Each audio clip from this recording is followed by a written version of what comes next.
Hey guys, Wyatt Claypool here with the official TNT election stream.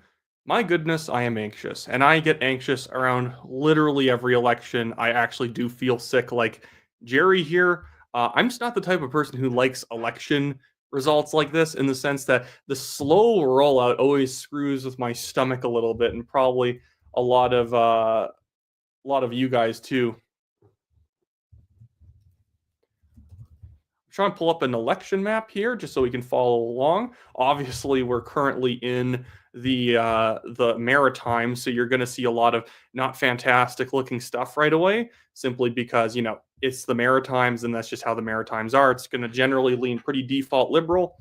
So right now, the seat count sits at 6-3. Although currently the Conservatives actually have 51% of the popular vote. It's just the quirk of how the vote counting is going right now. So I'm going to bring up stuff on screen, and then we can talk about it as we go along.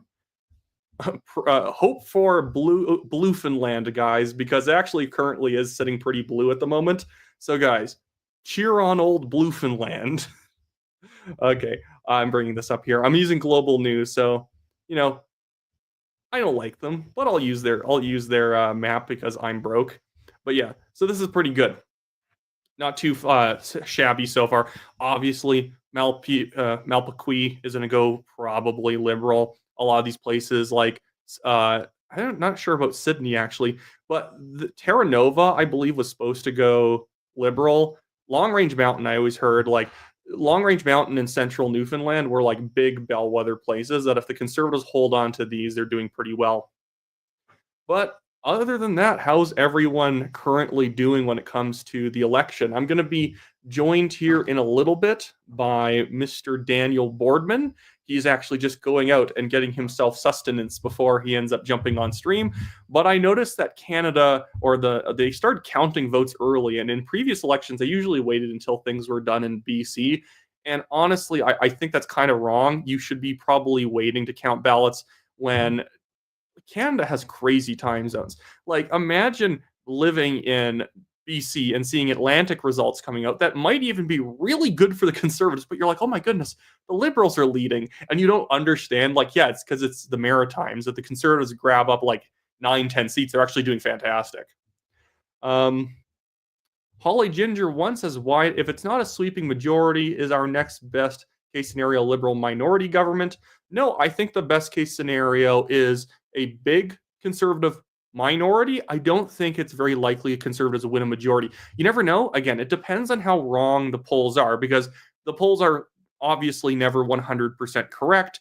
One one poll has to be more accurate than the others, and most of them are even indicating that there might be a shy Tory effect. Yeah, Magic Mike says Bluefenland. So guys, we need Bluefenland to come through for us if we want to be able to win the whole thing. Yeah. Ryan Schibler says, I'm stressed. Why? I'm stressed too. Magic Mike says he's stressed but hopeful. And I'm just somebody who, when I watch elections, I'm usually pretty like shaky. It literally, I could be watching the most obvious one ever, and I would still be sitting there nervous. I hate the number counting. I hate the slow trickle. I love politics and I hate politics at the same time. It's just one of those kind of strange things. What do we have as the top line numbers at the moment? So we got 9-3 for the Liberals at the moment, obviously. Still extremely early counting. Look, we don't even have a riding's worth of votes that are in quite yet. Honestly, I kind of find it's kind of a joke they even have the Green leader up here as if the party is really seriously like a big contender for the election. It's like they can win seats, but not really. Edgemont, we have Acadia Bathurst. That's going to go liberal. All this north part of New Brunswick tends to go pretty liberal. Actually, until you jump over to the Quebec side of things, where actually it gets a little bit more conservative along the border. It's very strange.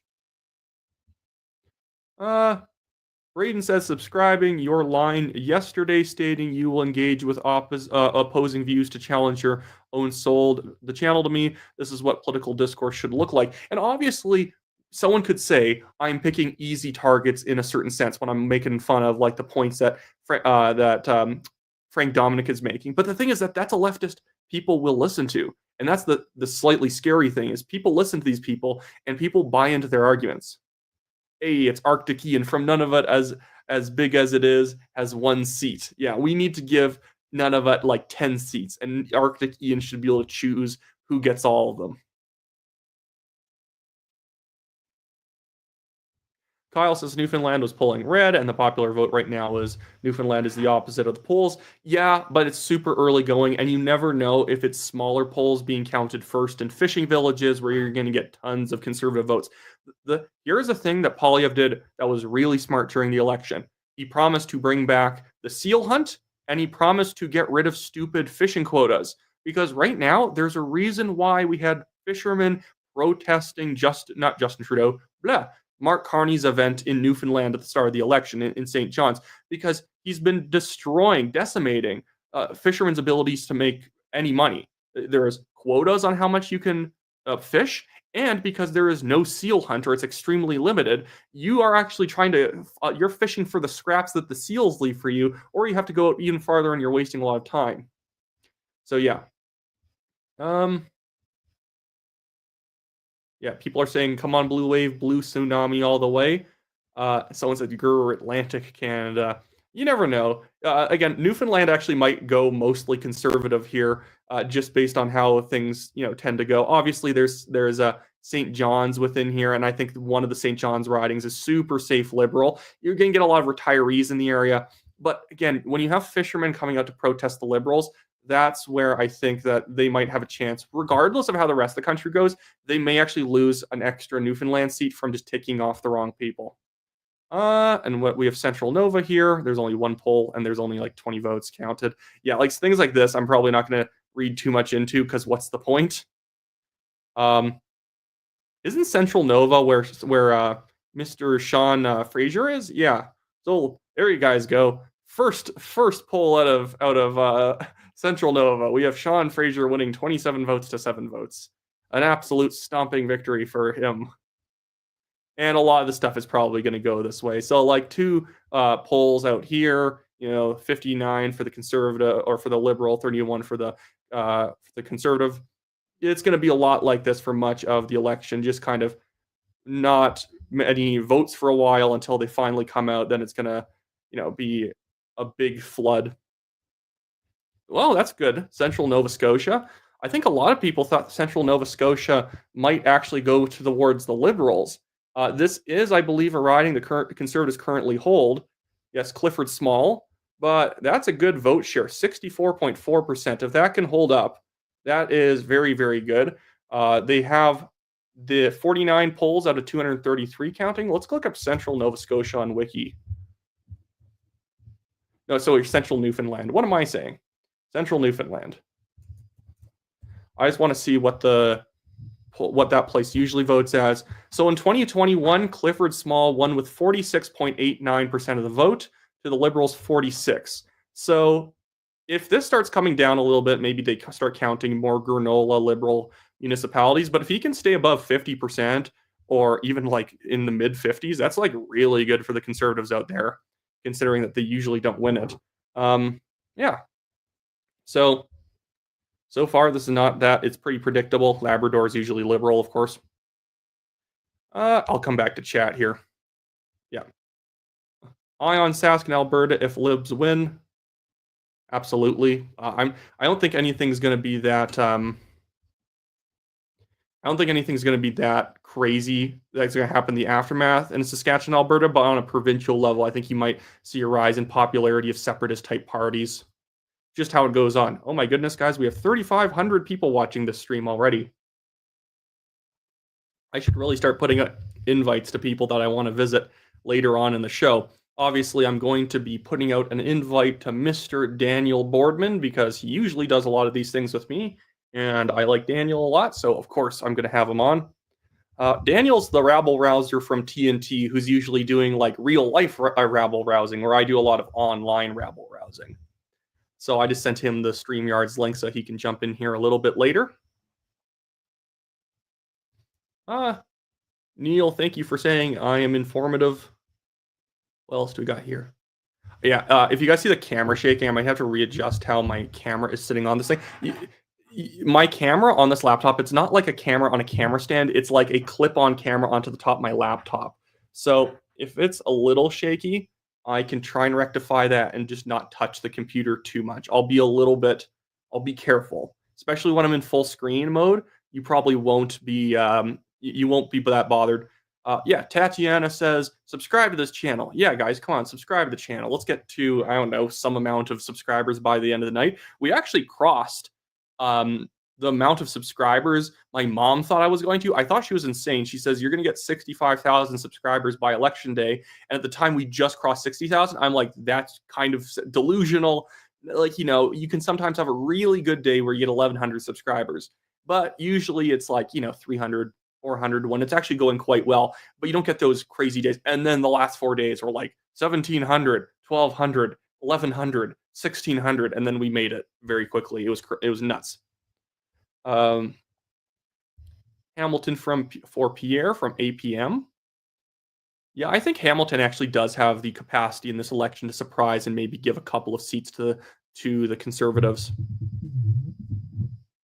Jake says, do you think PPC can get a seat? No, I actually think that they are going to lose seats. Well, not lose seats. They're not going to even come close to a seat. They're going to lose ground from what they were at last time.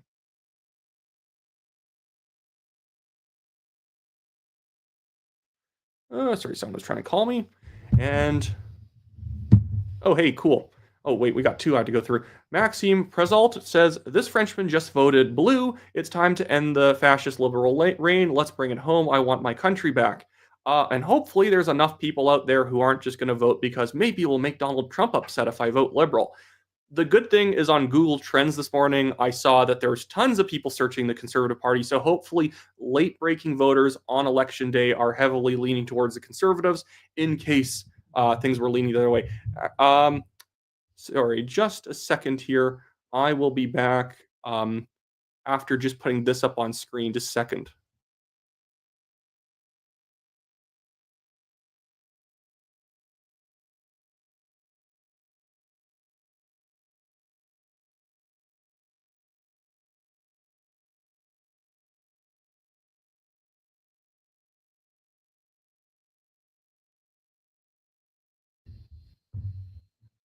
Sorry, that was funny. Someone actually called me. They're like, "What's going on? What's with the polling?" And it's like, I'm streaming right now. It's going. I just don't know how, like, where the election's going to shake out at the moment.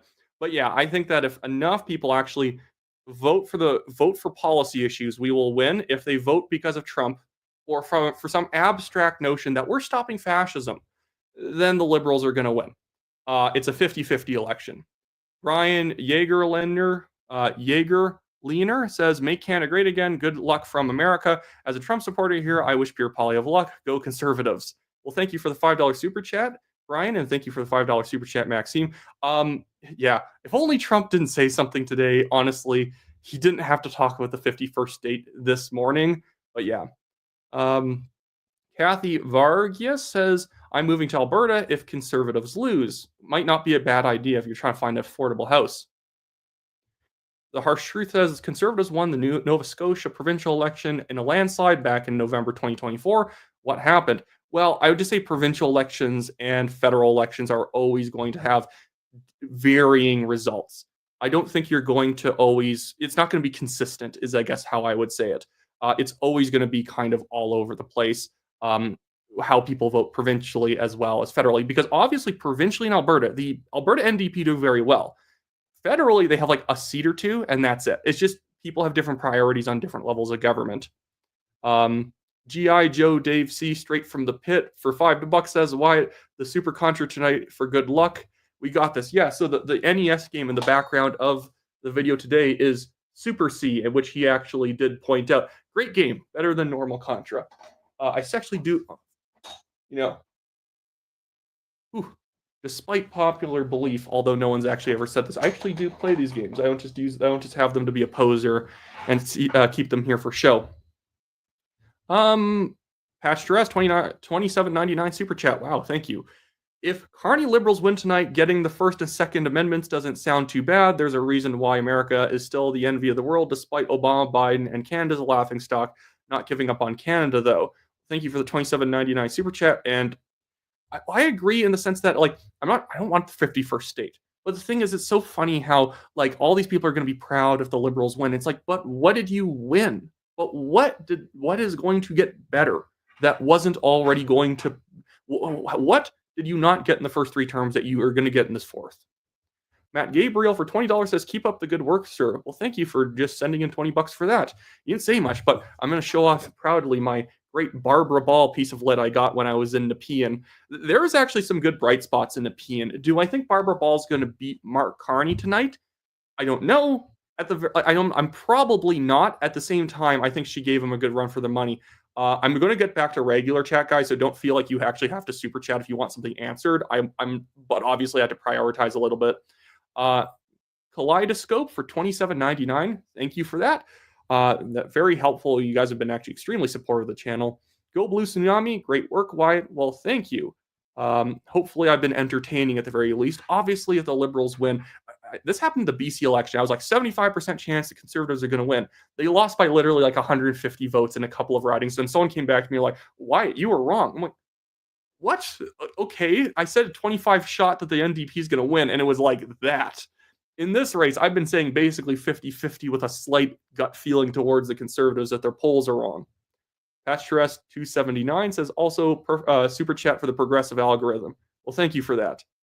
And just in time, we actually got Mr. Daniel Boardman at his laptop, ready to talk about the election. What are you thinking, Daniel?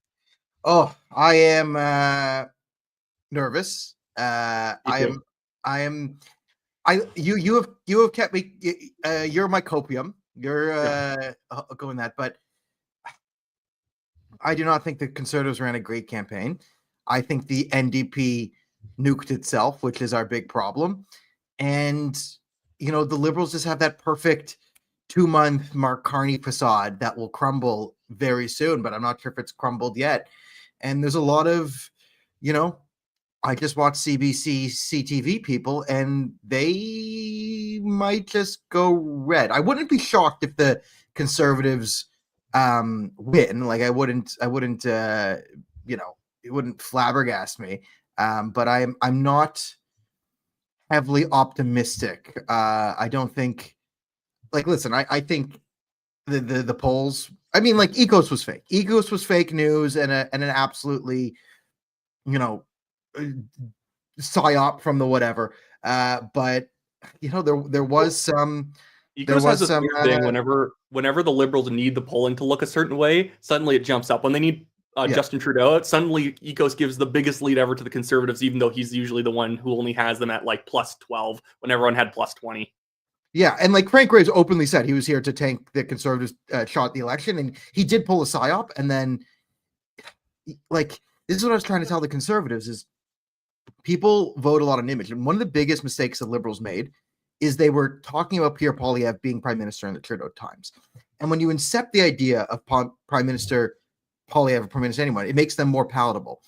The biggest mistake the Conservatives then did is when they switched to Carney, they started talking about, what a future Carney government would look like and all that stuff. And it's like, don't incept the idea of Prime Minister Carney. Like, I was telling the only question you should ask of Mark Carney in this election campaign is, Mr. Carney, when you lose the election, will you move to Canada? That's the only thing they should have said to him. And then he would have got destroyed. But I want to go back to the map here. The one thing I'm at least liking so far, because obviously people want us to get to the analysis. By the way, guys, obviously the Liberals are going to start running up the score in Atlantic Canada. It depends on where the Conservatives are able to hold onto some stuff or even make some pickups. By the way, in 2021, the riding that the Conservatives won on Newfoundland was Central Newfoundland. And currently, not only is their lead holding up, it's actually expanding, and they're winning long-range mountains at the moment, as well as Terra Nova, the peninsulas. I'm not sure if that holds up overnight, obviously, but that's actually really good. So we do have Bluefenland on our side right now. Because if we actually hold on to some of those, we could actually have a good night here. I'm going to be optimistic and pessimistic going back and forth.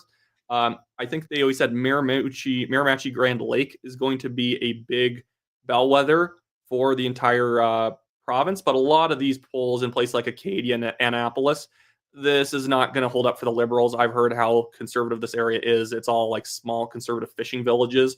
And when you see the polls coming in, there's like 2 polls. It doesn't mean much. Once you're in the 80 poll range, 50 poll range, now we're probably getting a good sampling of what people think around the provinces. But the formula I've heard is that Conservatives got 8 seats in Atlantic Canada in 2021. I don't think they've gained any new seats because obviously there's guaranteed a certain amount of seats, but their populations have pretty much stayed the same. If the Conservatives can hold 8 or actually gain 1 or 2, Conservatives are in business to win a minority. If they lose 1, it gets a little bit more narrow, and it might tell us that in other areas it's a bit like it's going to be tight. But I think in this election, it's going to be super, super all over the place because I think it's just that the conservative base is just different now. It's minorities, it's Chinese voters, it's obviously rural people still, but it's working class union guys who usually stayed home or voted NDP. Yeah. So I'm just posting about this on Twitter. You keep up. I'm trying to. No worries. I'll go to the next super chat we had. Mr. Artie Monkiz. Mr. Artie Monkiz. You're going to be my assistant to make sure that I'm not reading these wrong. Is this 11-3 Liberals lead what you expect? Can you analyze where we are at so far? So yeah, basically, I don't really know where we're at right now because obviously a lot of the ridings in the Maritimes automatically go liberal. Some of the ones that are currently going liberal are into 1 or 2 polls, and those ones usually go very conservative. I know someone on the ground in Nova Scotia, Chris from the Great Canadian Bagel polling channel, and he says whenever people fearmonger that the Conservatives are going to lose Rick Perkins' riding, it's like he knows that Rick Perkins has literally thousands and thousands of signs on people's lawns and out there. It's a very strong campaign. I really don't see those people losing. Maybe they do, and I got to keep saying that. Maybe they do, but we just don't know that yet. Brian Suddy for $5. Thank you for that. I'm from New Brunswick, and the trouble with the Maritimes is our age demographics is the issue. Too many CBC watchers. Go Blue Wave. Love your channel. And I think that that's why if we actually do a little bit better in Nova Scotia, or not Nova Scotia, but in general, New Brunswick, Nova Scotia, the Maritimes, that probably shows you that we're not actually doing as bad with older voters as people think. Nendra42, $6.99 super chat. Thank you for that. Should we stay with Pierre if he doesn't work out? Some people want Jean Charest. Hope for Pierre a win since he rallied against a failing NDP. What do you think? What do you think is going to happen if they don't win? So it's like if we lose bad, like I hear the knives are out for Pierre. And listen, I don't hate Pierre, and I don't think Pierre's a bad candidate. I think he's a good candidate. I think Pierre's mistake, like every conservative leader, well, like Andrew Scheer, Aaron O'Toole was like born to be the leader of the Conservative Party in a bad way. He let the Conservative Party throw him off what he was good at. Pierre Poilievre is not like Trump at all. Trump is very good at slogans. Trump is very good at in very short snippets and having bites. That's not Pierre.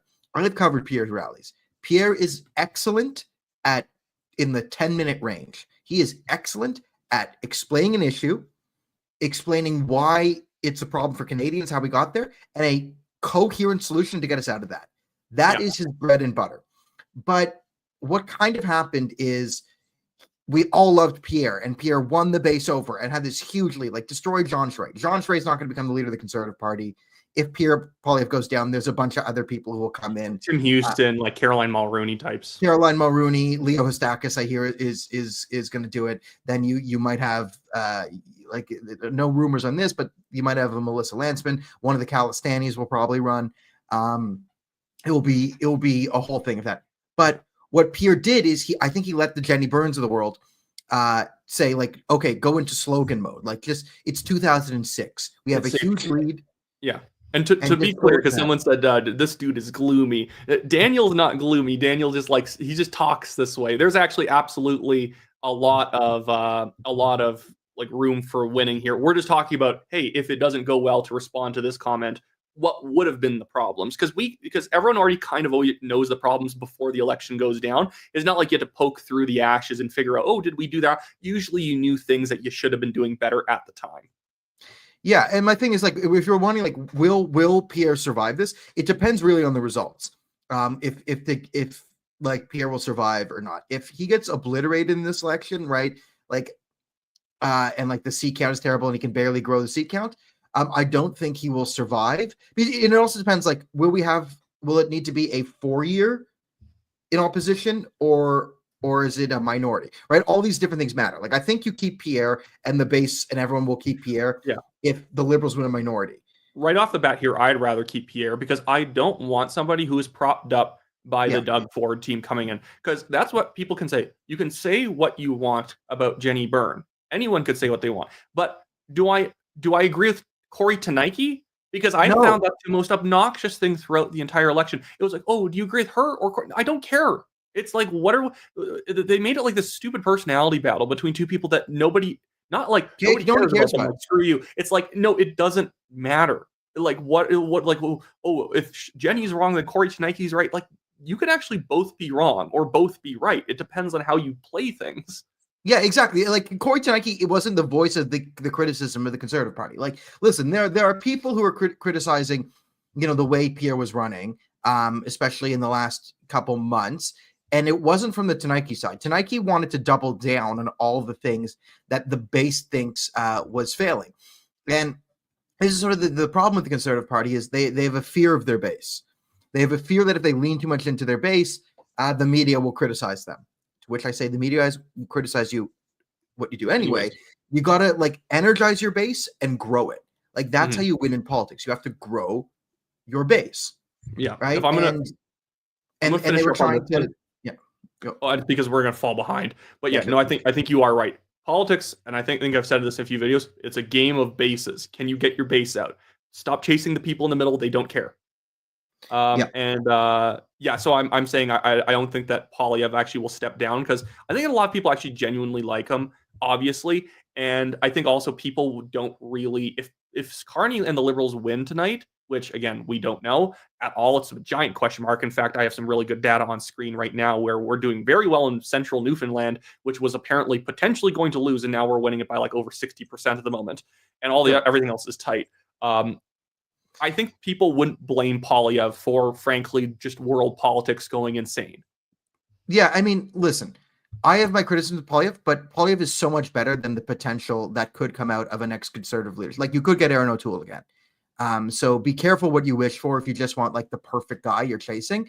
Like, Poilievre is good, and I think if Poilievre leaned more into his actual strengths, I think they would have done better. And I think they let the Liberals gain narrative dominance they stopped their campaign for a few months around the Liberal leadership race. And I thought that was a problem. And also, like, the Trump thing was just crazy. Like, listen, you can blame Poilievre and you can say all this, all you want.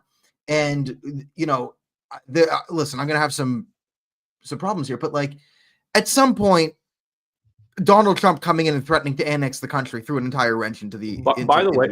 By the way, some people are saying it doesn't look like it's going well. To go back to campaign, like, election analysis, people are saying, oh, it is not looking good. Guys, we literally already have 8 seats we're leading in, and we had 8 seats in 2029. Now we're leading in 9.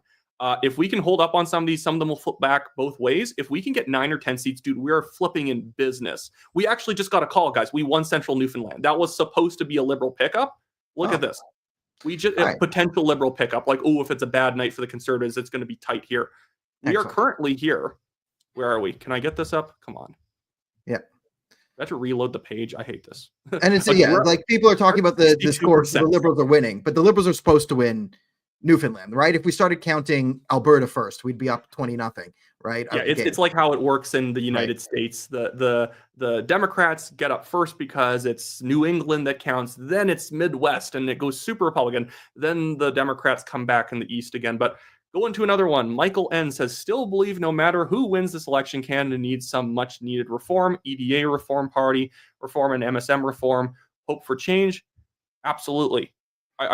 When you say EDA reform, do you mean like electoral district association reform or foreign party reform? I agree. Like, the thing is that there's not going to be, the Conservatives get in and they slightly change policy and everything's okay. There is things like defunding the CBC, or at least slowly reducing their money and saying, you guys got to find private investors every year because you're going to lose another $200 million a year. That is what we need, because if you don't, it's just going to become the 90s debt crisis again. And we don't know that if we have another 90s debt crisis, if we're just going to plow into it even harder the next time. But thank you for the $5 super chat, Michael N. Damage 142 for $10 says voted blue early, and my family voted blue today. Very happy to see a lot of blue in Newfoundland early. Yes, it is, in fact, as we see, Bluefenland. I love to see it, and I love to say it. But thank you for that. And I saw some young people at the polls. When did you vote? I voted today. I voted like I was getting to working on my top secret project that you know of, and then went into vote. So I actually had a quiet time in the middle of the day. It's a mixed thing. Like I saw one person in a mask, so I'm like, that's probably not voting for the home team. But other than that, you couldn't really tell. I had a guy call me who was in one of the poll stations earlier today, and he said a woman walked in, some piercings, tattoos, like kind of blue, colorful hair, walks in, votes, kind of moving around, whatever. Like you think stereotype, liberal. She put her ballot in and she's like, yeah, no, I hope I can actually, I'm voting so I can own a house one day. I'm like, damn it. Yes, we got it. That's a conservative. And I actually saw tons of young couples. And when I say young couples, I mean probably 28, 29 couples walking in and out of the polling station today. And it's super sleepy in the middle of the day. It always is. Polls don't actually count many votes past a couple thousand people in the general area. So, tons of people show up in the day, in the morning, tons of people show up at night. People voted early. And it was a good younger turnout because usually in every other election, it's only older people. So that was nice. And guys, look at this. Maybe it flips back, but we currently have 12 seats. Guys, pew, pew, pew, pew, pew. Follow me into my delusion. Whatever happens, remember we had this moment where everything was going very well. Okay, but yeah. We're off to a good start. $6.99 from Awesome Man F. Thank you for that. Sid, F. Indy from Ontario voted Conservative. Finity? What does that mean? I don't know, but I assume it means something good happened. I assume maybe you're calling out a certain person. I don't know. Yeah. Logan Leroy for $5 says, as it stands right now, what is the most likely result, majority or minority government? I still think it's minority either way. It's just a tight election. And again, when you go to things like Chinese Canadian polling in British Columbia, it's very difficult to get East Asian people to take a poll, South Asian even more so, because it's just not part of the culture. Even though actually South Asian people and Persians and Arabs, they're actually more likely, those Canadians are more likely to put a sign on their lawn. If they're voting, they're putting down a sign. Chinese voters will usually not put down a sign, and they don't really want to take phone calls, but Indo-Canadians also don't take phone calls about polling. And they, though, when you actually take the effort to get a big Chinese sample, it's literally reversed. The Liberals won Chinese Canadians by like 13 points in 2021. Conservatives currently winning them by about 9 to 11 points. It's going great, actually. Asian Canadians don't like drug addicts in their neighborhoods. They do not like fentanyl zombies. And in BC, so I was just in Vancouver. Arbor Ball in the southwest of her riding is a very heavy Chinese area that went very red last election in Nepean. They told me, because I can reveal this now because it doesn't matter. They said it's blue because she's a 20-year veteran of the police force. Someone in the Chinese community would see her come into the neighborhood, and on WhatsApp or WeChat, they would mention it, and people would flood out of their houses to ask her crime and criminal justice questions. Oh, yeah, like Asian Canadians, like, listen, they like Canada. They don't like the CCP, and they hate fentanyl. Like, you can win them by, like, no more. It's like, can we putting criminals in jail is totally okay with the Asian community loves when like violent criminals don't kill them. They love not getting beaten up by fentanyl lunatics. And I was just in BC where like it's tragic because like BC is a historic Chinatown, but Chinatown is right near fentanyl zombie town. So Chinatown's been destroyed. I've seen it. I drove past it. It's actually like legitimately sad. Like I am a robot, and that breaks my robotic heart to actually see all these Chinese people. I had feelings. Yeah. All these Chinese people, like Filipinos, East Asians, Southeast Asians, who are some of the most conscientious people you will ever meet in your life, and they have to live around this crap. Like, oh my goodness, put these people put all the, as Frank Vaughn says, the fent zombies in a van and drop them off in the rich white neighborhoods who keep voting NDP. Yeah, that's the thing. And Patch Duress, our favorite, because we both happen to know him. Of course, Northern and Eastern New Brunswick would vote Liberal. Francophones hate Conservatives in general because they view them as anti-French. Blaine Higgs' political history didn't help either. Yeah, and that's the thing too. New Brunswick politics is weird. It's kind of like Saskatchewan, where there are ridings that the other party can never win, and then there is a limited amount of ridings that decides who's going to be in government. But thank you for that $13.99 super chat.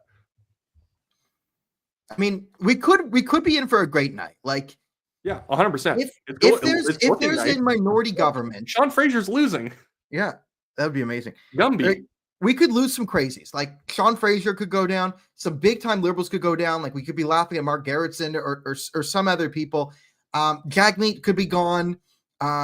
There's a lot that can happen. My goodness, that would make me very happy. That one.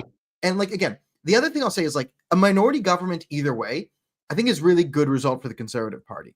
All right, because yeah, it might suck, but I see any minority government only getting one budget passed and then triggering a next election.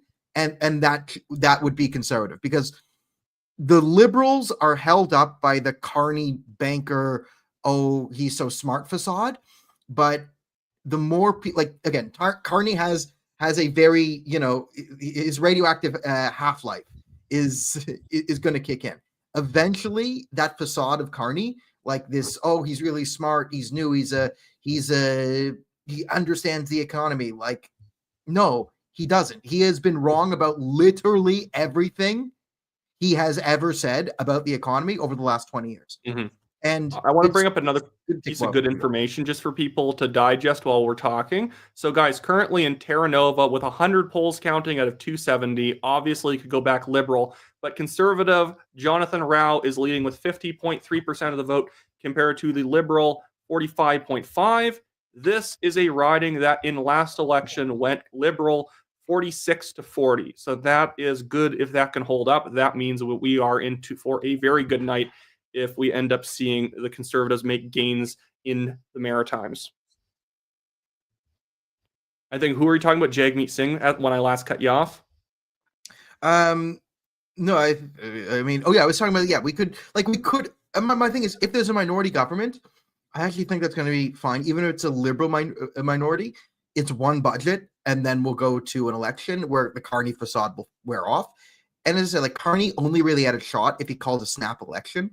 If Carney actually sits down for a couple of weeks and people hear what he starts to say and see what Carney's views are in reality, I think the Conservatives will destroy them. I mean, there's Holly market's taken a hard turn as they're seeing the Maritime results coming in. Yeah. So congratulations to anyone who maybe bet a bunch of money on the Conservatives, although I won't endorse gambling, of course. Yeah. Venom just asked if there's a global news map. Yes, it is. They just honestly, global news tends to do the map for free. Other services, you have to pay $10 a month for that map. I'm gonna go find the free one then. Stephanie Cormier says, thank you for the amazing insights always, Wyatt. Much appreciated from New Brunswick. Go Pierre Polyev. Thank you for that. And $5 from Holdaway says, trustworthy consent. Appreciate it. Well, thank you for that. Monster000 for $5 says, as a Westerner sitting here watching results roll in while our polls are still open, honestly, I wish they wouldn't do it. They should really keep it all closed until the last person is voted, or you have that 2021 Arizona effect where Fox News calls Arizona for Joe Biden while there's literally a people in the other time zone of the state still voting for an hour. Yeah, I mean I thought like that was not what we do in Canada. Like I thought we have to wait for the polls to close in BC before we start getting results in. That's what someone told me, and then I saw, did they call something? Is there some like quirk where this one poll always counts early, like that one place in New Hampshire in the U.S. And it's like, no, they're just counting, which is with as many time zones as Canada. My goodness. I'm putting on a blazer, and I'll take off the blazer when I want to be not serious. But now we're getting real. Now I'm on my serious thing.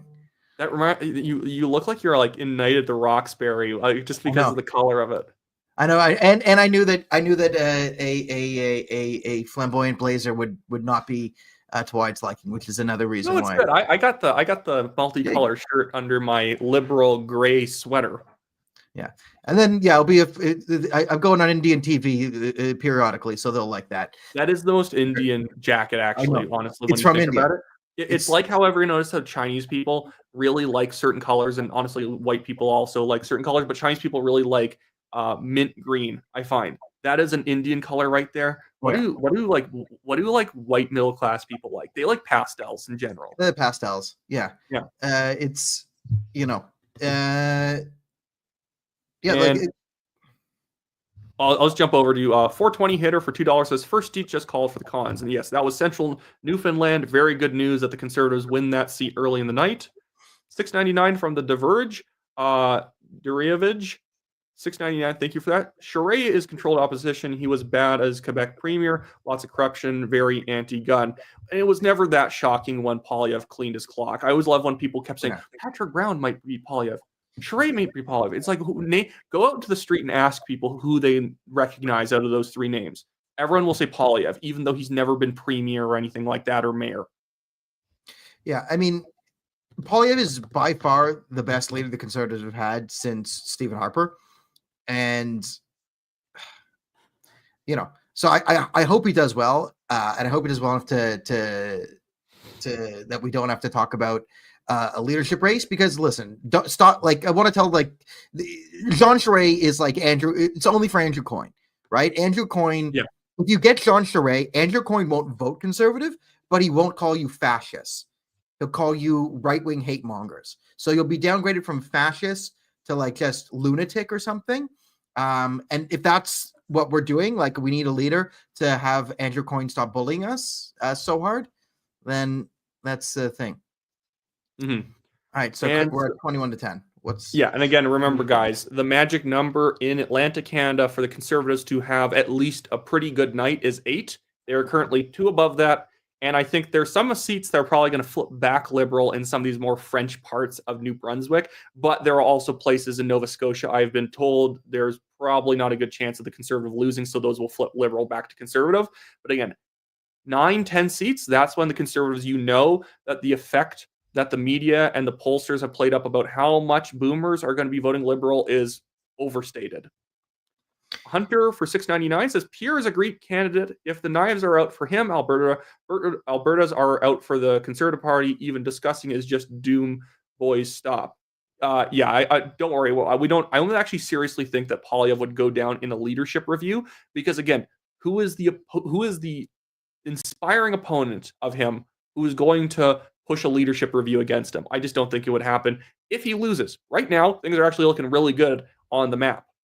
Yeah, I mean, with the map, I mean, if this is the way of the night is, I don't think we're talking about getting rid of Polyev at all. And listen, we're just talking about, I guess we'll stop talking about it, but we're just telling you from being in this, we do know that, listen, there are snakes in politics.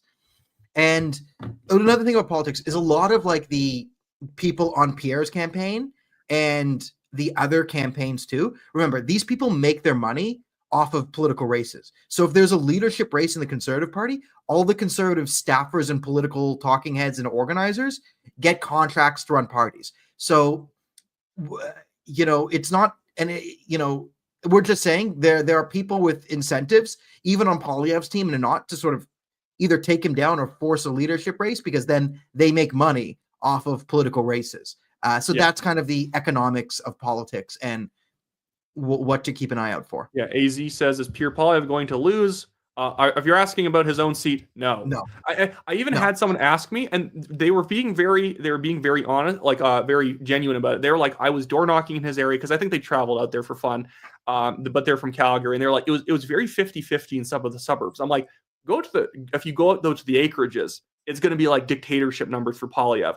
That's the thing. It's like in Alberta. This is the example I always use. My friend Chantal de Jong is the candidate, or the MLA for the riding of Chestermere Strathmore. It's like going to her riding and concluding that she might lose because you door knocked some of the Calgary bedroom communities in her riding, or Chestermere.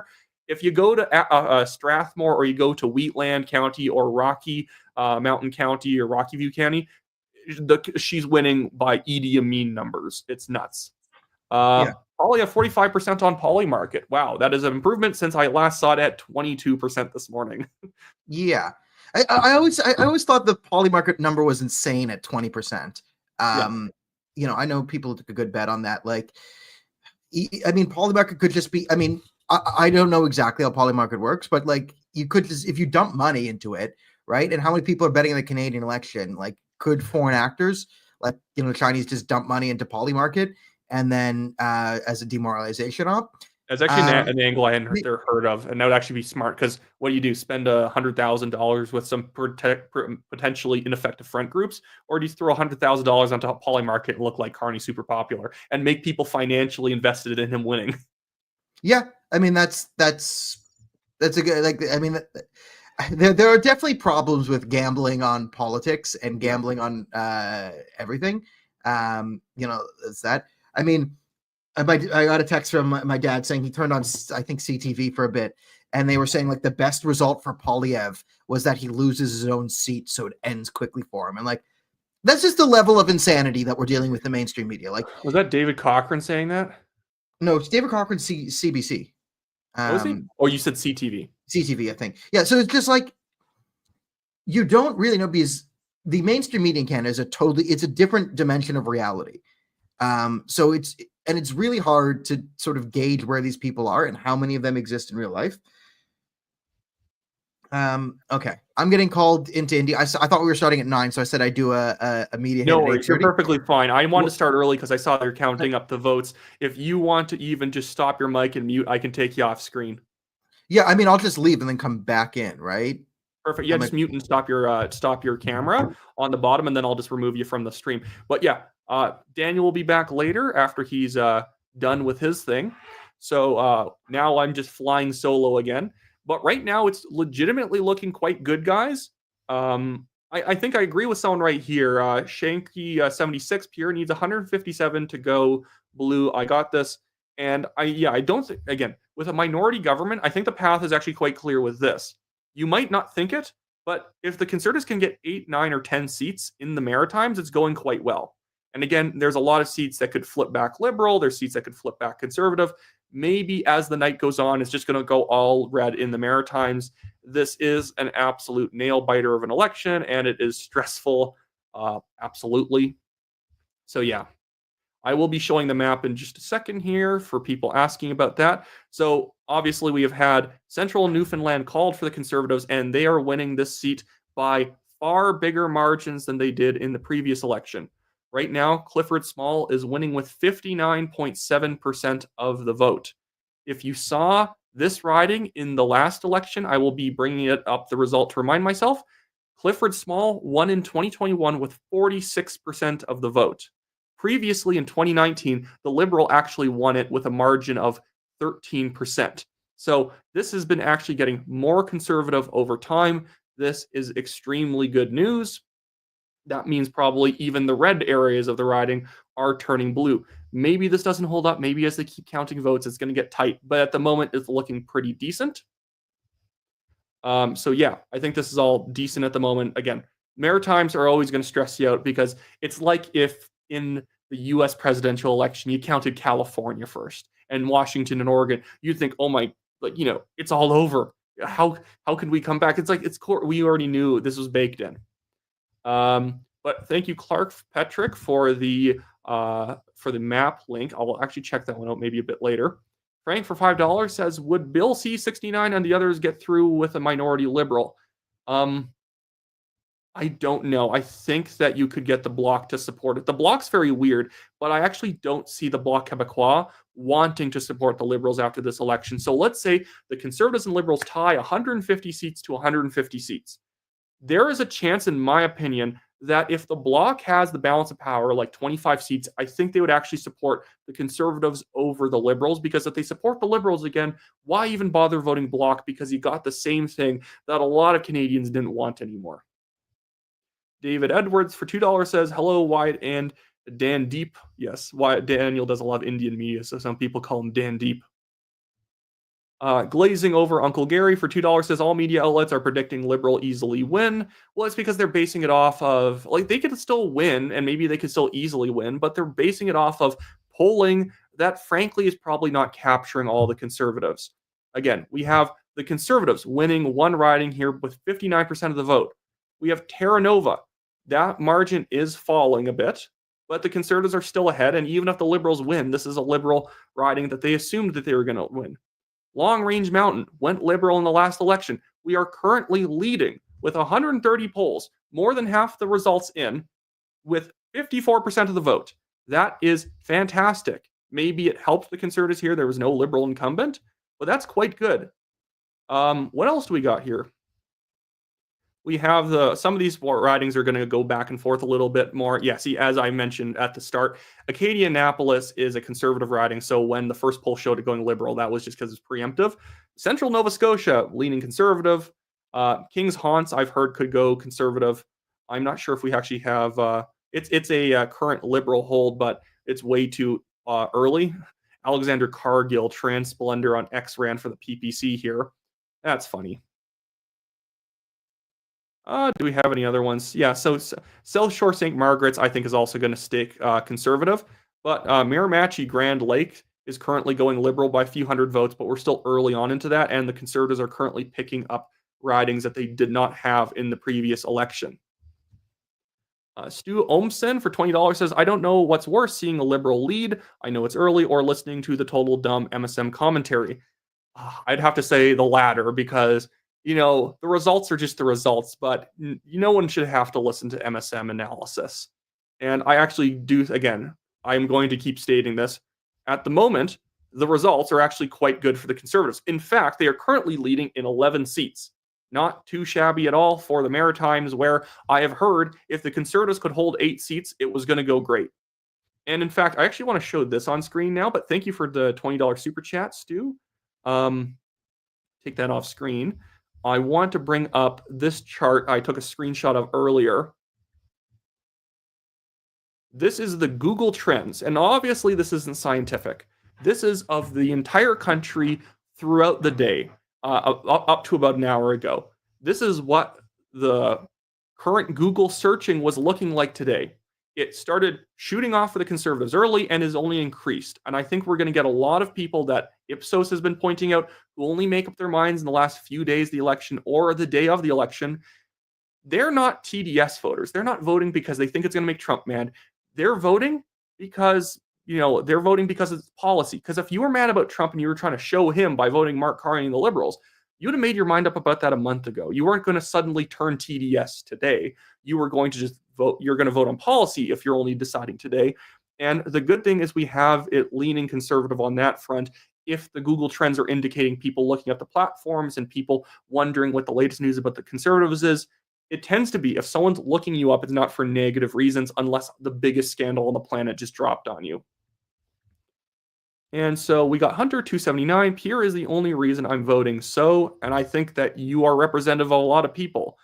Thank you for the super chat. And Polyev is going to be bringing voters out in numbers I think a lot of people aren't going to be expecting.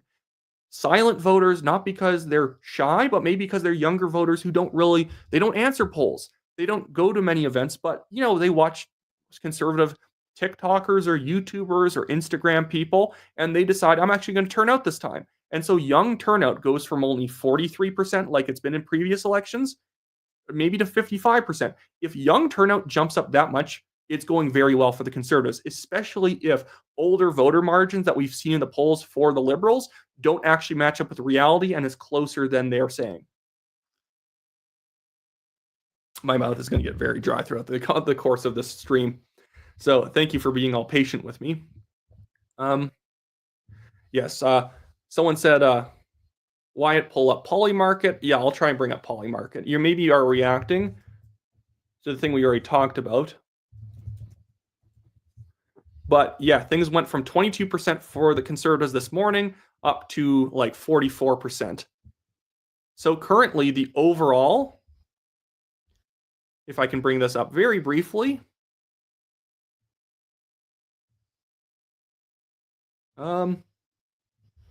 is 33% Conservative to 67% Carney. So these are the current betting odds that you can take. And so Carney's falling down and the Conservatives are going up as we are seeing more results rolling in here.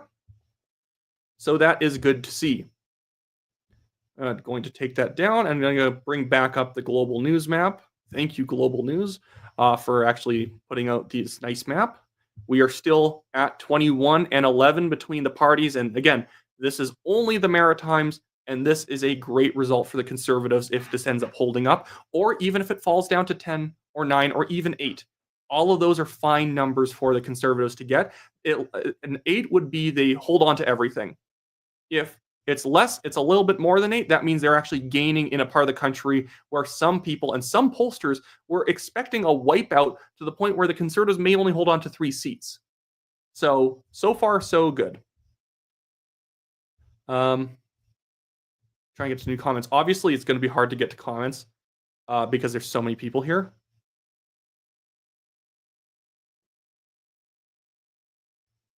Just Me says, I hope so, Wyatt. If Carney wins, the country will be destroyed. It won't be destroyed, but the whole point is that it's going to get worse. And that means then the next conservative government that gets in might have to do an extra year or 2 of cleanup before they can even get to actually making the country prosperous again. Because it would suck if the Conservatives get in and they're immediately dealing with the debt crisis and they can even do the things they wanted to do because they're too busy cleaning up messes. Here's a great here's a great stat from JW 1818. Harper won majority with 12 seats in Atlantic Canada. And that it was a very different conservative coalition back then, I would say, though. And so we don't exactly need that many seats. Epic Encore for $5 says, I came from Brazil and lived through these failed liberal policies. It's like a horror movie replay. Vote for the change before decline worsens. Absolutely. That's where I don't understand PPC guys, where they're like, they're all part of the uniparty. If you think the two parties are a uniparty between the liberals and the conservatives, get your eyes checked. They are not. You're just signaling that you're too good to vote for a party that can win. I'm too good at politics to vote for a party that can win. Okay. I broke that down this morning. That I think a Patricia Collin video from the PPC that Greg Wycliffe was filming, where she's like, "Oh, I can't trust Pierre Poilievre," and then she proceeded to list a bunch of the things he supposedly failed on that he actually is totally addressed. But she's just in a bubble. She just doesn't know.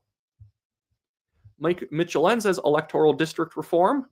Okay, fair enough. Yeah, I get your point then with counting a better way of recruiting and electing local candidates. Rosie Bree for $5. Thank you for that. Don't they first count the ballots they got today, and then the early ballots are counted last? I heard that from somewhere. I think that may have been Northern Perspectives. Maybe I heard they might have counted the early ones first, especially in the areas that had high turnout, so they could get the votes counted faster.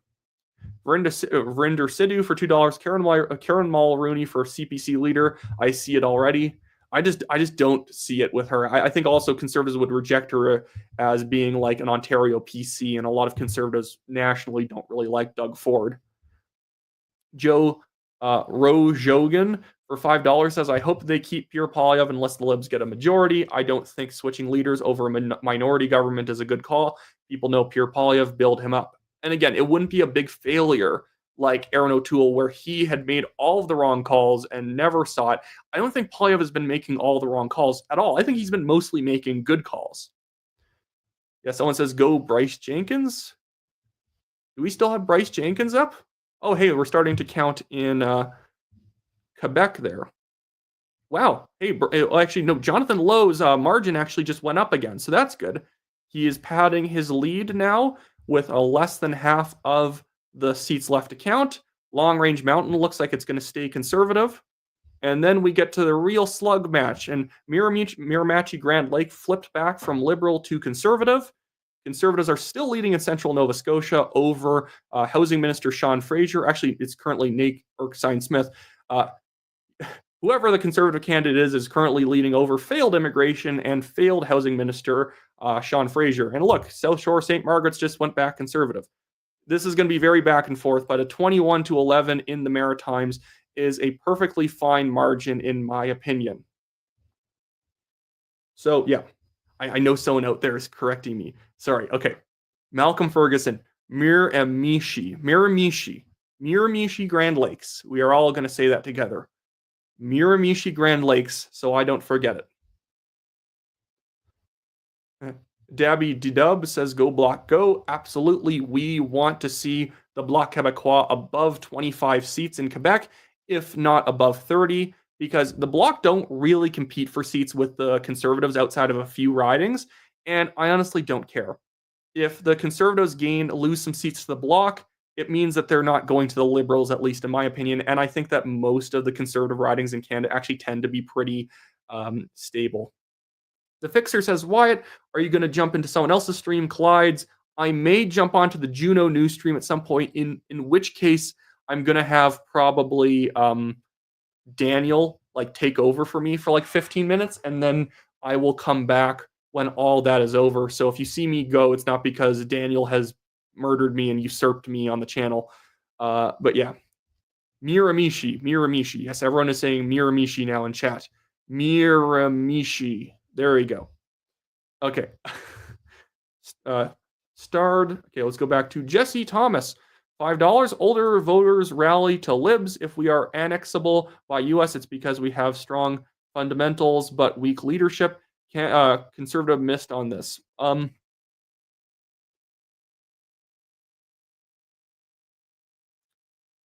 don't know what you mean by strong fundamentals. I don't think. If I'm going to answer your question in a way I think that you may be answering it, even if not, at least it's interesting. I think if the Conservatives missed on older voters at all, it's because they should have, while Carney was running for the leadership, and even when Justin Trudeau was still around, the Liberals should have said, these guys, Trudeau, Carney, Freeland, Gould, all of them have made Canada so weak, Donald Trump thinks he can say this stuff. The Liberals can posture all they want now, but they're the people who let Donald Trump do this, and we're going to take it back from them and make sure that we actually, strengthen our country so that we're respected. That's how I think they should have played it, and I think they waited a bit long. Sometimes parties focus group things too long, and it annoys me. JQK for $13.99, thank you. Get the sky off your channel. I like Daniel. Daniel's a friend, and he's a co-founder of the channel. And also, I need someone to bounce off of, or I'm going to go insane on this chat alone. Moto Gear Solid for $5 says, Corey on CTV admits cons are outperforming the polls so far. He was surprised. Well, he better dang well be surprised. Chandler D for $2.79. No finger guns, Daniel. Those have been banned. Yeah, we're bringing back the finger guns, boy. We're going to, what was that thing? Yeah, that's where you're wrong, kiddo. We're bringing back finger guns. But yeah, so $6.99 from MMA. Thank you for that. Thank you for all your electoral coverage. I look forward to watching your videos every day. Well, thank you. A lot of nice people came up and said hi to me at the Calgary rally with Polyev. But let's get back to the map before I keep going through all of that stuff. So we still have out here Conservatives leading in Terra Nova after 10 more polls have been counted. In fact, the lead, I believe, has gone up a little bit. It's going to be a slugging match there, no doubt. Naturally, the Liberals have taken back these border ridings in Nova Scotia. Obviously, there's no Bloc Québécois to compete with the Liberals around here. So with Liberals versus Conservatives in a more French riding, Conservatives tend to lose. But a lot of this stuff is looking good. And Acadian Annapolis is a riding we already controlled. South Shore St. Margaret's is pretty close, but I think we're going to be able to pull this one out. Central Nova still leading for Conservatives. The lead has shrunk a little bit. It could always come back the other way.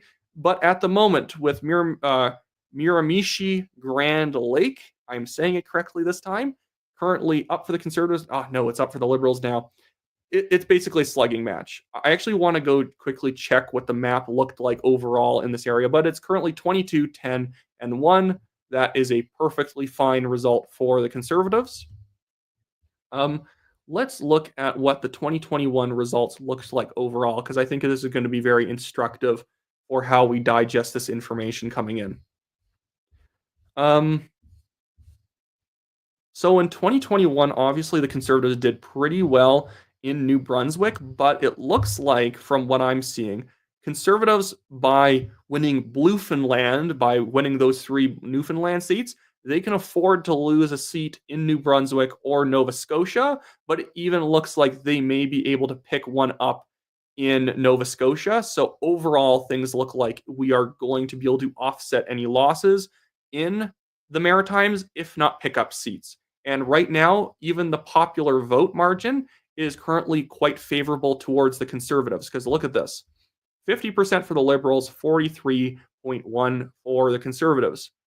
We had seen polls up to this point, I am not kidding, where Narrative Research or other different polling firms had said, oh, Liberals are leading by 20 points. No, they ain't. And if the Liberals aren't leading by 20 in the Maritimes, they're only leading by 7, and there's still a lot of votes to count. They ain't leading by 10 in Ontario unless we are just in the wacko election where nothing makes sense. So, yeah, I think this is all quite decent so far. So, Hama Ishfaq says, why are polls down? I'm wondering, talking about like for the Conservatives, if the Conservatives down, it's just because we're counting the Maritimes. The Conservatives are never really going to be leading in the Maritimes. Blue Ottawa. Someone asked me Blue Ottawa. So I hung out in Ottawa and I helped Barbara Ball a bit. Ryan Telford. And do I have it? Oh, and Mr. Greg Kung. If you see Ottawa start going blue, let's get that. By the way, guys, if you live in Ontario, please sign up and vote for the new Blue Party provincially. Doug Ford sucks, and he was backing the Liberals basically this entire election. So go and vote for the new Blue Party in the next provincial election because, man, the PCs are terrible. But to go back to Stacona question, if you see the ridings in Ottawa, which are usually safe red ridings, if they start going blue, you will see it go in the exact order of first Greg Kung. Greg Kung has 2,900 sign requests in that riding. He was smashing it. Jenna Suds is a frankly turkey Liberal candidate. She is like Kamala Harris for the Liberals. She talks down to people. It's crazy. And yes, Swedish Baker, 7,000 people watching right now is absolutely insane. And yes, definitely New Blue. New Blue is fantastic. I voted New Blue. They only got 1.6% of the vote this last election, but it was a snap election where it was hard for them to get candidates, and they even tried to get as many as they could. A lot of their own people didn't believe them that there was going to be a snap election because who's going to call a snap election in the middle of a polar vortex? But they did. But they managed to maintain most of their vote in the previous election, and I even flew out there on my own expense to help them. So in Ottawa, first riding, if it's going to flip blue, it's going to go Greg Kung first. Then it's going to go Ryan Telford and Ottawa West Nepean. In theory, this is a more red riding than Nepean, where Barbara Ball is facing off against Mark Carney. But the thing with Ryan Telford's riding is there is a higher Jewish population who absolutely rightfully hates the Liberals right now. Obviously, some Jewish people are still voting Liberal, but Orthodox and conservative Jewish people are doing that. Oh, by the way, everyone say hi to Miss Brittany, who is driving. Hopefully driving people to the polls, because whoever she's driving is going to get the win. But yeah, Brittany has been doing a fantastic job, going absolutely everywhere. Brittany's asking, what's happening? Well, what's happening, Brittany, is Bluefenland is happening. We are currently winning 3 seats in Newfoundland when many people were saying the Conservatives were going to be lucky if they just held on to central Newfoundland. We are winning that one by a large margin. And we are actually extending the lead right now in Terra Nova and Long Range Mountain. It's actually going sparklingly well. So yes, everything's great. So yeah. And then the last one after Ryan Telford, if he wins, so first one to go is going to be Greg Kung. If we get a blue riding in the Ottawa area, it's going to be Canada first. And that's be Ottawa West Nepean, especially because guess what?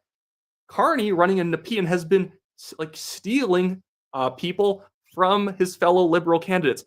And Nita Vandenbelt in Ottawa West Nepean, I've heard, is hemorrhaging her volunteers to Carney and Nepean. And then the last one to fall would be Barbara Ball. She would maybe flip Nepean blue. It's a tough task because she is currently up against the boss out there. And so, yeah, it's all going quite well in that regard. So I do like the whole Bluefenland thing. I hope that becomes a thing. Yeah, so everyone, pray for the victory. We're doing well. William Mucklock says, shut up about Ottawa right now. I'm sorry if Ottawa is a sore topic for you. But right now it's 22 Liberal, 10 Conservative, 1 Bloc Québécois. Remember, in the Maritimes, which is basically the only thing that's being counted right now, if the Conservatives can get 10, that's great. If they can get 9, that's great. If they can get 8, that's acceptable. If we can get 10 or 11, we're in business. We're in the money. So that's all great. Going to New Comments? $5 from Sophia6547. $5 says, your coverage of the campaign has kept me sane throughout the whole election. Thank you. Well, thank you for watching, Sophie. Will T for $2 says, Carney is dropping on Polymarket. I'm going to take another look at that. Thank you for sending $2. I'm going to just reload this and see what's going on Polymarket. It's kind of a little bit back and forth I'm seeing. Because I think actually it's hard to really see where different people are at right now on Polymarket, because I think it kind of wades back and forth.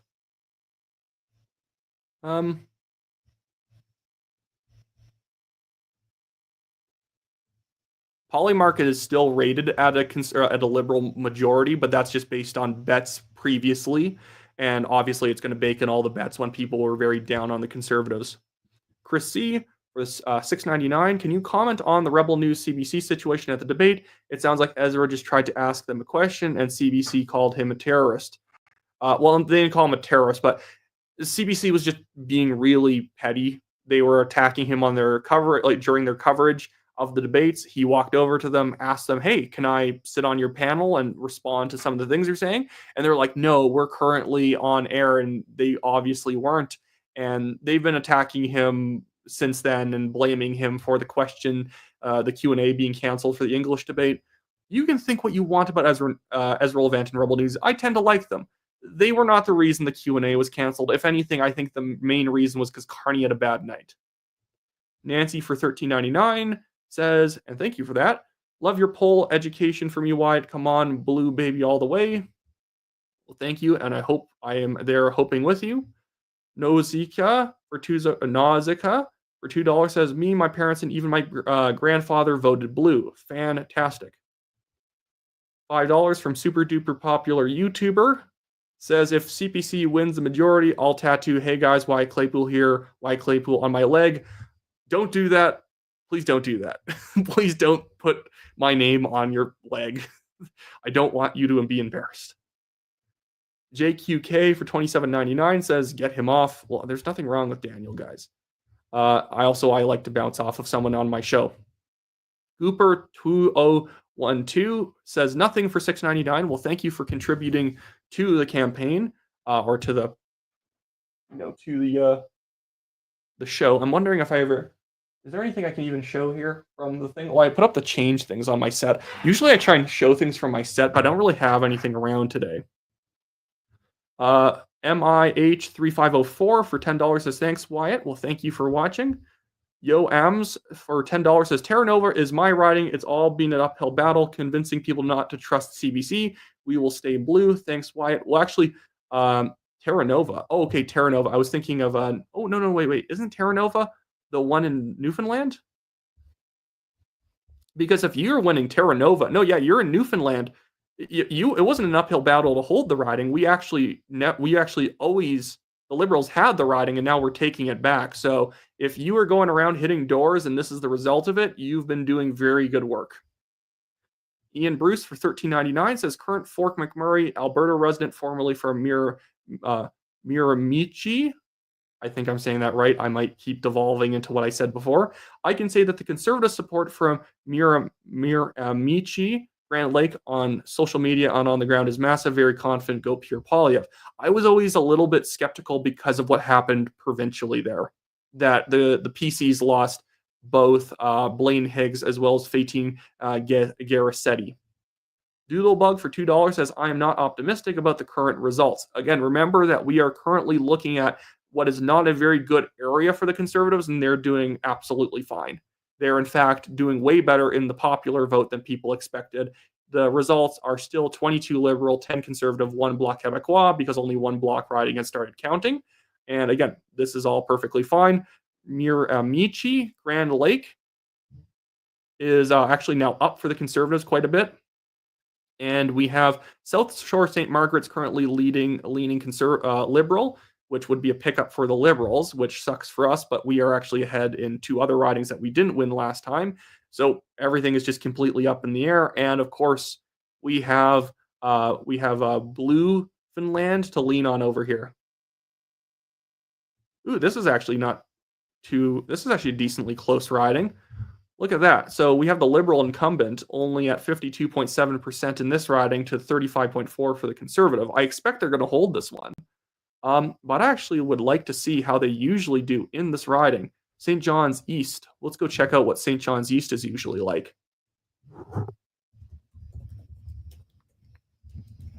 And sorry if my computer shakes when I type. It's just bad, very, very bad stabilization on this laptop stand.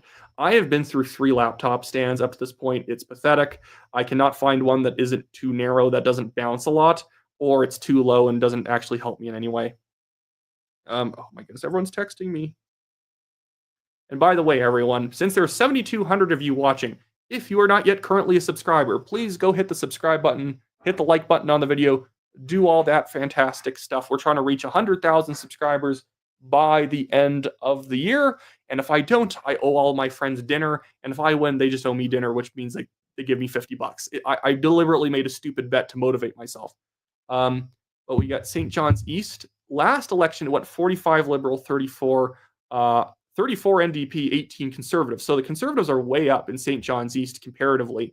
And the collapse of the NDP has benefited the Liberals, but only by a few points. It's actually mostly been benefiting the Conservatives, it seems. Because look at this. Let's go back to the results here. 52 Liberal, 35 Conservative, 11 NDP. But last time it was 45 Liberal, 34 NDP, 18 Conservative. So you can kind of see how things have shifted around.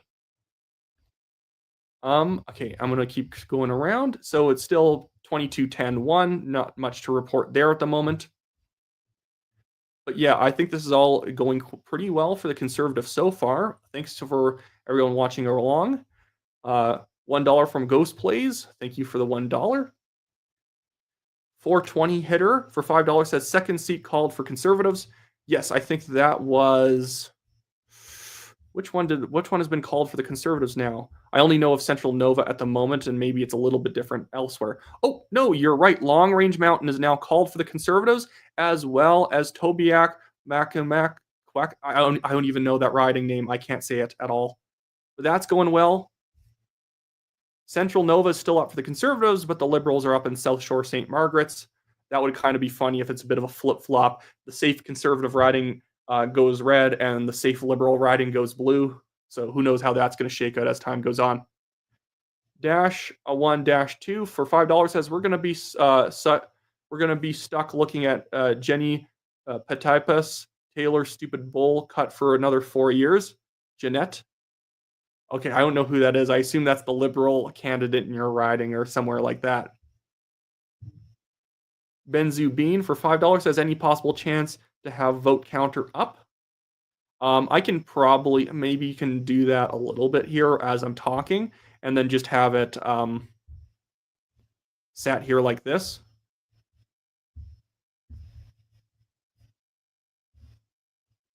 But can I do that? Okay, I'm just gonna do this. This is easier, and then I can shove it over in the corner there. So hopefully you guys don't mind that, but this is the current results, and then I can look at detailed stuff as we go. Ghost Plays for $2 says it ain't a gamble if you're 100% sure. Well, fair enough. If you want to bet on Polymarket, you can. If you feel like it's a 100% certainty the Conservatives are winning. I like Daniel Boardman's theory that actually maybe the Chinese government or someone like that is going to put money onto Carney on Polymarket just for the propaganda value. $6.99 from Desperation05. Don't forget, folks, Stephen Harper's first term as a PM was served as a minority government. In fact, it was 2 terms. He had 2006 and 2008 and only won the majority in 2011. Mr. Donkey for $2. Does Poilievre stay leader if the Liberals win a majority? I don't know then. I think then I would just say that what you would say in that situation is he has to prove himself, probably. Critical Enjoyer says whoever wins, Jesus is still king. And I can absolutely agree with that. Everything is providence, and we don't have to worry if we know that we are not in control. JQK for $6.99 says 5 minutes ago the guy was bashing Pierre, get him off. Wyatt, your solo analysis is 100 times better. I think Daniel's fine. I find the analysis from the more negative perspective totally okay. I'd go into more negative analysis too, depending on what comments are made. Because again, we always want to be able to criticize our own side, or we quickly kind of turn into hacks if we only ever say good stuff, and whenever bad stuff happens, we explain it away. It's like every once in a while, I would have people saying, Wyatt, don't bring up your nomination in Calgary Signal Hill and being unfairly disqualified. It's bad for the party. It's like, I'm not going to go on and on about it, but mentioning it's not wrong. And by the way, I did run for the conservative Signal Hill nomination. Again, I had like 1,000 supporters, but apparently certain people didn't want me to run. Annoying. But I agree with people from before saying that we do need EDA reform and let EDAs pick their candidates, more transparently. My current guy who's running in my riding, I voted for him. David McKenzie's a good guy.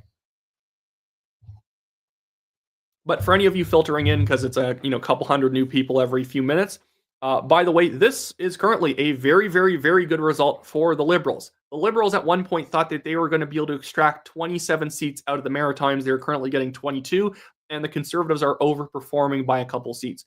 Obviously, it could fall back a bit, but even if it falls back a bit, it's tight. And the popular vote being tight in the Maritimes means it might not go very well for the Liberals elsewhere. Doodlebug for $5 says, I have to be honest, I am not optimistic about the current results. Rebel News has already called it for the Liberals. Did they? Okay. Did they actually call it for the Liberals? Because if they did, I think they're just not, I still think they know what they're talking about. Yeah, so I don't even know what to say to that. Yeah, like it's super, super early. Obviously, anyone could win, but I don't think that we're at the point where you could call it for anyone. My goodness. $6.99 from John Cooper. Missed you in Canada. My 14-year-old son put in over 100 Kung signs. Fantastic. And that is 100 out of 2,900 because that's how many requests I heard that they had gotten. That is not something that happens in a riding where the Liberals are going to win it by 10 points. That's what happens in a riding where it's going to be tight. Or I could actually see Greg Kung absolutely demolish Jenna Suds. She's just a textbook bad candidate. She has the tendency, like Kamala Harris, not that I want to make it about American politics, to talk down to people. Like, I remember this video she had made about a school lunch program, and she's talking like this about how, have you ever been to school and you didn't have enough food? And it makes it harder to learn. And it's like that for like minutes at a time. It's like Jenna, just treat us like we're humans. But yeah, good job for you guys putting in signs. That is very good. It helps loosen people up. Signs. Nobody votes for a party just because something was stuck in their door. Not many people are like that. What putting something in people's doors do and what putting up a sign does is, to quote the show Mad Men, it's like advertising. What you're saying with your election advertisements is, guess what? Some of it's persuasive, but most of it's saying, guess what? You're okay. No matter what you do, you're okay. I mean, if you vote conservative, that's fine. Look at all the other people who are voting conservative. That's what all this promotional stuff does, is it makes people more likely to follow through on something that they were already leaning towards. Epic Encore for $10 says, I came from Brazil and lived through these failed liberal policies. It's like a horror movie replay. Vote for change before decline. Seen it before, there and now. Here, bad policies destroy nations fast. Absolutely, I agree with that. And I get annoyed because I have a master's degree in policy. And the main thing that thing taught me was I don't like policy people. Policy people think you can achieve utopia through the right regulations and legislation. You cannot. In fact, the more regulation and legislation you have, the worse things are going to be. You might have noticed that Carney and the Liberals picked up one seat on the counter. It's just because they've counted very few votes along that New Brunswick border, where I believe the Bloc Québécois historically usually win that area. $10 from Peeper Jean. For Palia from Wyoming, I'm so thankful for your channel. It's my go-to for info on neighbors up north. Wow, so you're an actual American who's just frankly interested in Canadian politics. I guess that's kind of like me watching not just American politics, because I think everyone's interested in American politics no matter where you're from, but I kind of like to follow UK politics a little bit. I find it sort of neat. I like to see I find that there's a lot of similarities between parties there.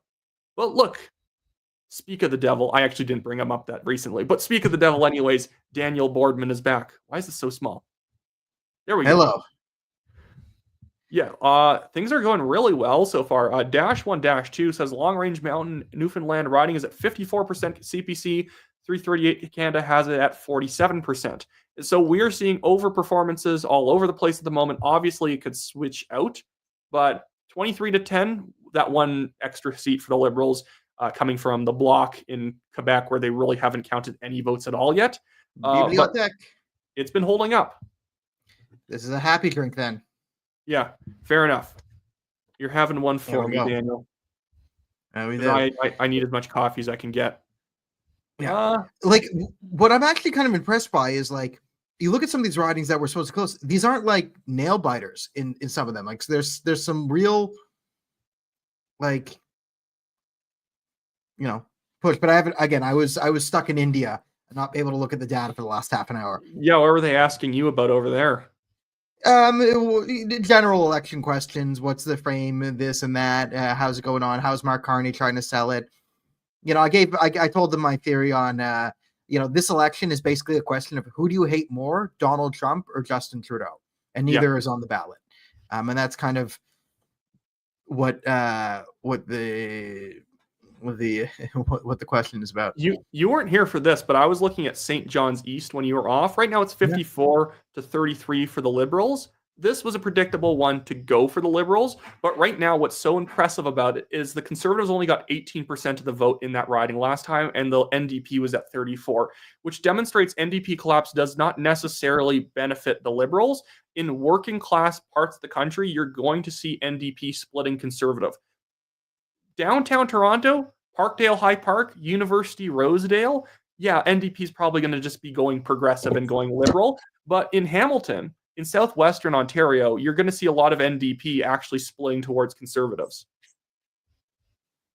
But what else do we got going on here? But I'll get to the next question we had. Patty C. Evanston, new change, now lumped in the Northeast, still CPC. Northwest changed. Is this another riding in the Maritimes? If it is, if you're talking about a riding in the Maritimes, if you were blue before, you're probably still blue now. Sally Paranjab, 999 says, what's happening with Abbotsford?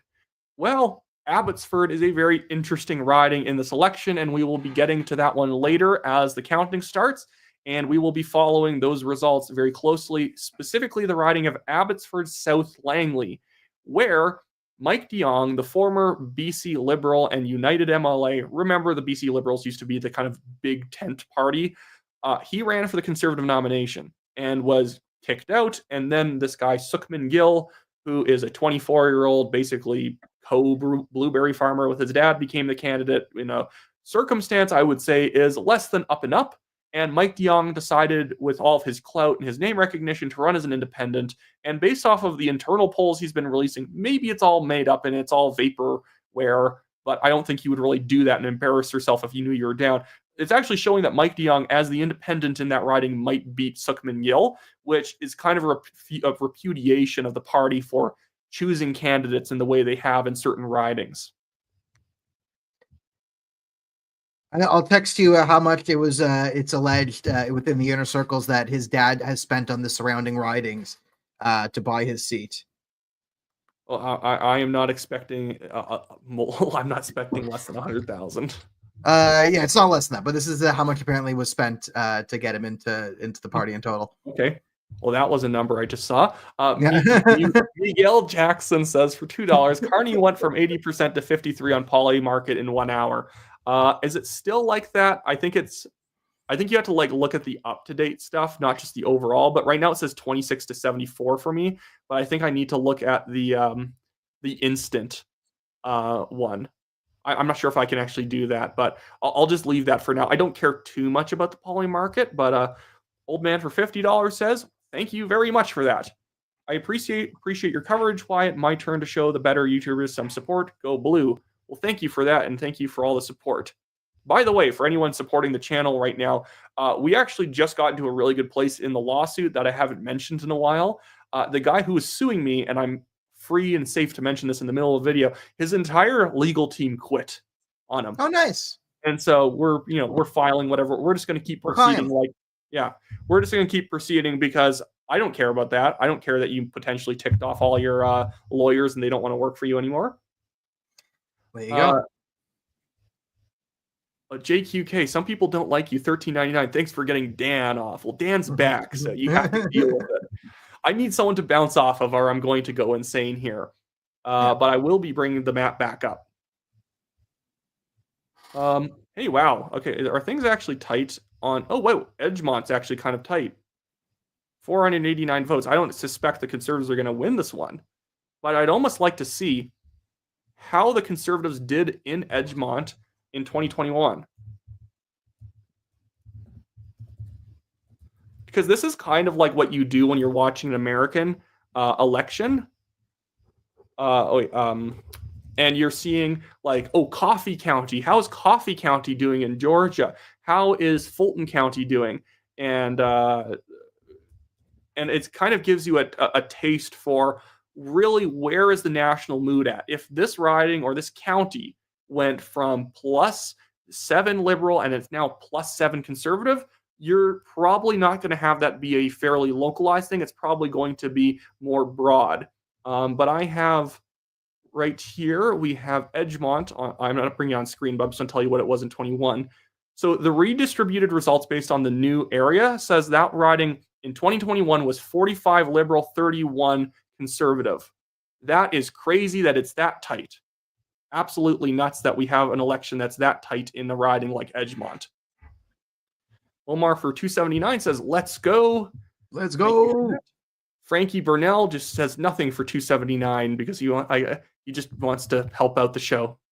Good But man. I'm going to try and get back to some live chat because, my goodness, we have 7,100 people watching. People are saying they're still a little pessimistic. I am so much more optimistic than I was coming into this. Like if liberals win, it's going to be the weirdest election ever. It's going to be the weirdest election ever. But like, because I'm in Toronto, so what worried me is like I didn't see a lot of signs here. Listen, I know Toronto's red, but I mean I lived here all my life. I've seen there were less blue signs in like the upper middle class neighborhoods and places where you expect to see a bit more. So I was kind of using that as sort of a real life indicator of where things are going. But the early results I'm seeing are much better than I thought it would be. And also like the Conservative Party didn't even predict this.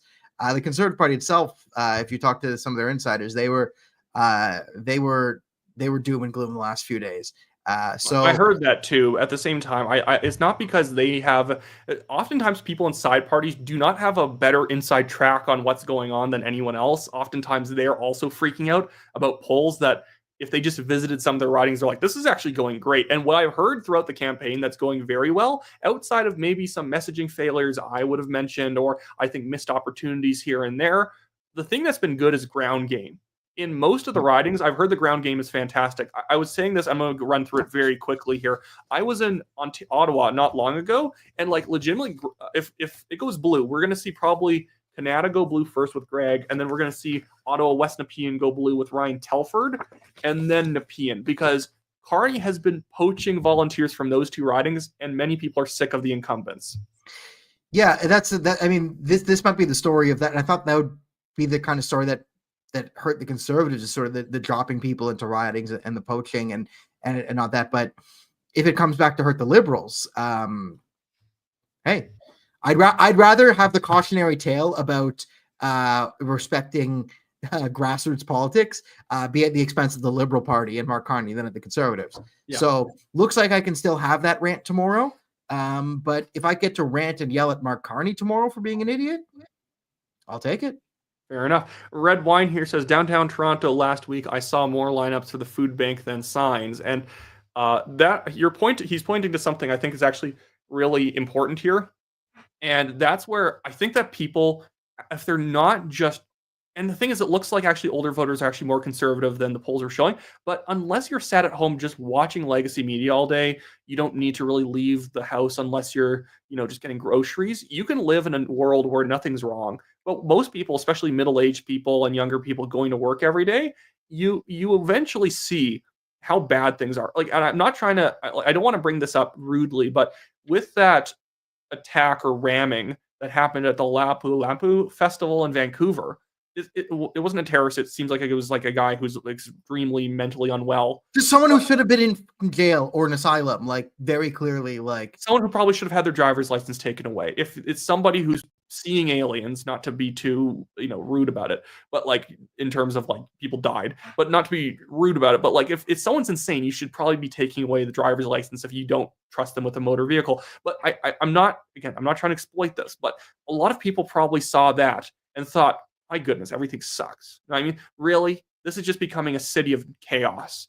And the government's letting it happen. And even though there's the municipal government and the provincial government who have probably even more say over this stuff happening, the federal government isn't stepping in and saying, hey, no, you guys can't have safe supply drugs everywhere. You can't have decriminalization. That's insane. And I think everyone just sees this as a metastasization of stupid liberal policy on 3 levels of government.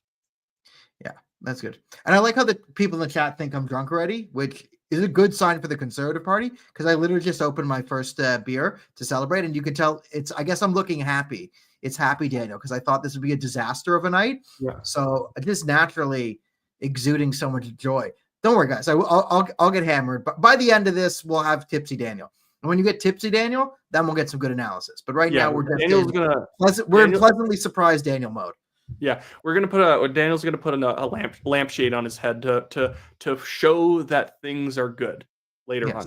That's Gary Atterick says, is it a good night? How so? It's a good night because currently, guys, if you haven't noticed, Bluefenland showed up to play, and currently we're leading in 2 ridings that the polls showed that there was no chance of the Conservatives winning because the Liberals won them last time, but the fishermen showed up.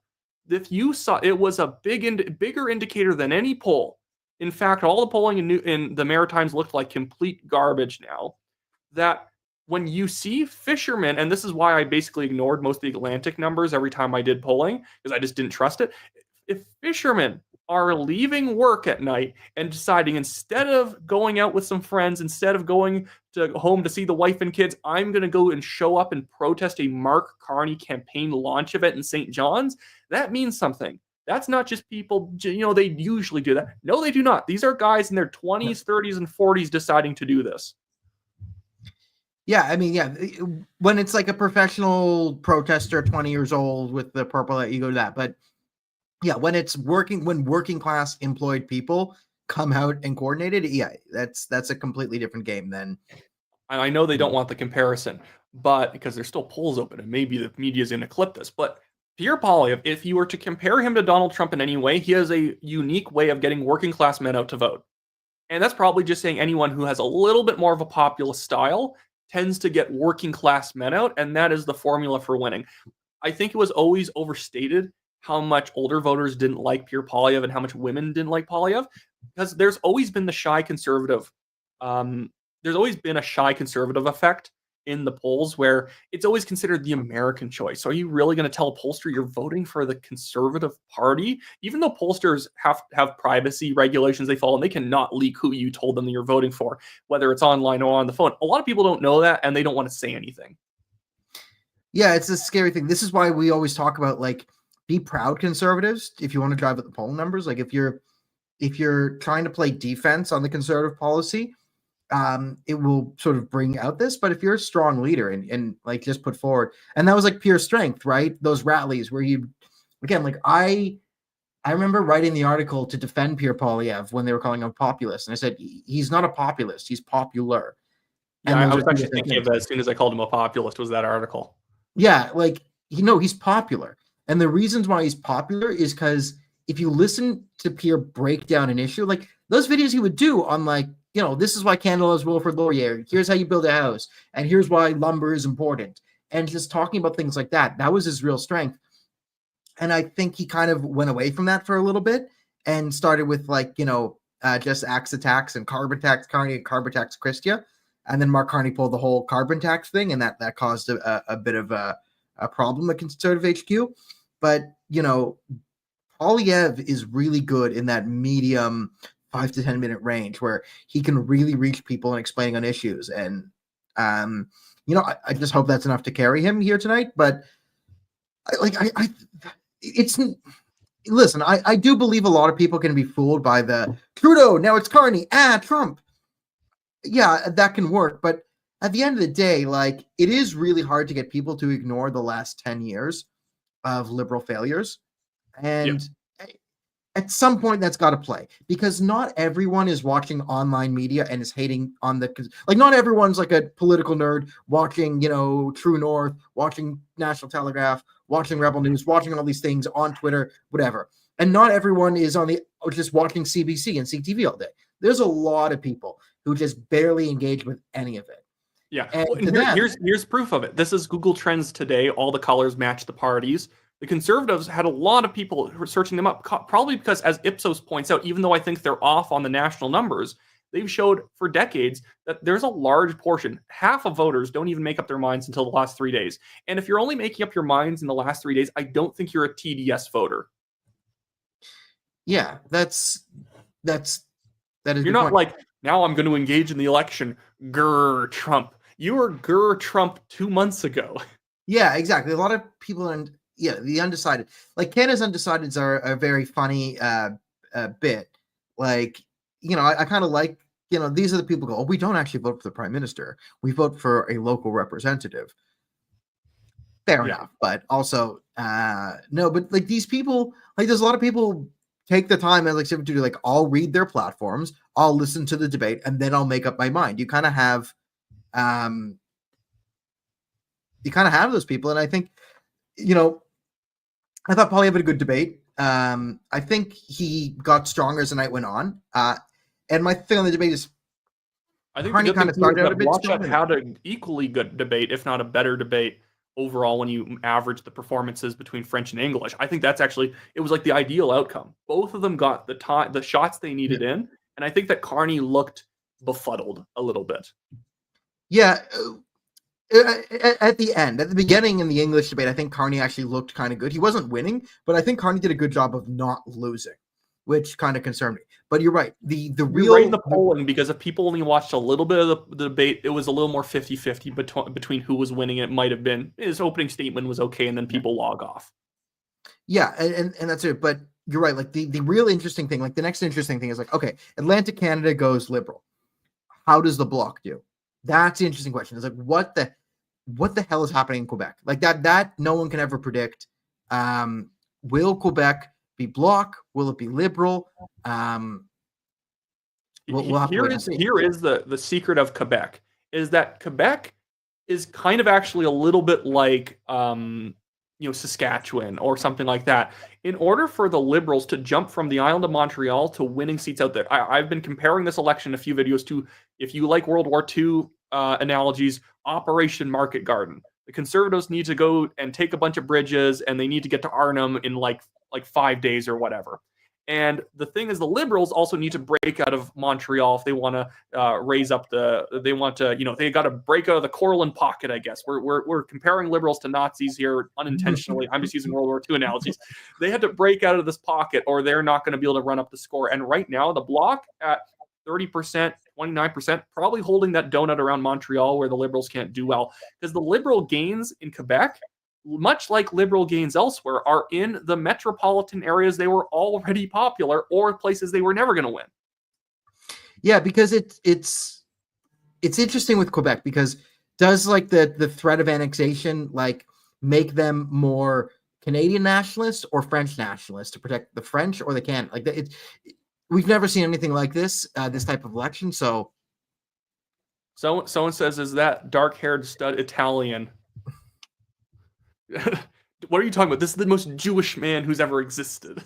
Hey, mozzarella, pizza, Mario. Hey, yeah. Matzo ball soup. Matzo ball. Hey, put spicy matzo ball. Someone asked about South Shore St. Margaret's, which is currently being led by the Liberals with 354 votes.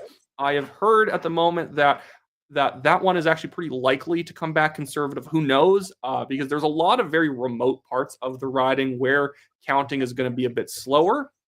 What I've heard is that Rick Perkins, the current incumbent there, because suburbs around his area have been moving a little more liberal, he was actually going into what somebody told me is like a third tier rural area in terms of you're on the main drag, then you go dirt road, then you go dirt road again, you go to a small town, and then you take another dirt road even further outside that small town. And they've been going to those places where usually turnout's like 10% because nobody cares.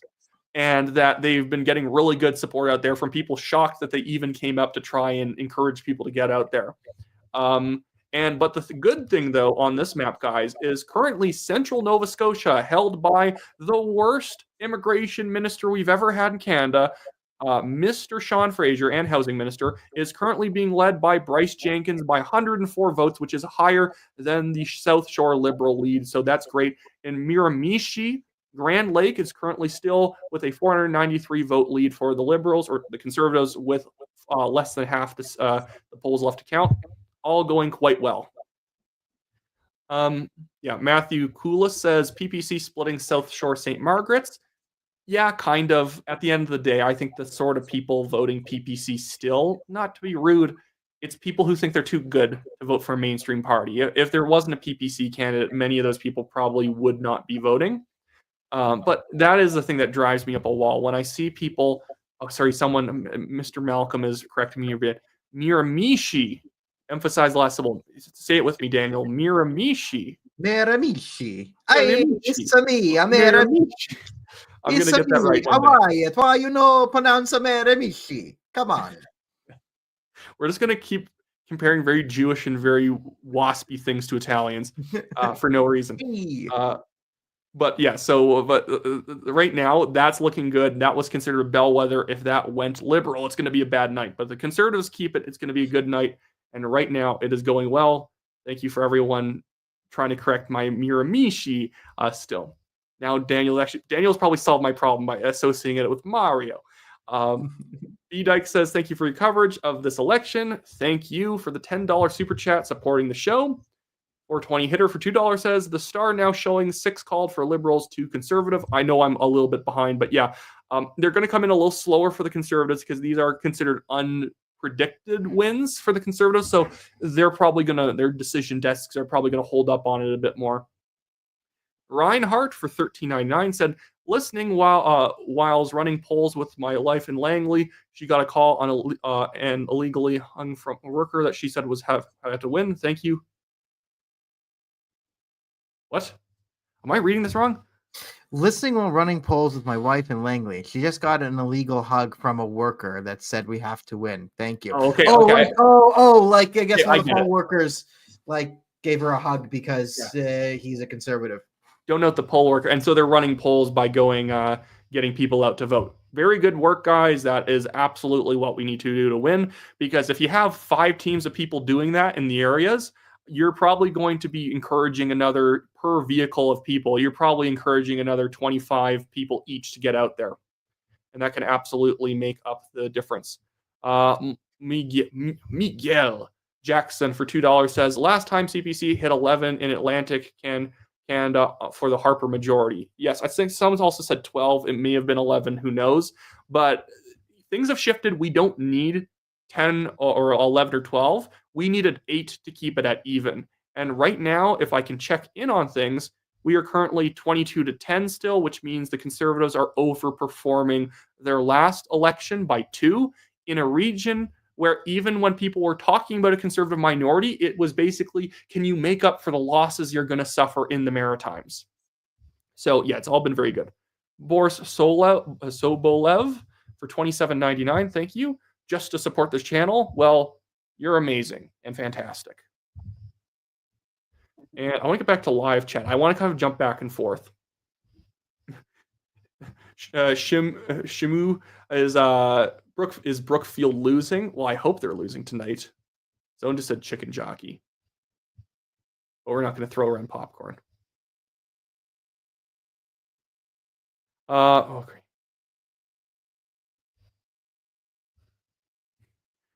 Cynthia Cools Lartigue. I'm so bad with names, guys. I'm deeply sorry. We are currently on our way to Croatia on a river cruise. It's 3:30 a.m. and I just want it to be over. And I just want it over. Well, you're luckier than all of us getting to go on vacation early. Mendel Lovner says Thornhill for Polyev. Absolutely, that is a safe conservative seat out there. Yeah, Thornhill's going to go blue. Yeah. Yeah, Thornhill's not voting liberal, especially not after the last 18 months. Based on what has happened over the last 18 months, I think one of the big pickup areas for the Conservatives is going to be York, Vaughan, and Richmond Hill. Richmond Hill especially, because you have the perfect blend of people who hate the Liberals. Jewish voters, you have Persian voters, and you have Asian voters. Yep. And King Vaughan, actually. Vaughan is another good pickup area for the Conservatives. The problem for the Liberals in the York area, Markham, as well as Vaughan and Richmond Hill, is these are areas where there was actually never a lot of NDP vote. So if the Conservatives steal votes from the Liberals, and let's just assume the Liberals grab up 2/3 of the NDP losses, it might not matter because there might be only 7% NDP to even steal from in that area, and some of them are still going to stick with NDP. Well, the Conservatives are grabbing up like 1/5 of the Liberal vote. Yeah. Sell it thing will be gone. Fantastic. Yo, Wyatt, great job. 66,000. You're actually close to 100,000. I'll be damned. Maybe I can guys, invite... like and subscribe, or else Wyatt will be sent to the gulags. You know what? If I win, because Daniel did that shout out, he can come and I'll buy him dinner if I win. There you go. You have to meet my other friends. Very nice. Well, I'll be in Calgary probably in the summer. Yeah, fair enough. Well, maybe I'll have to hit it early. Neil Max, we're talking about doing a combined thing in BC. We'll talk about it later. Yeah. But Neil Max says Christians are starting to wake up to the fact our religion is under attack, and as well due to the Liberals. And there was this crazy policy that was kind of hinted at in the budget where they were going to start taking away charitable tax status from churches who do evangelizing, which is basically saying let's go after like Christians. Because that doesn't tend to be synagogues. It doesn't tend to be like other sorts of like Sikhs don't really do evangelizing. Like, listen, you have the right to recruit, like evangelizing. If we're going to go after religious institutions who proselytize or evangelize lose their tax status, you have to take away every funding from every mosque in the country. Yeah. Right. And there's a 0% chance that's going to happen. Yeah, and I think that's always one of those things where it's going to get destroyed in the courts unless you'd have other religious institutions just re-roll themselves as community centers. We're like community nonprofits or whatever, and we're not churches. We're not actually religious. We're all about culture.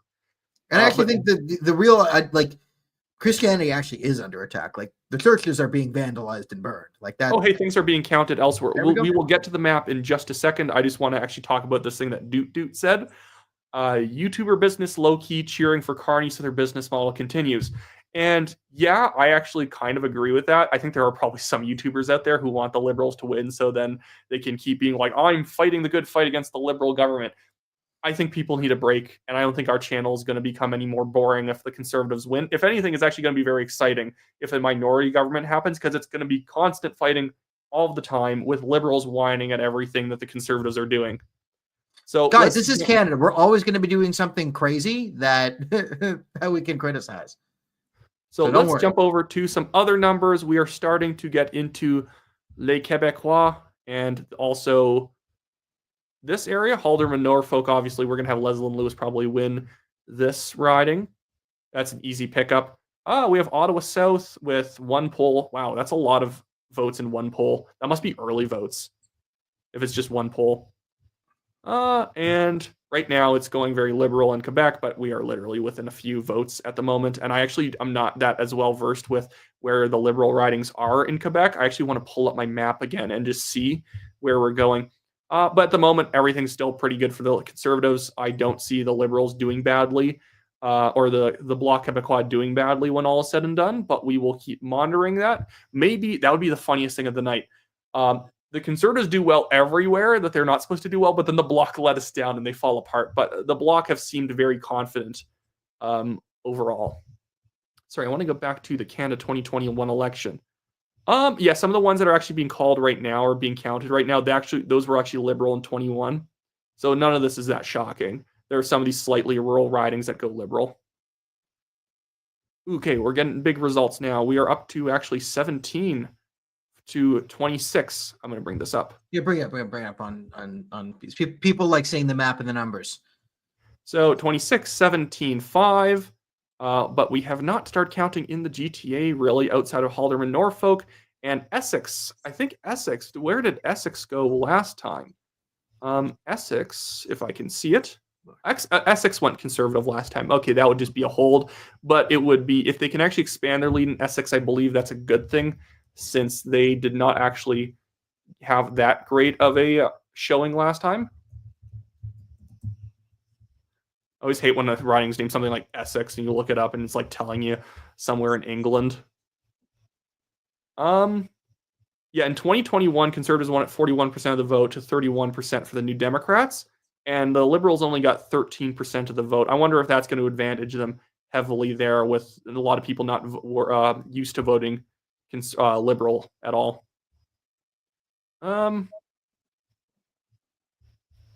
Yeah, right now I'm looking at this map, and other than this one up north, which is only one poll, this is like pretty typical looking for what Quebec's going to start looking like for probably the rest of the night. Oh, okay, that went dark. I'm going to have to reload the map. But yeah, so far nothing too exciting, guys, so that's good. Well, I'm going to go check in with the popular vote. Maybe I'll just display that at the top here for a second.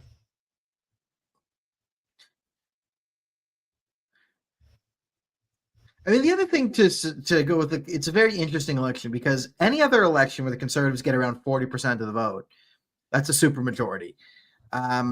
You're dealing with very strange times where only Jagmeet could be so. All right, those are fine. We're counting. And the block numbers, the block is looking good. So far so good for the block. And the Conservatives holding out east. We have not counted good areas for the Conservatives on a regional sort of level. And again, some of the polls were predicting that Liberals were going to get 65% of the vote in the Maritimes. Yeah, I mean, it's such a strange thing with like the polling, right? Like, this is good news, because a lot of the doomsday was based off of like the doomsday polling, which hasn't manifested. And you're right, like we're doing like, I don't know, 10, 15, maybe 20% better than some people thought in Atlantic. So extrapolate that out. I mean, it's going to come down. We'll have to see the GTA. Like, this is kind of where it is. Ontario just closed. So what does it look like in the GTA? Like, are 32-22, by the way, so that's not too bad. Although these are going to be the first couple polls where, because this is the one thing about the early results that people sometimes don't get. I can find you in the safest of safe seats for one of the parties a poll that goes the other way. Every street has its own culture. Yeah, and again, you don't know like what's with the polls, and like I think there's some definite fingers on the scale. Like, again, when it just like, you're right, maybe the Conservatives were never up 25 points. But the 20-point swing in a week didn't make any sense. I thought the Liberals actually were. That's where, when the Liberals fell behind the Conservatives like last year by 20 points, I never thought that was actually going to hold. It was indicative of the fact that everyone liked who was voting Conservative liked them, and a lot of people did not want to vote Liberal, so they artificially inflated the Conservative vote. But the other thing we had going on was just the Trudeau effect. And so once we started swinging back the other way, I was saying that I didn't believe Angus Reid when they said it was only 17% for the Liberals, and I didn't believe them when they said it was 45. That's just not how public opinion works. And I'm not sure if you know this. Do you know how Angus Reid gets its information, its data? No. Air miles. And you can immediately tell why that's not good for accurate polling. There is a very particular person on average who has an air miles card who uses a lot, compared to somebody who uses other sorts of credit cards. It's going to be white collar, jet set people. It's upper middle class. It's upper middle class polling. Yeah. Yeah. And even if you get people in different income ranges, I don't know if that income, the lower income range, is just retirees who only make $40,000 a year now that they're on their retirement and on CPP. But they used to be high income earners, and it's a very upper middle class, very graduate degreed demographic of people. And even then, it's their kids.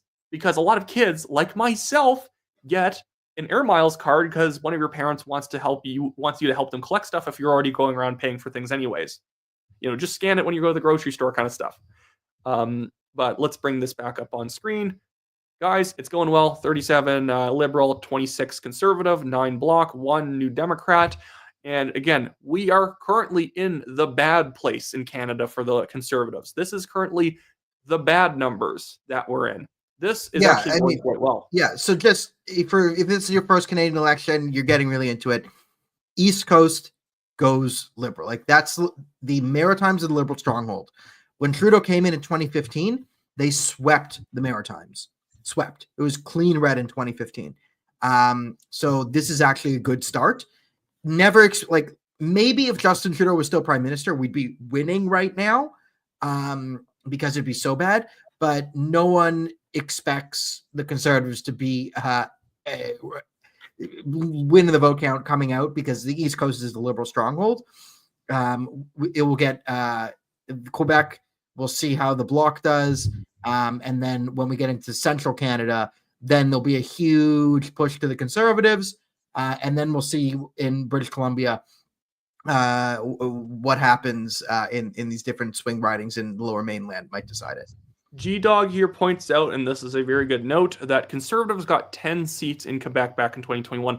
I actually genuinely, all I think the Conservatives need to do in Quebec is win the 10 seats. There is one in Trois-Rivières that they can win, where a Conservative candidate who's run there a couple times before and is running there again, who used to be the mayor, has a good chance of taking a seat from the Bloc. But that's a Bloc Conservative swing area where it almost doesn't matter who wins. It's nice if the Conservatives win, but it almost doesn't really matter. We just need to make sure that we, run up the score in some of these good places for us.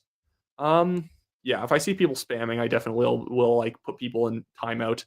Sorry if there's no moderators. I actually don't know how to make moderators. I'm gonna have to go into the background of the YouTube chat and start giving people moderation hammers who I trust. But I honestly stream so little, I never think of that. But I'll do a couple super chats here before we get to some more detailed results. Melanie Leo for $6.99 says, "I want to thank you, Wyatt. You've been my rock through this. Jesus, Wyatt, and wine." Well, don't drink too much, but thank you for saying that. We need to all be ready to go tomorrow. Selena Titus for $10 says, "Thank you for the reporting, Wyatt." Well, thank you for watching. The Fiffy for $5 says, "I'm just amazed that Jagmeet was willing to cut the throat of his own party despite the CPC. Support Pierre Poilievre no matter the results. We need him to lead." Again, a majority, I think he has to prove himself. I said this when you were gone. If it's a really bad loss and it doesn't look like it's going to be at all, in fact, it looks like it could go Conservative minority easily right now, that if it was a Liberal majority, for argument's sake, I'm not trying to doom and gloom here, he would just have to really prove himself in the next 6 months that he deserves to still be there. Yeah. And the other thing, listen, let's not give Jagmeet too much credit. I think Jagmeet is, and it's going to work with the Liberal crowd. I think Jagmeet sucks so badly that he's realized how badly he sucked. And now he's, posthumously saying, well, I sucked for the country. I did it for the Liberals to stop Pierre. When in actual fact, it's like, no, you're on TikTok, combing your beard, talking about, I don't know, whatever the hell it is, why we need communism to make a Khalistan. Who knows? Who even cares? But no, he became the party for people who are 20 years old taking anthropology. Yes, which should be illegal. Leighton Tomlinson for $2.79 says, "How many seats do Conservatives need in Quebec? 10? 11 would be nice, even if they drop to 9. If they drop it to the Bloc, it almost doesn't matter.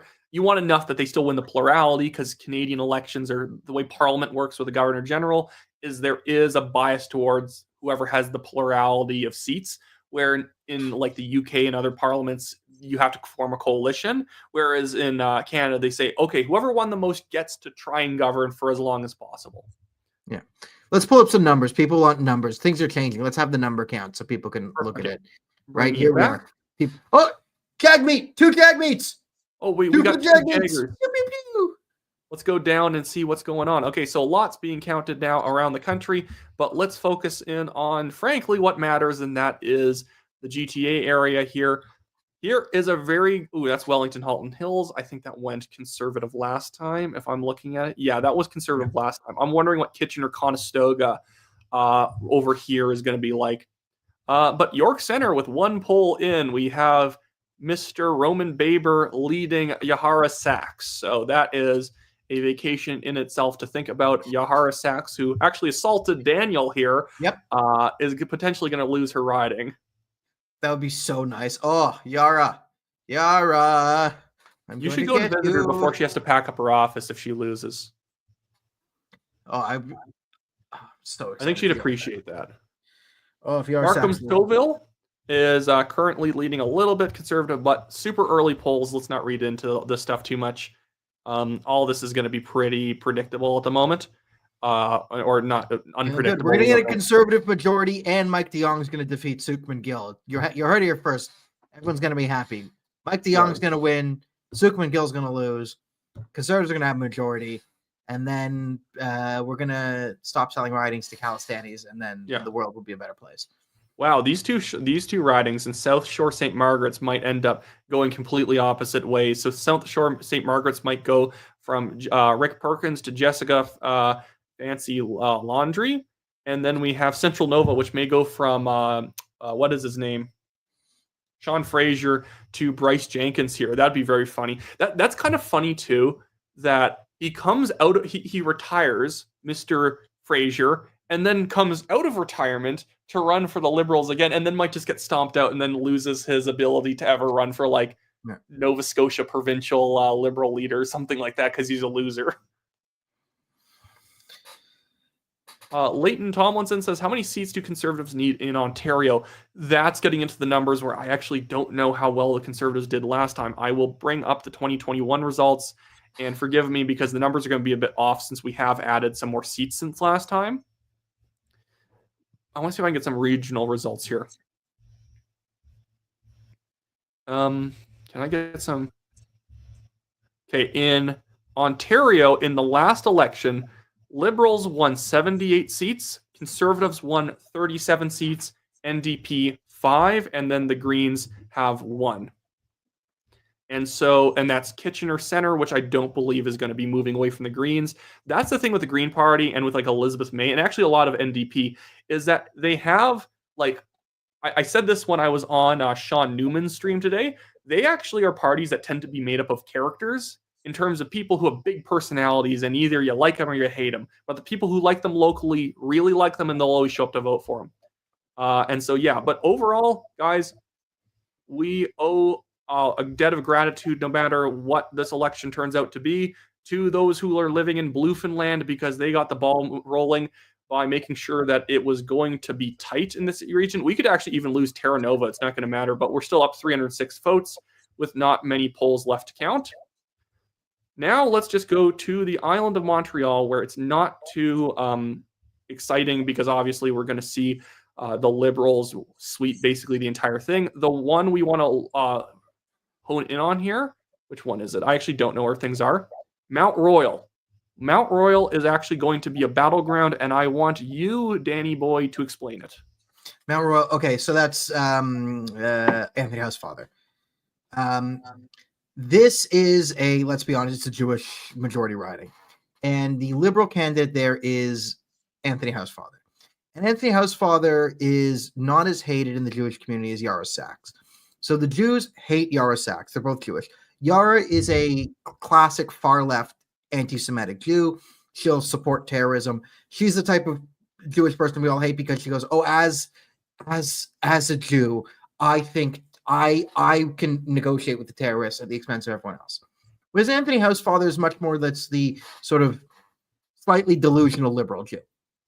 But the Liberal Party in the Jewish community now is synonymous with terrorism and violence and chaos. Most of the Jewish community has seen that the Liberals have pretty much given a tacit endorsement to the jihadists roaming around the street.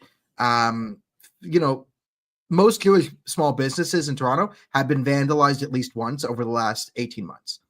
And I'm not sure what the numbers are in Montreal, but when a coffee shop is named like Goldman's Coffee Shop in Toronto, someone's going to throw a brick from it, and with a Nazi paraphernalia on it, and they're most likely voting Liberal or NDP. They're not voting Conservative. Conservatives are not vandalizing and harassing Jews right now. It is the Liberals and the NDP fighting over the current modern Nazi vote.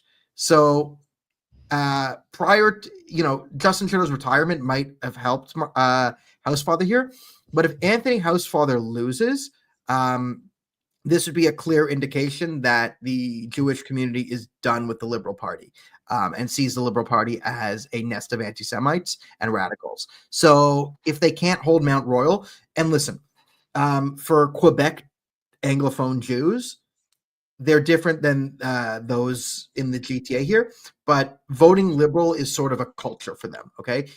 They see themselves as part of the Liberal Party. Again, it is part of their identity. They don't think too much about this. They just vote Liberal. They don't vote Bloc because they're like 99% of Jews in Quebec are Canadian nationalists, not Quebec nationalists. So they have the Liberal vote sort of in them, and the Conservative Party is sort of faux pas, and they like to think of themselves as sort of progressive and open-minded and modern. So it's why they've always gone Liberal. But if that riding flips Conservative, it would be sort of the death knell of the Jewish support in any meaningful way for the Liberal Party going forward. So that's what Mount Royal would tell us if Housefather loses it. To give people an example here, in case people are ever nervous about early results when there's only a couple polls out, guys, the NDP are not going to win Leduc with Saskatchewan. Yeah. This is a very easy conservative riding, but when you only count one poll, obviously it could have just been a particular place that is going to be tough to win, or like it's going to be a particular poll that goes NDP. So all this right now is there's not much counting going on at the moment around here. So we'll have to check in a little bit later, but at the moment things look pretty good. I don't suspect it would be weird that the Maritimes actually does not go nearly as liberal as we thought. And then it's like a wipeout in Ontario and a wipeout in Quebec. And as we said just a second ago, the Liberals in 21 had gotten 78 seats in Ontario. Ontario is even a place where the Conservatives can still win fewer seats than the Liberals, but that's when Saskatchewan and Alberta, rural Manitoba, British Columbia come into play, and even the Yukon in order to push the Conservatives over the top. So the Conservatives will get a late push, and then, I mean, BC is interesting because there's some BC, like that's when the NDP will also pick up in BC. Like Don Davies will probably win. We'll see about Jagmeet. Like, oh my God, unless Jagmeet is like the line between liberal or conservative governance, and I have to cheer for Jagmeet in some weird way. The Conservatives stand to. I mean, BC is going to be very interesting because how do the Conservatives play the vote in BC? Because listen, I had a lot of criticisms of their BC strategy. But quickly before you get to that, I'm just going to acknowledge from the Jack on the track. When people are mentioning that we're not showing the numbers right now, it's because the numbers in all the new areas are so preliminary. We're counting like a poll where like 50 votes have been counted, and it's going to have wacky results if we show it at the moment. I will be showing it as time goes on. Maybe I'll keep it on the popular vote up top so you guys can digest that. I mean, it can show where it is now. I mean, but again, when a poll's just closed in a province, we're in a very, so right now we're in very chaotic shifting. This is not an election that's going to end with 50% of the vote for the Liberals. We've just been counting the very liberal areas. We're down to Jagmeet. We're down. Dang, we only have one Jagmeet left. One Jagmeet. No. Who will trans the kids? I know. Trans the kids from Palestine. No. Sorry, you were saying about BC and the strategy. Yeah, I mean, I thought they were playing too much to the Calistanis in BC, and it was interesting if you followed the Calistanis in Boz News. Once the polls started to shift liberal, they actually started attacking a lot of their own candidates in BC and calling them like drug dealers and whatever, the conservative ones, because the Calistanis obviously value the Liberals and the NDP more because they give them everything they want. So I was worried with this strategy. I'm trying to explain, like, the vast majority of Indian Canadians are not Calistani and are scared of these people. So it's not like it's Sikhs versus Hindus. The majority of Sikhs are not Calistani. I mean, they vandalized a Gurdwara in Vancouver when I was out there. And if I thought if the Conservatives had taken a stronger stance against the extremism, they would have played a lot more to. It would have done really well for BC because, as we talked about, Asian Canadians are so tired of this nonsense. And that's also why we are going to see probably pickups in Markham. We're going to see not only with Jewish vote moving conservative, but Asian vote moving conservative, and Persians are probably going to be what's going to win things in York, Richmond Hill, Markham, and all these places, Vaughan, and the Richmond ridings of British Columbia. Yeah, it's interesting. Like, I was talking to friend Salman, who's door knocking in Don Valley North for Chote, and he's basically saying like, anyone with the skin shade darker than him or whatever, all of them vote conservative. And the problems he's having is with like white people. Because they're watching CBC and like kind of brainwashed. And he's doing good because he's like Iranian with an accent, so he can get through to them. Like, no, it's not racist and there. But he's basically saying if there's any brown or black guys, they're just Pierre Poilievre all the way. Instant conservative, high five. They don't vote for social signaling. They're just voting for the policy, and they like Poilievre. Like, I was door knocking in my riding, which is safe conservative, but usually Asian voters are less likely to turn out. I was door knocking in an area where even people who had supported me in my nomination or were interested, and I remembered that they were kind of a little more conservative. They're voting liberal. But every single Chinese family on the street, except for maybe one or two out of like 16, we're all voting conservative. It was crazy. But we have a coder Corey says for $5, I was fearmongered into voting liberal last time. I won't be fearmongered this time. Go Pierre. And I think that is going to represent a lot of the liberals, because this is why I also doubted the polls. The same polls showing the Conservatives down by 5 points would show that 2021 liberals were far more likely to be voting conservative than conservatives voting liberals. But then you would see, oh, the liberals are grabbing up a good portion of the NDP. But the NDP aren't that many people. And I think a lot of NDP are just going to sit home, because if you weren't willing to vote for the more mainstream party before, you're probably not going to then suddenly switch over now, because if winning was your concern, why wasn't winning your concern in the other elections? People really underestimate what drives people out. Like, when the NDP collapses, there's a lot of people who vote NDP because they're like very woke, anti-establishment. Like the you talk to what's his face? Was it Peter Julian? Julian Newman. Julian Newman, right? You talked to Julian Newman, and that was a good conversation. Like, people vote NDP to be like purist leftists, and they see Carney as like, guys, I don't know how the NDP fumbled this. I do. Jagmeet Singh. Mark Carney is a global banker who moved his like global hedge fund super company's headquarters to America. There is no better villain for the NDP to say, you're going to vote, you call yourself a real lefty and you're voting for the banker. The fact that they couldn't do that. I oddly enough don't think the NDP is going to do nearly as bad in terms of the popular vote than people think. We're starting to get into Ontario ridings where they're going to get better polling, but I don't think we're going to see the NDP bottom out at 6% like Main Street polling was showing. I thought that was always ridiculous, because people tend to be stuck in their ways, and if you voted NDP last time, you're more likely to be wanting to vote NDP this time. Like, it's really difficult to lose more than half of your supporters from the last election.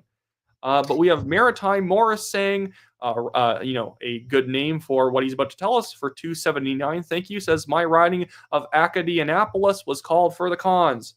Fantastic. That was a hold riding. Not too surprising, but it definitely we need to hold as much as we can in the Maritimes, and we are still currently gaining seats as well. Justin S. for $13.99. Love the show. The authenticity is what we all crave. Who would like to see the CPC? Who would you like to see in the CPC cabinet? I like to anyone but Jasper Talon. I like to see Michael Cooper in it. Oh, I'd like to see Michael Cooper too. I think Jasper Talon, I've seen him. He's an absolute ding dong. Cooper, a good cabinet member. There's always like, I want to see James Bazin in something in cabinet. I think he'd be excellent foreign affairs minister. The guy was helping in Ottawa, West Nepean. I would like to see Ryan Telford in some sort of national security role. based on his background, he's been like in national security for like 20 years, and he's probably like the one person who understands everything you're saying about foreign interference. Yeah, I think we need a lot of Canadian patriots in the cabinet.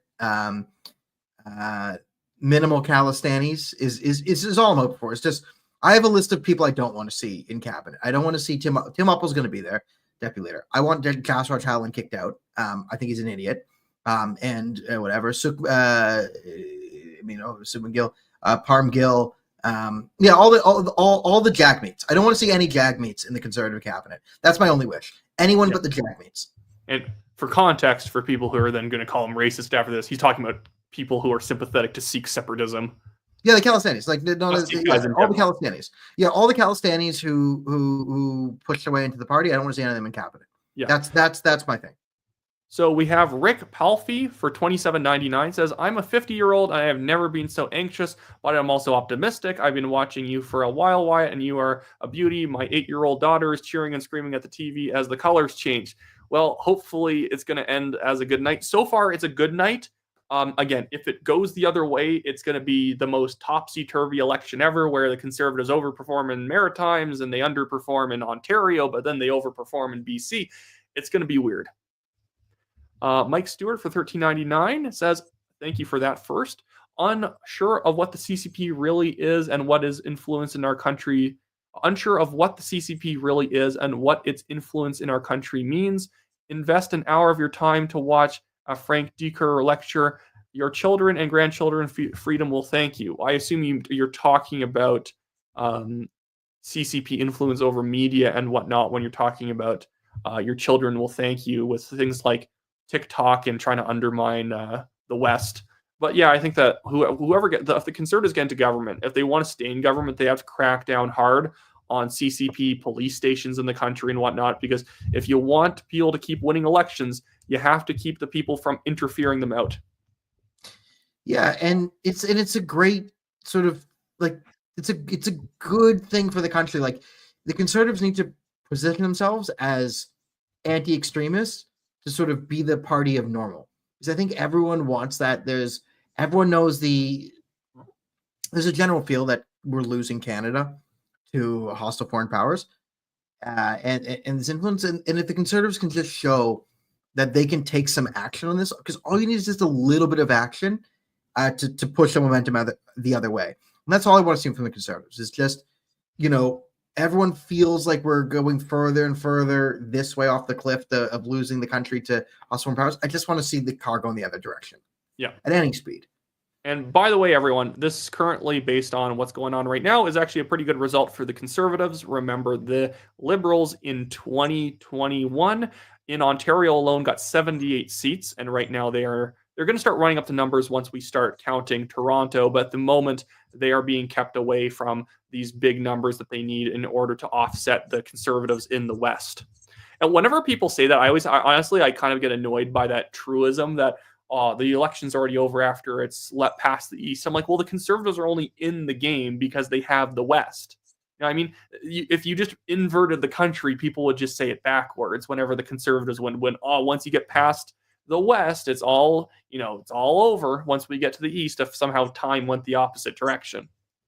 But yeah. Byron here says for $6.99, Miramichi is pronounced Miramichi. Stress on the last syllable, great coverage of campaign. I remember Miramichi, Wyatt. You must say Miramichi. Miramichi. There we go. Scotian for $25. Thank you for that. Do you know where South Shore St. Margaret's is in Nova Scotia is at? My internet is being horrible. We had a PPC candidate at my riding. My husband said the polls were packed all day with mostly under 40. Right now, it's actually not going so well for the Conservatives. We don't need the riding because of Bluefenland going so blue. But yeah, right now I think the Conservatives down 1,100 or 1,200. Maybe it's going to reverse, although the Conservatives are also leading by smaller margins elsewhere. So I just hope that they are able to keep up at least 8 or 9 seats in the Maritimes, because so far the popular vote has demonstrated good Conservative turnout. And Adrian Schaefer for $20 says, just wanted to say your videos are excellent. Would love to see you run for Conservative seat here in Calgary. You've got a great energy and drive. We need more people like you out there representing us. You're a beauty. Well, thank you, Adrian. And I, in fact, did run for conservative nomination in Calgary Signal Hill. I'm fine with the guy who's currently the candidate, but certain people in the background are trying to shove someone else through. And I was apparently like the top competition, so they kicked me out. But maybe if it's a conservative minority government and there's another election in a year and a half, maybe I'll take a swing at something. Hertz Donuts for $13.99. In the unfortunate event of a Liberal win, what are your thoughts on a possible separation of Western Canada from the East? I just don't think it's going to happen. As much as people think here, it's going to fuel separatist parties in the West that might actually start to be able to win seats. At the same time, I don't think you're going to get people off the ground for that because you're going to have to win suburbs in order to get that to happen in Calgary, Edmonton, Saskatoon, Regina, the Battlefords. And I don't think those voters want to do that, especially retired voters probably don't want to change up the way that their entire, jurisdiction operates in a big referendum. Still could happen. I just am less hawkish on that being a thing. Yeah, so I mean, the path, the way I always see it, the path to Alberta leaving is with a lot of crazy stuff happening, right? It has to be the Liberals coming in. They have to be very snooty and sneery and antagonistic towards Alberta, which is something they're very prone to do. And then it's all on Trump. Can Trump I don't think Trump has been a genius with the way he's gone about the Canada negotiations so far. It's pretty clear he doesn't really understand Canadian politics. But if someone in the White House really explains Alberta psychology to him, and then a couple of things happen here or there, and he actually makes a push for it, offering them like dollar for dollar statehood, and there's some sort of offer to Alberta, you never know. You just never know. Again, last time when Trudeau won, there was a big push and talk about separation. I did some videos on it. But if I had to bet, I was not expecting the Conservatives to really pull out. The Albertans to drop out at any real time. It was less than 1% chance. The exit party was fun while it lasted. But now, if the Liberals win, it's not a 1% chance. I think the percentage points is double digits on will Alberta remain in the Union for the next 4 years. And then I think that has everything to do with what do the Liberals do? What does Trump say? Does Central Canada, do the Laurentian elites try and make amends with Alberta? Do they try and finally, humanize them and listen to their concerns? If they do, I don't think there's any separation, but I've never seen them do that. So fair. Duplex Fulton says, Wyatt, what's the number of seats do you like in Toronto? Would you like, or how many seats for the Conservatives would I like to see in Toronto? Really, Toronto proper is probably going to be 100% Liberal or a couple NDP seats here and there. It's just not the type of city that ever goes Conservative. It's really what you're looking for in the GTA area is, are the Conservatives picking up votes in York? Are they picking up votes in Markham? Whatnot. Again, I've been checking around right now. When you see these results, it's a lot of ridings where there is like 5 votes counted, and it is indicative of literally nothing at the moment. But we have 3 Jagmeet NDPers on the board. So I assume that Daniel's very excited about that happening. Jagmeet. You're on mediocrity on this channel. Oh, how are the NDP doing in the riding of Gaza? Can you pull up the Gaza map? How are they doing? Where's Gaza? How's Con Eunice voting? Does Con Eunice get a vote? Where is that? How about Rafa? What's the Rafa vote looking like? Where is that at? It's in Gaza. Oh, I thought you were naming a riding that you're referring to as Gaza. Turns out Palestinians don't vote in our elections. Well, they don't even vote in their own elections. Well, they don't even have any elections anymore. So I don't know if Jagmeet was trying to win the vote in Qatar or Gaza, but Nikki Ashton is currently holding on to her riding of Churchill. I'm not going to pronounce the rest. Oh no, we're back Liberal. No, Nikki Ashton. No. All right, you take over for a bit. I'm just going to go off camera while I keep getting India calling me. Give me a second. No worries. But yeah, everything's not going too bad so far, guys. I know a lot of people are going to be nervously watching, like, oh my goodness, the Liberals are up a little bit. Like, yeah, of course they're going to be up a little bit in a lot of these places. We can go to Carol Mitchell for $5 saying, thanks, Wyatt. Blue will get this. Thank you, and I hope they absolutely do. Super duper popular YouTuber says for $10, what are the odds of Bill C-21 being repealed if CPC gets a majority or minority? Bill.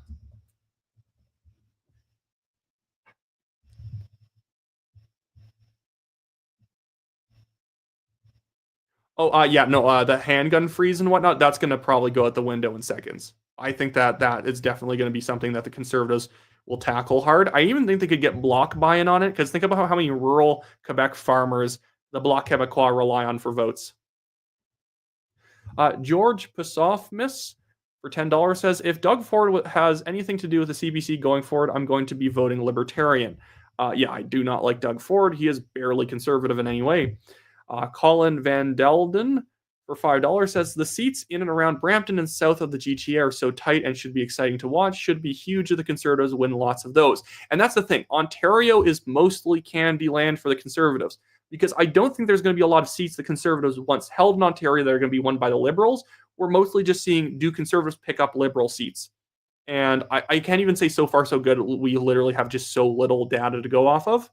Josh Crow for $5 says, I'm predicting a Conservative minority in the high 150s. Thanks for the great coverage of the whole election. Well, thank you, Josh, for watching along. And I think that is a reasonable estimate.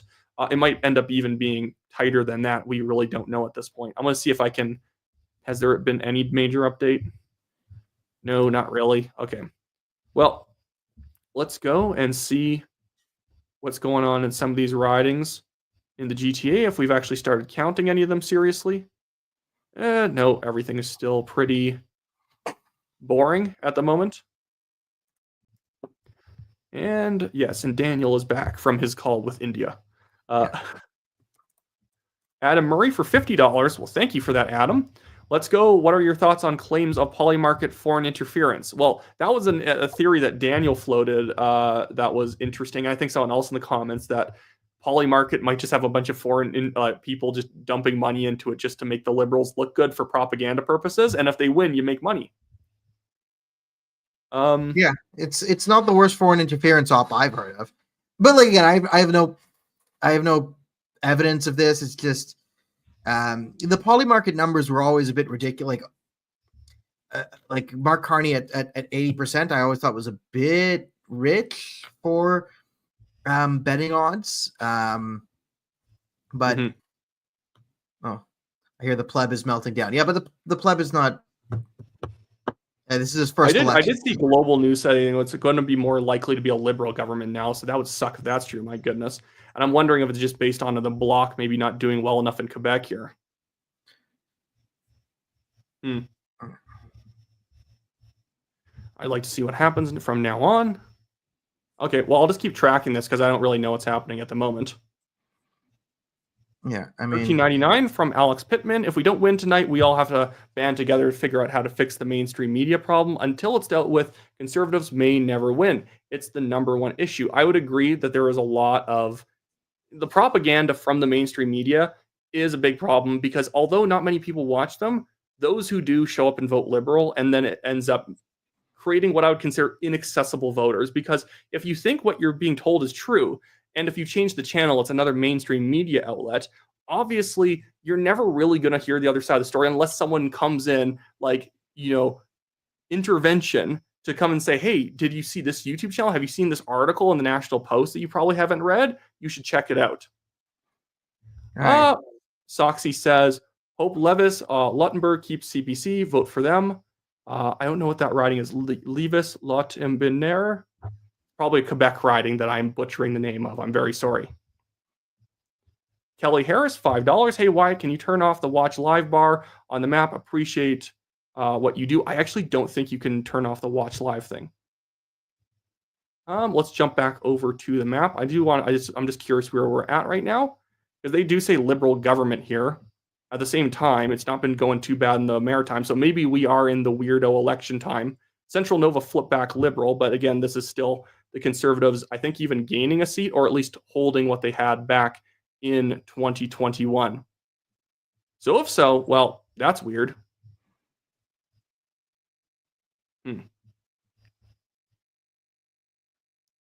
Okay, no real results in the GTA at the moment again. Going back to just going through comments, I'm going to go back to the live stream, the live comments. Hotshot2890 says 1 hour and already calling it lol. What the hell? I wonder if they're just using this based off their own like exit polling and they're just calling it early. Because isn't BC still voting right now? Don't they vote until 7:30? Yeah, okay, everyone's calling it. BC hasn't even closed yet. Yeah, BC hasn't closed. I am literally seeing ridings all over the place that are not even counting more than 5 votes. And why would you call anything? Like maybe they win, but I'm still like I'm just completely baffled that you would do that when they literally have not even closed one of the biggest provinces in the country. Like the third biggest province is not closed. And they want to call the election, even though Eastern Canada has barely counted anything overall. Like maybe it's because of the Quebec numbers. Yeah, I mean, we have to dig this in. I mean, it must be Quebec went liberal and the Bloc didn't underperform in Quebec. So let's.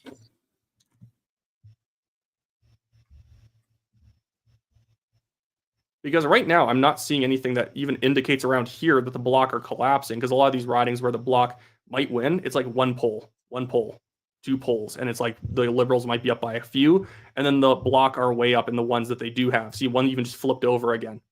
Unless they're just unless it's just like an automatic call, but that's weird. Everyone calls it at basically the same time when we still haven't even seen anything yet. Okay. I mean, yeah, this is and like, listen, I'd still cheer for a minority. If the Liberals win a minority, we're still in good position because I don't think a Liberal minority will last.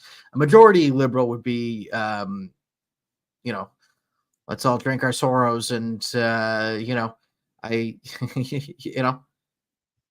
just how let's why not be addicted to fentanyl. Let's go. Yeah. Okay, how's everything looking like around Miramichi or Miramichi? We are still leading in. Cumberland, other place, Cumberland, Colchester. I believe that was a conservative riding last time. Central Nova still tight, but Sean Fraser's leading by a bit. And Terra Nova, conservatives are still leading with less than 20 polls to go. I want to see Alberta numbers now just to see if there's anything interesting out here. Making sure I want to have this up on screen so you guys can see it. Because, right, they haven't, are they counting? Maybe it ended at 7. Maybe their voting count ended at 7, but still, that's weird that you just call it a liberal when we haven't even counted anything. Maybe it does, but that just seems odd. Yeah, because everything's just one poll at the moment. Okay, well, I'll check in on that later, and hopefully that's wrong, but whatever. And wait. CA, $10 says, I'm watching your live stream, but I have CBC on in the background only because I want to see Rosemary Barton and David Cochrane's faces when conservatives win. Well, hopefully that's not. Inshallah. Inshallah. We are actually very behind, so this is kind of crappy because I'm doing like 6 p.m. stuff. From Quebec, my friends voted BQ to block LPC for 279. 50 from Marina for Karma. $50 says, thanks, Wyatt. Love your honest insights. Well, thank you, Marina, for watching. Centrite for $6.99. If we pull 12 out of Maritimes, we're in business. And that's where I'm confused because Maritimes went pretty fine, and the popular vote margin in the Maritimes is, again, way tighter than most people showed for the Conservatives to win a minority. So we may actually be going, if the calls are right, into the topsy-turvy election where Maritimes actually are more conservative than even last time. But maybe Ontario goes more liberal, but at the same time, I don't even know that from looking at the map because they haven't counted anything. Maybe people have counted ahead of time. I really don't know. Plausibly based for $2. Love from Kingston and the Islands. Let's go, Polyev. John Roberts, $2.79. Which riding indicates a win for Conservatives? Well, at this point, I don't even know because apparently it doesn't even matter. Super duper popular YouTuber. If the CPC wins the majority, I'll get, hey guys, Wyatt Claypool here. Wyatt Claypool tattooed on my leg. Do you think the CPC will repeal C21 if it wins majority or minority? And yeah, they would repeal C21 if they win a government. But don't tattoo my name onto your body. That would be bad. Jason Wiley just sends $10. Thank you. Camaro car for $100 says, excellent so far from Campbell River. What are your thoughts on the voter suppression with us remote workers, with U.S. remote workers? Were you not allowed us remote workers? I saw that where they were making it like artificially difficult to work if you were like on an LNG site, which is obviously stupid because it's not like they all live in that very conservative area, probably where the oil and gas site is. They're in an area where they may come from Toronto, but they work in oil and gas, or they may come from, the Maritimes. Tons of people who work in oil and gas actually come from Nova Scotia. Gang Deep Raj for 279. What's your thoughts on the Castle Law and Bill C-21? They should get rid of C-21, and I generally support the idea of a Castle Law or Castle Doctrine. Bitmouse just sends in $20. Thank you. Christian Fidaza for $6.99 says, I wore the conservative shirts to the polls today. One of the poll workers stopped me and said I couldn't vote. Another poll worker said I could. Yeah, I don't think you can stop someone who's voting from wearing what they want. You just can't have you can't wear a conservative shirt if you're a poll monitor. You can't wear a Matt. How many seats did the Conservatives have last election? Sorry, I'm just trying to find this. So in 2021, obviously there's more seats. There's 338 seats last time, and the Conservatives with Aaron O'Toole won 119 seats.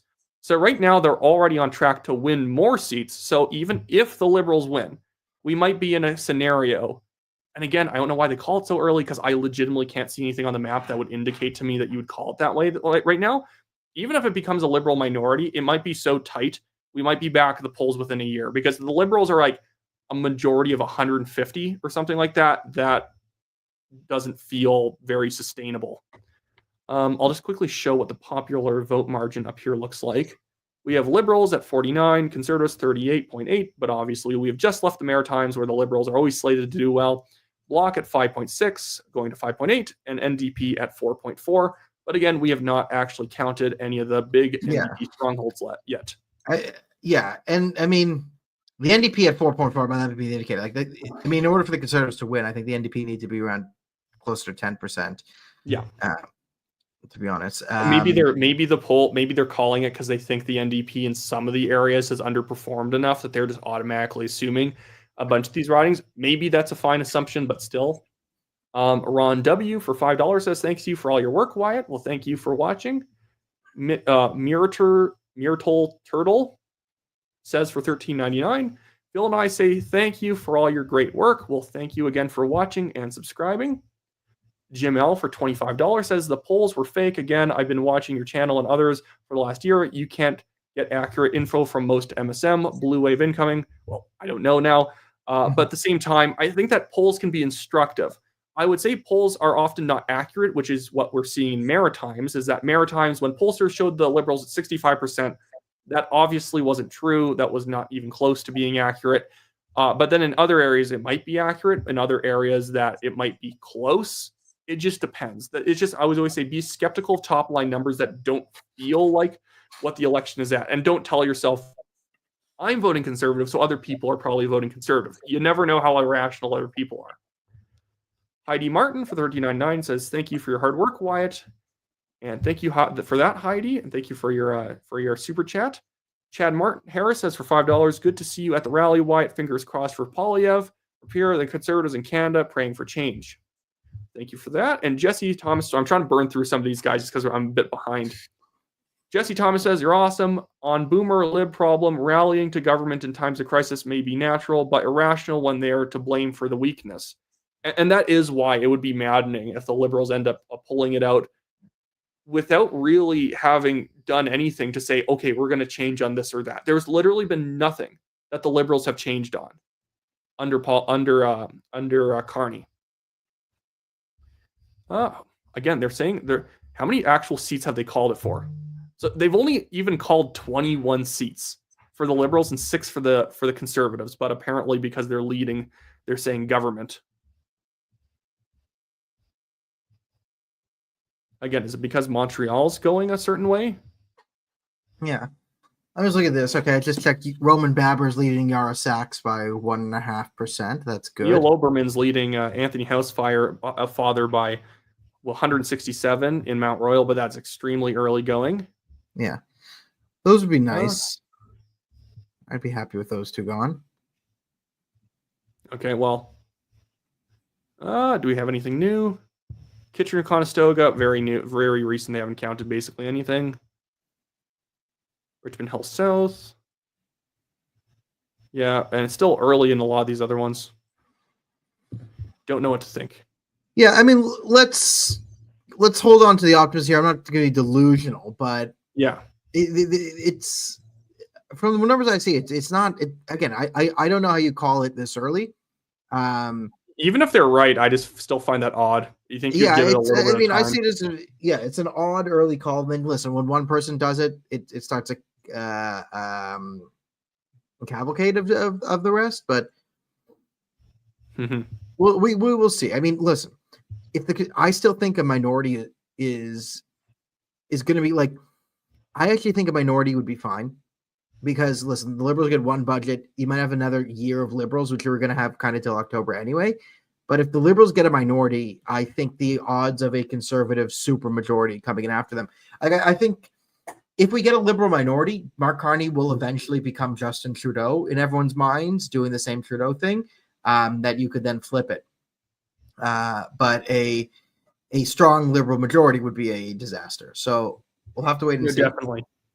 Well, and because the thing is, at least in minority government, especially if the NDP are wiped out and they must rely on the Bloc Québécois for everything, because the NDP only have like 10 seats or 12, you're in a situation where now, like that's actually an unfunctional minority government. If they end up, maybe they end up with everything they want. I actually don't know. At this point, it's just weird. If they end up needing to rely on the Bloc and the NDP for every single vote, that's when it ends up being really bad in terms of the government's not going to last more than a year and a half, because now you have three parties that have to agree on stuff to get it passed. Okay. I do want to get back to Super Chats just because a lot of people are here. Lori Borley says for $27.99, keep up the great coverage. Well, we absolutely will. And we're not going to like go the entire night, and I was never planning on it. But we have Pandemonia for $6.99, sends in nothing, but I still thank you all the same for helping support the channel. David Edwards, $50, says Juneau has just called 2 more seats in Atlantic for the CPC and are on track to keep all their seats, except for that one in Parry Sound, Muskoka. But again, it looks like they might have picked up a different seat or 2 other seats in Bluefenland. Again, we still have Bluefenland, so there we go. Kitty Chan, you too, for $100. Thank you for that. Thank you so much for all your hard work. Absolutely. And I thank you for watching and helping support the show. K-Dog for $13.99 says, keep up the great work, Wyatt, but don't discount Rick Arish, anyone who proposes to tattoo your name. Don't discount. I'm not discounting him. I'm warning him not to put my name on it, not to put my name on him, because that, I don't want to embarrass him or anything. Catan, a Blue Jay for $5 says, even here the old adage, Ontario picks the Prime Minister, Quebec decides if it's a majority or minority. Do you believe that if that's true? I guess partially that's technically true, but that's just saying the 2 biggest provinces are naturally going to have a say over it. Yeah, I mean, it's over 50% of the. I mean, Ontario is a third of the population. What's Quebec? Does that make around? I think it's around 50% when you combine the two. So it kind of makes sense that. Listen, I have my theories on Senate reform and electoral distribution, how we can fix this thing, but c'est la vie. Okay, still everything in the GTA is extremely, extremely low vote counts. Okay. Nothing going on. Looking at Montreal, so sorry if people are staring at my face while I do this, but checking stuff out. Yeah, you can show them the map you're taking around. When people want to see maps, people want to see numbers. That's what they came for. Yeah. Show them the map. Thanks for the reminder. But again, around here, a lot of these ridings around the area, and this is why I'm skeptical at why they're calling it super early. Again, maybe they're right on the money with it, but a lot of these ridings only have 1 poll counting, and these are generally the ridings I assume that the BQ have a good chance at tonight. The BQ are actually at 23 seats already, with some of these not even counting yet, and some areas that they could easily flip back. So the BQ might even have a good night. So I guess the Liberals are leading, but again, they've only said 21 of them are elected, but I guess what do I know? Okay. Okay, we'll leave that at there, and then I'll just go back to super chats because again, guys, we're so far behind. I'm not doing this for narcissism reasons. Davy Jones says, thank you for your base coverage. God bless you. Thank you for that, Davy Jones. Rob Haig for $27.99 says, thank you for all your hard work. You're a voice of calm in a time of great uncertainty. We watch you every day. Bring it home. And definitely right now, it is very uncertain. So hopefully I'm calming because I don't even know what's happening. Couch Operator 1, $6.99. Coder Corey for $2 says, GTA parents want me to vote Carney. Voting blue. Good. Defy them. Miramichi, Kelly Baudreau, helping me pronounce that still better. Miramichi. And Jimmy for $6.99. Hello, my fellow Fort McMurray person. Our time has come. Pierre will be PM. If we got 12 seats majority, is a good chance. And that, so yeah, we're talking about the Maritimes if we ended up doing well there. And again, we did well in the Maritimes. So apparently, Maritimes didn't actually matter as a bellwether if what the media is saying holds up. CD for $10 says, I've been watching you since the election was called. I love how you break down the polls. Thanks. Renault Zorro for $2 says, I think GTA will be a big surprise. Well, hopefully it still is because, again, we've counted nothing there. Calera, 22 for $13.99. Doesn't send in anything, but we appreciate it all the same.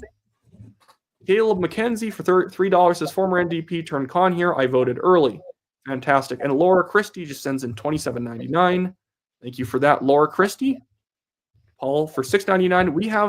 We are having our own We Are the Media Now moment in Canada. Thanks for all you do, Wyatt. Bring it home. And if you actually do gather up, I would suspect all of the YouTubers who do election commentary, as well as the places that do actual media coverage, like the Western Standard and True North, Juno. True North technically still exists as a wire service, and Rebel News.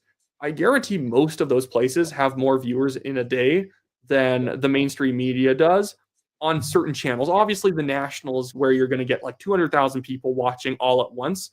But throughout the day, in terms of articles being consumed, I think the media is very much sliding these days. And their financial and business method is dumb. Like, paywalling. Like, you can't like paywalling. No one's going to pay for like a Global News online subscription. Like, that's not the way things are going. Like, you got to learn to monetize online, but they're subsidized, so they never really leave their way of doing things. So we will see. I'm most surprised with the way that they'll like CBC and whatnot. They just kind of fart content onto YouTube, like with no regard to whether or not people want to see it. They'll just like put up like literally 5 videos in an hour. And I understand it's like a big organization, but you think you'd start more like regional variants so that you're not just like dumping stories out there into the public. But honestly, that's also one of those things that's kind of wrong with the mainstream media in suppressing independent media, is even if their coverage is bad quality, if they simply dump out news articles all the time, then they kind of end up, they end up kind of boxing everyone else out, because by the time you do reasonable, good faith coverage of an issue that's more political, and you're still like usually a few hours behind them because they have an entire team to get some garbage out.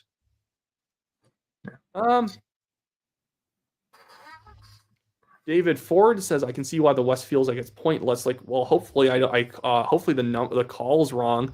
I don't know, but at the same time, I don't know. Liberal minority, if it's small enough, is fine, I suppose. Like, it's basically just going to mean another election in a year and a half, but the Conservatives don't get the ability to control who's going to win that.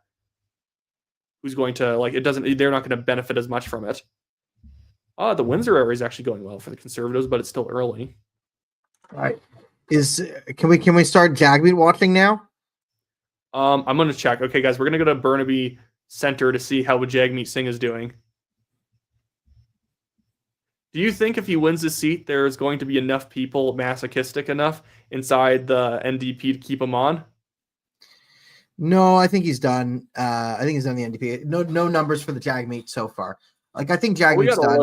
We got a little bit. Oh no, that's the wrong one. That's Surrey Center. Yeah, Surrey Center. Whoa, is that who's winning that? Red Khalistan, blue Khalistan, orange Khalistan? That's red. Red Khalistan? Good. A lot of the stuff Good. is very, very early. Yeah. I mean, yeah, there's I think the Jagmeet will be an interesting one. Mike DeYoung will be an interesting one. If the Liberals get a minority, I'm not happy compared to where we were talking 6 months ago. But if the Liberals get a minority here, it's not going to last. So there's your copium. We're going to be dishing out tons of copium tonight, going for a Liberal minority. Well, yeah, and if it ends up being a liberal minority or whatever, obviously you want to look at the bright side and see, okay, well, what then can we do from here? Because if any YouTubers or any people covering this start just doing like, well, now we're all screwed, it's like, okay, well, that's not actually the position that we're in right now.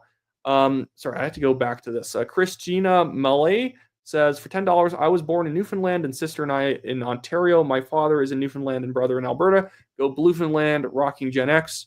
And absolutely, Bluefoundland, if there is silver lining, it is Bluefoundland.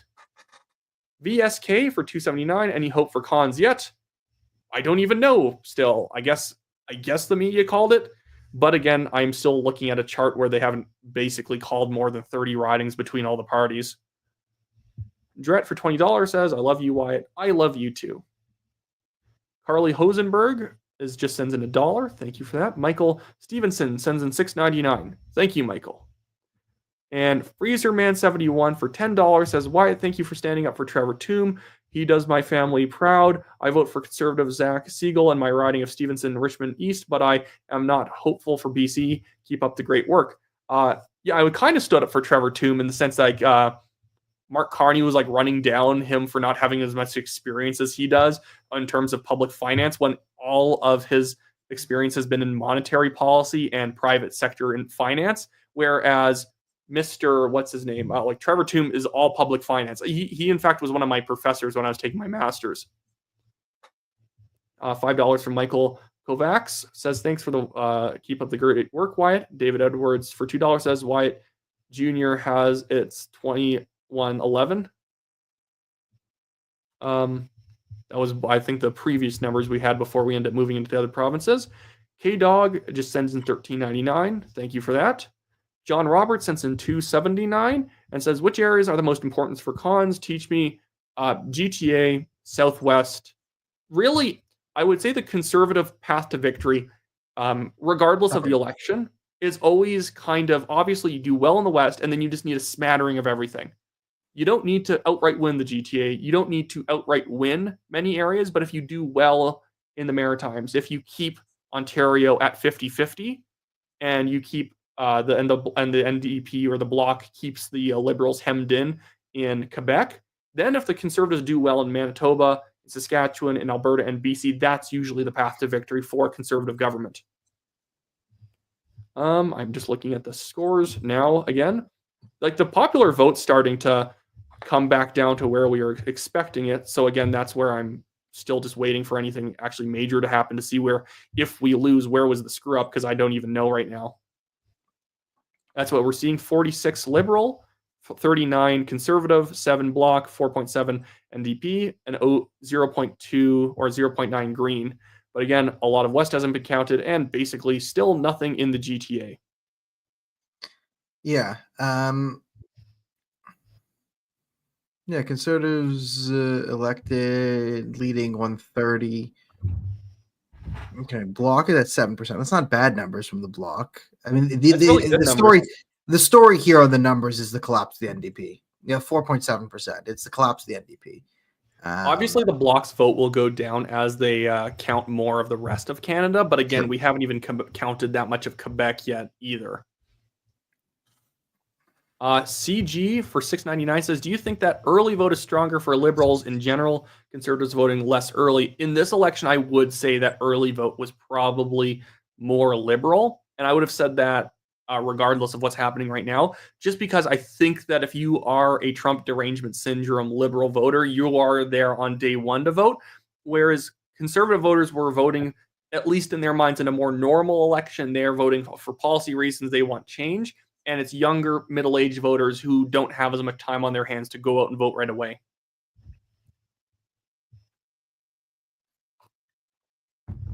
And Claudia, $10 says, love your channel. I feel like it was a miss that Polyev didn't go on any mainstream media. What do you think? He did do some. I would say that probably most of the leaders didn't do much mainstream media outside of just a few interviews. And it was mostly like if one leader did the show, then the other would do it. It's like, what was that Le Tout Quebec show or whatever, like the really aggressive interview show? I think Polyev did that because Mark Carney was probably going to do it, and I think Blanchette obviously did it as well. David Vlader for $2 says, from Sanish Gulf Islands, May needs to go blue. Go blue. Yeah, I would love to see Elizabeth May finally exit politics. She's just been a toxic force. And Callie Hongsberg says, can I get a Yuha? Oh yeah. Oh yeah. Oh yeah. I don't know. I messed that up somehow. Leslie Paradis for $100. Thank you for that, Leslie. Why I just want to support you. I'm going back and forth from different commentators, and you are the best. Well, thank you. And Daniel's second best for being here with me. Silver medal. Yeah. Still counts. Piston broke 1776. Hey, Wyatt, I started my conservative TikTok October 3rd, 2024, and I have not 1.2 million total views. Some viral that hit 50 to 60,000 views in 24 hours. Go CPC. Blue Wave hit TikTok. Yeah, guys, go look them up. That Piston broke 1776 if you happen to use TikTok. I actually don't use TikTok, but for winning youth voters, it is important. I just don't want the CCP malware on my... Yeah, on principle, I don't TikTok. It's a CCP cyber weapon. Listen, if I was prime minister, no one would have TikTok. I'd just delete it. I'd be like, yeah. No. We have currently right now on screen, and this is interesting, conservatives are now above 40% of the vote, which is good if that holds up or even goes higher, because a lot of pollsters were showing the liberals or the conservatives not even getting like 40. There would be like 37 or 38 or something like that. And I always thought that that was like way too low for the conservatives. But again, the Bloc Québécois are doing pretty well. They won 30 seats last time. They're currently at 23, and then some flips can still happen. I'm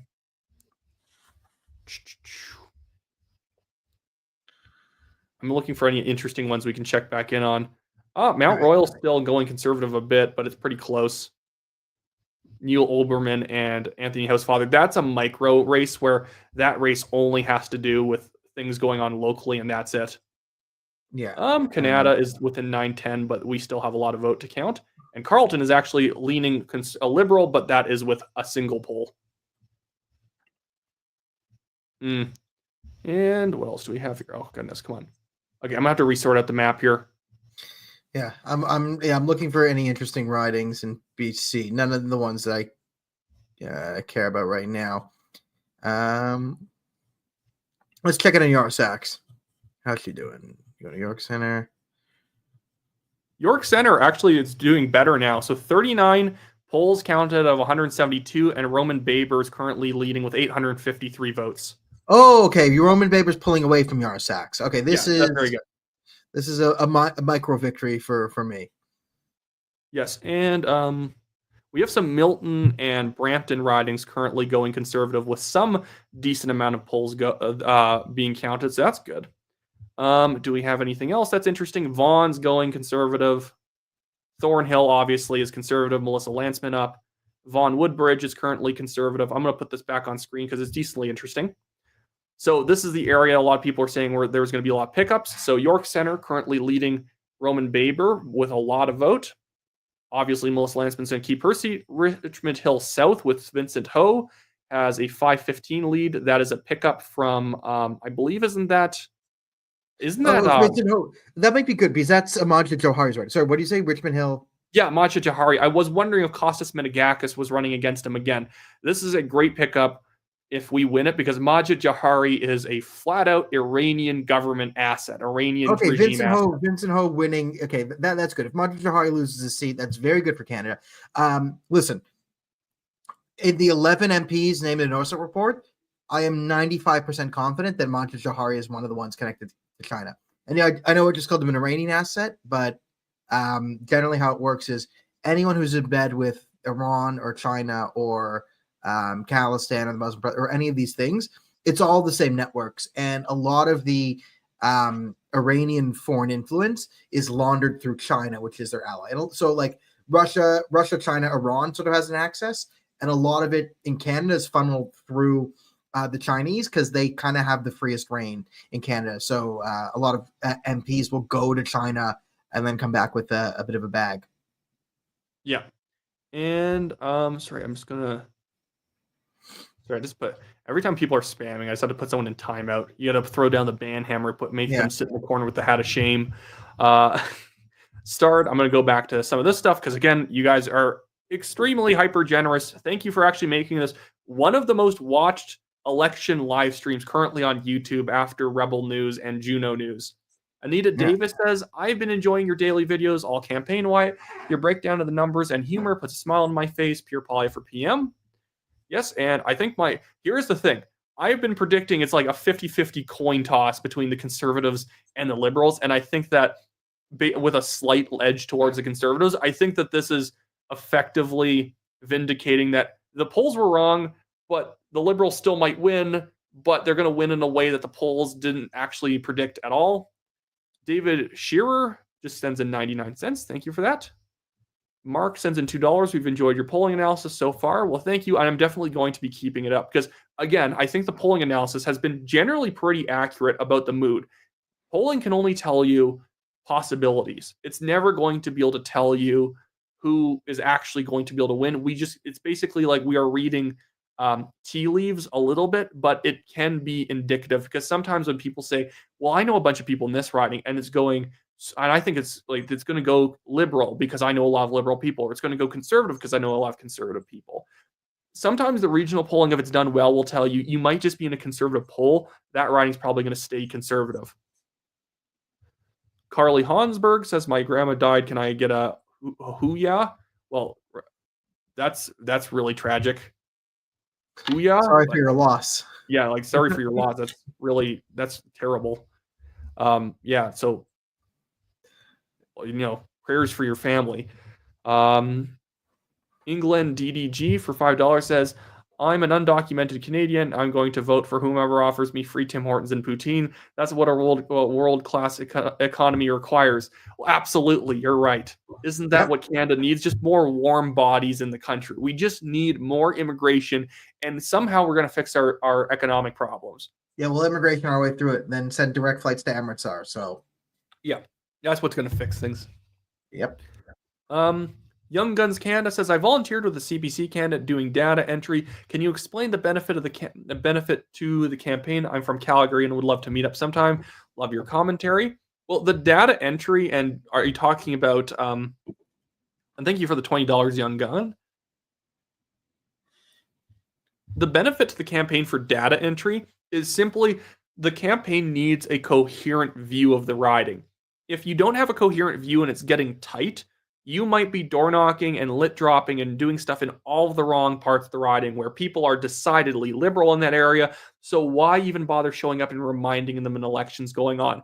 So campaigns with bad data often are doing many other wrong things because they don't know. They're kind of flying blind. Obviously, it's bad to fly blind, and your data is your kind of eye in the sky of where are our votes, where do we need to work on. Where are the areas where we haven't door knocked that in maybe 5 years? That I've seen that around the country where you're on their C2G app and they haven't door knocked a certain poll in literally 5 years. And so that's what data entry helps with. It reminds people of where we need to be trying to strengthen ourselves. Yeah, and another important thing is with a lot of the snap election, and a big problem the Conservative Party had is they didn't have all their seats filled when the election was called. And a lot of people are just kind of thrown in last minute or maybe parachuted. You're going to see there are certain ridings that I know of where the Conservative candidate there, this last week, their door knocking was going to the people they knew were their support because they door knocked the whole area. So the last week was focused on going to conservative leaning people and reminding them to get out to vote, right? And mobilizing the base. Whereas a lot of the ridings that had put people in last minute and had just been kind of blitzing these last 30 days, they were still knocking new doors to try and win people and undecideds. And that's and that's definitely one of those problems. And this is why when people are saying I'm Daniel's negative early on, it's some of the stuff just needs to be said, regardless if it was a win, loss, or draw. having nominations early allows that person to get out in the community and make their case. When you don't do that, you're running into problems. You're like when you don't. And yeah, and like, listen, I want the Conservatives to win. I voted, but as a conservative supporter, as a conservative Canadian, like I don't think treating them with kid gloves. Like when they made mistakes and the mistakes they're making, I feel it's important to call them out on, because if we don't course correct, and treat this more seriously, like it's gonna, like, we're the underdogs in every election. Okay, the country naturally will default to liberal leadership. Even when Stephen Harper did amazing things for the country and had the strongest middle class in the world, just even after 10 years, people just wanted to shake it off and go red because that's their natural inkling. We have to be elite in the way conservatives go about elections. They have to be elite and efficient. So when they do things like parachute in candidates or sell ridings to crazy people, it's gonna hurt them. So and again, like, we have the right to say what we want as Canadians for now. By the way, someone asked me what map we're using. I'm using currently the Global News live results map, which I think is pretty good. Same. I like the way it's looking. So York Center looks good. Roman Baber's up by over 10% now. Oh, wow. Okay, I want to go check that out. That's looking good. We just got results in from Abbotsford South Langley, but we have barely any vote. 469 votes reported. Sukhman Gill is leading by just a few votes over the Liberal. So it's 157 Sukhman, Liberal is 140, and Mike de Jong has 123. Okay. But of course, that is still super, super early going. Let's go, Mike de Jong, the only conservative in that race. We have results a little bit leaking out from Nanaimo Ladysmith, and we're leading by 21 votes, but that is literally just a singular poll out. What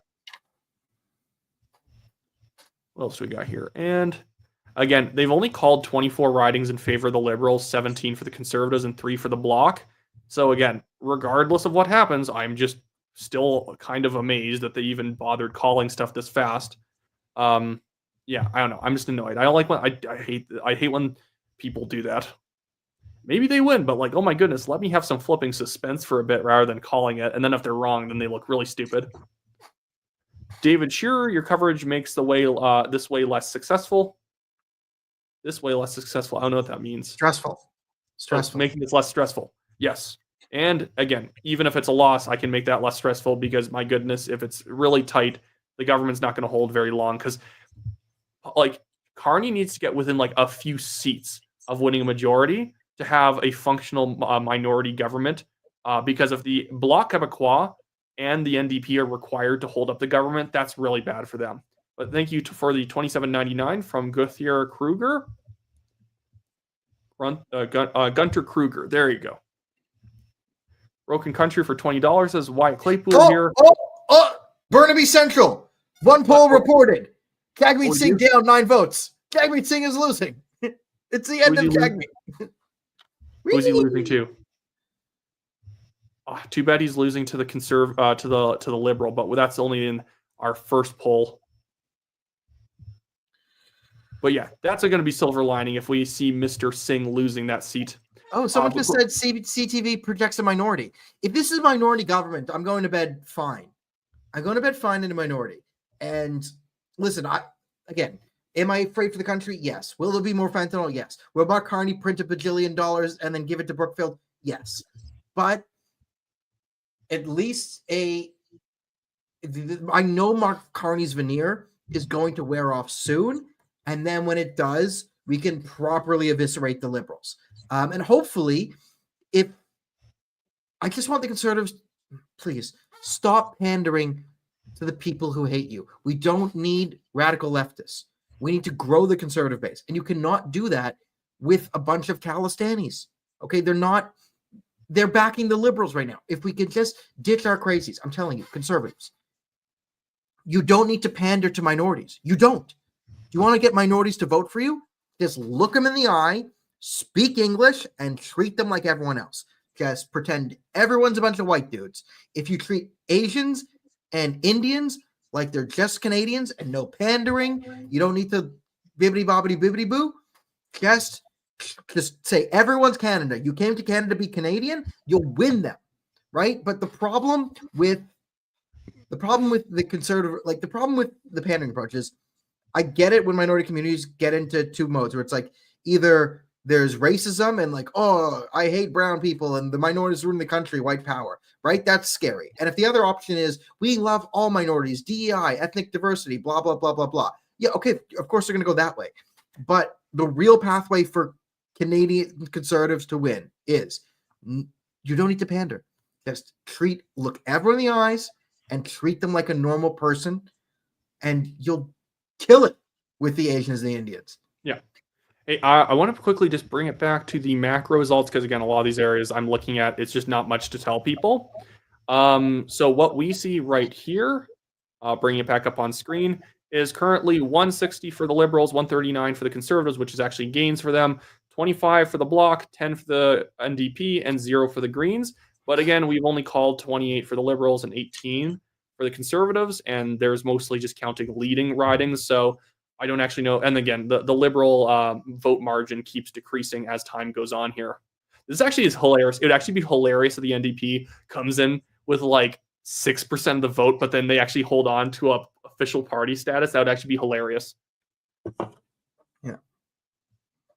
I know people are saying minority called. I'm more so seeing, okay, if that's true, I want to see what kind of minority it is, and that's what we're going to stick around and keep digesting here. Again, the size of the minority is really going to matter. If it's big enough that they can keep sloughing along with Jagmeet Singh and the NDP, although I think Jagmeet would then step down as leader because I think he has to at this point if he wins his riding, which actually doesn't look likely. Things could end up not going so hot for the government. Jagmeet Singh, there's no way Jagmeet Singh can remain leader of the NDP after committing public seppuku. Like saying that elections.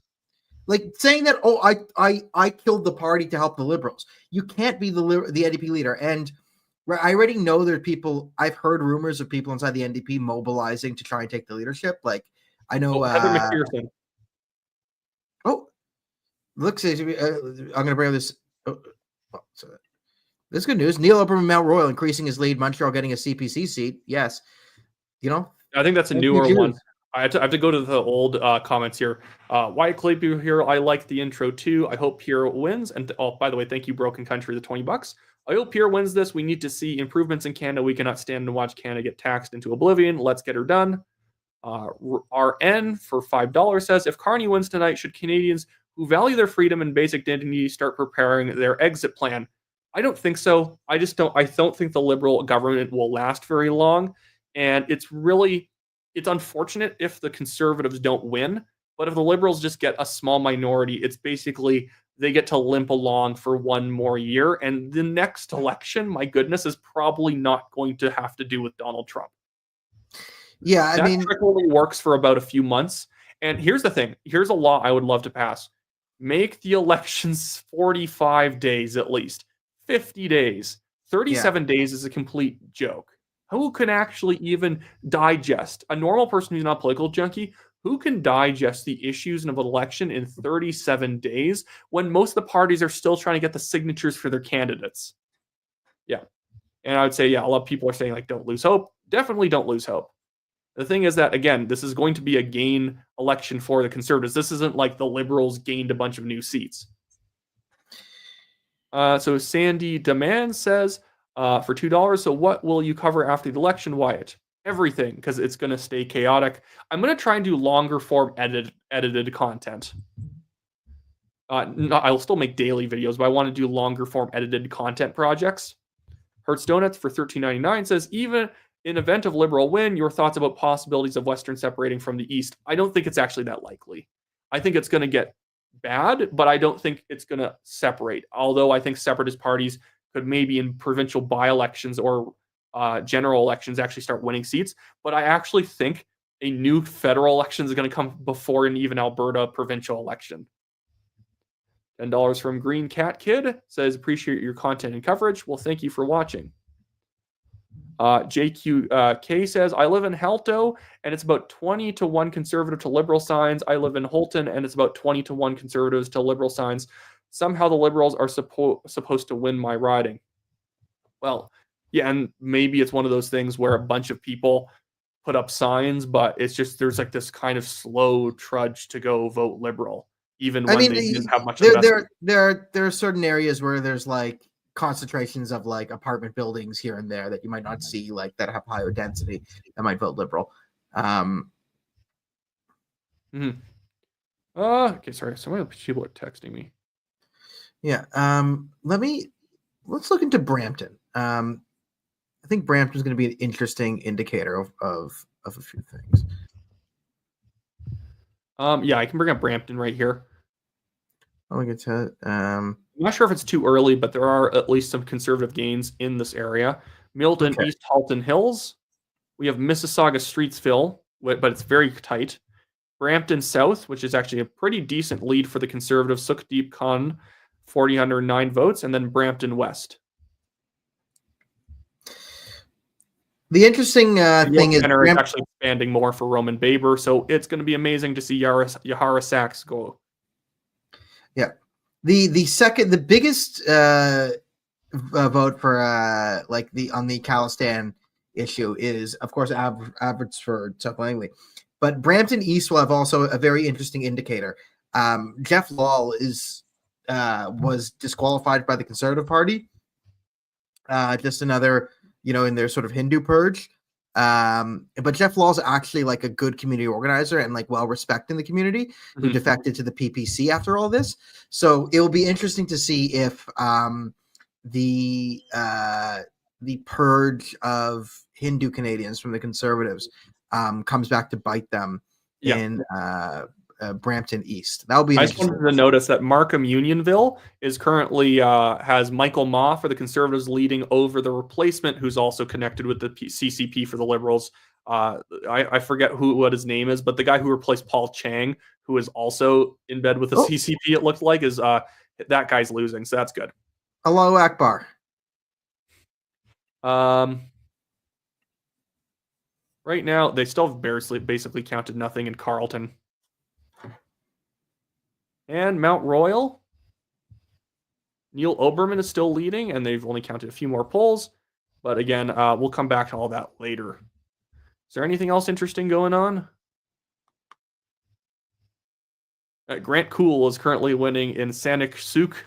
But again, all these areas, there's like nothing being counted. And I really don't see a lot of this going NDP if it goes anywhere. Oh, hey, Richmond Center Mariupol is currently going Conservative, but it's super early on. But I would really like to see if we can grab up both East Stevenson and Richmond. I heard from people that they were confident today based on their numbers. But I'll go back to Super Chats. Roy Byer for $10. Hey, Roy. I know Roy. He's great. Really excellent coverage, very informative, and you are staying to the facts, not throwing in towel like on Rebel. Give up the good work. Maybe we find out that Ezra Levant was a seer, and before the votes were even counted, he knew it was a loss. Patch Dress for $13.99. 2 questions. One, will Jews perceive Canada as considerably more dangerous for them if Carney Liberals win? 2, would it help TNT and the progressive algorithm if I let the live play without watching? I suppose it technically does. But that first question seems like it's a Daniel question. Yeah, and I just checked the numbers here. So the numbers absolutely bear this out. Mount Royal is the big one. Mount Royal, 10% for the Conservatives. That is a dyed-in-the-wool liberal riding. And again, as I said, Anglophone Jews in Quebec, especially Montreal, see the Liberal Party as an extension of their being generally. That is no longer the case. The Jewish vote has fully flipped Conservative. That's kind of what we've seen here. York Centre went to Roman Baber, and Mount Royal. York Centre is like Ontario, Toronto Jews. York Centre is a toss-up riding. York Centre has been Conservative. It's been Liberal. It can go Conservative. It can go Liberal. York Centre generally it's one of those swing ridings. It's now pretty clear in where the Jewish vote plays in Canada, it goes Conservative now. But again, Jews are just like 350,000 Canadians. It's not it's not a huge electoral push, but just the It's always the concentrations. It's like Chinese Canadians. Often, not times it's not a big block vote unless you're in Richmond and BC, in Markham, in Richmond Hill, and even then you're talking more about there's 10 or 12%, so it can make up the difference. But it's not. It's not like it's like Sikh voters too. A lot of Sikh voters in Canada, and what makes them an important voter block is the fact that they live in very concentrated areas. And that's where I find that oftentimes the Hindu community can get some disrespect because like they tend to be more dispersed where they live, so it's not considered very important, even though there are still a lot of voters. That's not a Sikh versus Hindu thing, by the way, because obviously those two communities don't dislike each other. Although some idiots will pretend they do. Pierre Poilievre is actually, I mean, 4 out of 4 polls reporting, but Pierre Poilievre yeah, I already saw that. It was like he's only like trailing by like 150, 200 or something like that, but we're like 4 polls out of 200. Yeah, he's down 300. Spencer Coe, 279. Thank you for that. 250. Caleb McKenzie, $5. Young couple friends of mine switched from NDP to Conservative as well. Lots of my friends are young couples and have switched up. Yeah, that's good to see. And if that might be the reorientation of the entire electorate after this election, Conservatives became younger, more minority-based, and more working class in the ridings that were winning. That's why Bluefin happened. It's working class fishermen who opposed the fishing quotas, as well as the Liberals' banning of the seal hunt that is destroying their actual fishing stock. So it's destroying the economy, and there's just so many people who don't seem to care. Cats Meow 48, 279. Thank you for that. My husband and I love your channel. Well, I like that you guys watch my channel. Carly Hongsberg gives just $1. Thank you for that. And -1-2, French CBC analyst just said, I don't think Liberals will have the easy night they were expecting with these results in Atlantic provinces. Well, potentially they may still, I don't know. And when I say I don't know, I know they've called it, but I'm still just in a haze of confusion that we call stuff when we haven't counted anything. Maybe they had crazy exit polling, but I find that odd when every single legacy media place covers it like you're supposed to. Bob Carl for $5 says, you're the only one who's giving me some hope. Keep up the good work. Thank you for that. And Lampshade says for $5, keep up the good work. We need to quash the gun buyback and scrap liberal gun laws. Red Wine just sends in $10. Thank you. And Stephen Hamada sends $50 and says, Wyatt, thank you for the great content. Well done. Absolutely. And yeah, if I'm blazing through these guys, I'm not trying to be disrespectful. You guys. But I see there's over 200 super chats. Thank you, everyone. You guys have sent in 284 super chats because you're all amazing. And I'm still answering super chats from 7 p.m., 7:21 p.m. -1-2 says another analyst on French just said some of the seats in Montreal were won by slim margins by Liberals, MPs that quit the party since the last election. I'd be worried for these. And then Andrew 1154 for $10 says new blue supporter here in Ontario feeling good, go blue. Yeah, so New Blue is the provincial Conservative Party in Ontario that I like because Doug Ford's Conservative Party is awful. Also, by the way, if the Conservatives not underperform, but if they fail to win some of these tight ridings in Ontario, by the way, it is not 100%, but that is heavily Doug Ford's fault because he got into stupid fights with the Conservatives to help out Mark Carney. That's what him and Corey Tenike were doing, getting into dumb fights in order to benefit the Liberals. Yeah, and people are even seeing like it's really tight, 156 to 147. The idea that you would call it when it's literally within 10 is nuts to me. Yeah, I mean, yeah, like, yeah, especially because this is a close call, and like, yeah, I get friends messaging say the polls were right, and I go like, I don't actually think so. Like the polls, you said it. The like, polls were showing like a majority for Liberals of sometimes 200 seats. What are you talking about, people? Yeah, the polls were heavily inflated on the Liberals. So there was some sampling bias. We are getting much more close. Okay, and the Conservatives has 41.2% of the vote. I mean, the Liberals are at 43.5. Yes, so yes, they're winning the popular vote. But like, if this ends up being a Liberal minority, I'm not gonna freak out. I'm not planning an exit plan. I'm not trying to book a flight or declare refugee status at the White House or wherever else it is.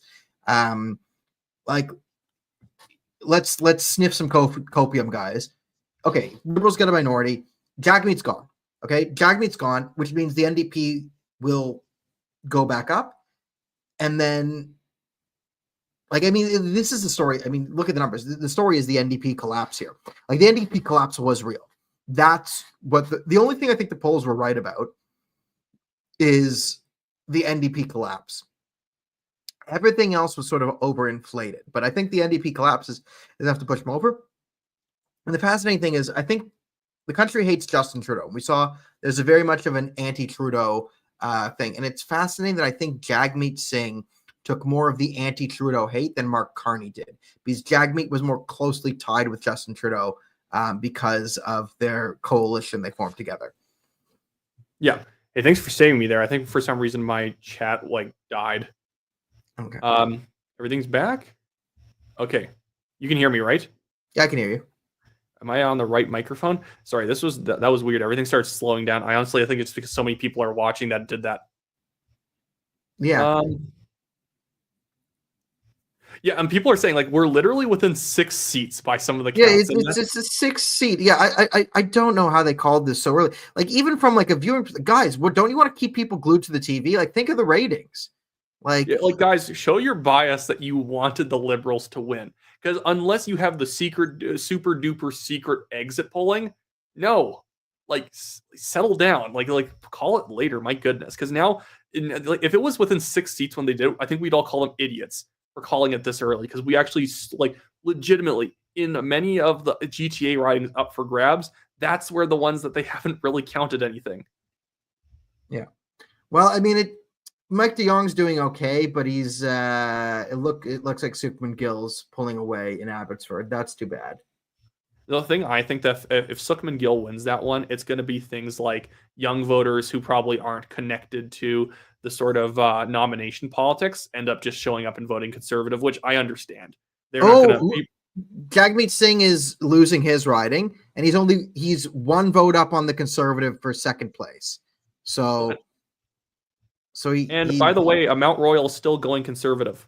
Yeah, no, Mount Royal's going to go Conservative, which is NDP is holding its 1 seat in Montreal, and I want to see the seat that the Bloc won on the island of Montreal at the height of Trudeau's unpopularity. No, LaSalle-Lamar-Verdun swung back. That really demonstrates how unpopular the Liberals were for a while. That LaSalle-Lamar-Verdun immediately got called Liberal very quickly, but at the bottom of his popularity, Trudeau's, that one went Bloc Québécois by a thin margin. Yeah, it's 157, 148. So Conservatives down 9 in the ones that are leading. In terms of the elected seats, they're only down by a little bit. So, okay, we'll keep watching, because again, we don't even know what this government's going to look like. Yeah, I mean, listen, even in a minority, it looks, again, I think, guys, subscribe, because Wyatt got this one right. Wyatt is calling close minority nail biter. Wyatt was right about this. Delusional compared to other people. You think it's not going to be a liberal majority? I will hate all the people saying, see, I was right. I said the Liberals were going to win. You said they were going to win by 210. Not you, but I'm talking about the general you out there, the Miles Loons of the world on X, who are it's going Liberal 210. I'm this is not a plus 12 election like people think. No. Yes, I will show a map in a second here, guys. Sorry if I don't show the map. Sometimes it's because I'm just aware that not much has really changed. So that's what the current results look like. And again, it keeps tightening. When I started really tracking this, it was 50% Liberal. And now it's down to 43 Liberal to 41% Conservative. And we still, again, have not counted a lot in Western Canada. So that can keep going down. Let's check in with Elizabeth May. Is she going anywhere soon? Oh, by the way, Neil Oberman is not only still ahead in Mount Royal, but he's actually increasing his lead against Anthony Housefather there. Oh, he was up 10 points last time I checked. Yeah. Yeah, Carlton tightened up again, 215 lead for Bruce Fanjoy. Again, they're probably counting the more Ottawa suburb parts right now because once they get into the acreages of Carlton, I really couldn't see him losing. You could even Yeah, lose the suburbs, but the acreages are going to be like 80% conservative. It's just how a riding like that works. yeah. I don't see Pierre losing Carlton. Like, so that one will flip. Kelowna going Liberal. That would be unfortunate. Yeah, But here we go with Elizabeth May currently leading in her riding by just a few hundred votes. Oh my goodness. Please, can NyQuil Lady not win? And Grant Cool is still up, but they have not counted much. Tamara Cronus is doing really well in Nanaimo Ladysmith, and I'm actually not surprised that she's doing well there because I door knocked that area after the conservative BC AGM, and it was like pretty solid. I found like there was a lot of people who like no matter what demographic, they'd open the door like, oh, 100% I'm voting conservative. Like some people didn't like the conservatives and some people were on the fence, but considering it's Nanaimo Ladysmith and it's usually, I think, default liberal or NDP, either way, it was pretty good. Hey, Andrew Lawton won. Shout out to our boy Andrew Lawton, former radio host and host of a show on True North. I never actually went on his show ever, which sucks because I think I got invited on one time and I was like jet lagged that day. Yeah. Okay. So good. More good news. I'm gonna. Vincent Ho is at 53.2%. Majid Johari at 42.9%. So it looks like we will be down one foreign agent in Parliament. Yeah. So that's good. That's good. Pour one out for Majid Johari, the big loss for the Iranian regime today. Yeah, and again, it's still going back and forth. The Liberals are at 156 now, Conservatives 149, Bloc 25. I have to go back. I'm sorry, guys. I do have to go back to some old super chats. Shumju here says, Wyatt, you've kept me sane through all of this. Thank you. Thank you for watching. Thank you for the 279. Nigel for $5 says, man, in the debate, Jag was insufferable. Pierre Poilievre talking about crime was really good. Haven't heard anything about crime from the Liberals. They've only criticized Poilievre for wanting to actually lock up criminals. Oh, he's going to use the notwithstanding clause. It's like, yeah, a multiple murderer should not be able to serve all of his sentences concurrently. That's insane. Carly Hongsberg for $2 says, y'all owe me at least $5 if I don't get a hooyah. Hooyah. There you go. Ooh, yeah. Got to do a really good one. Or I'd owe her. Thunder Duck says, Donna est a la biblioteca Carney during the French debate. And Swanky Pants for $10 just sends nothing, but he sends his regards regardless. That was the funny thing. It's funny that Quebecers were the province most concerned about its own sovereignty were willing to vote for the guy with very rusty French. Because he's going to stand like doesn't Quebec usually not care about who stands up to Canada? Forzy Woodcraft and Speakeasy says for $5, I'm happy Sean Fraser is on track to lose a seat in the Central Nova. I do believe that actually has flipped back since then. Frank Rue says situation in Calgary Confederation is dire, calling it for Liberals. Well, maybe the Conservative candidate in that riding shouldn't have screwed me over. I didn't do anything to make this happen. I'm just, pointing out facts that person was the one who got me bounced out of Calgary Signal Hill.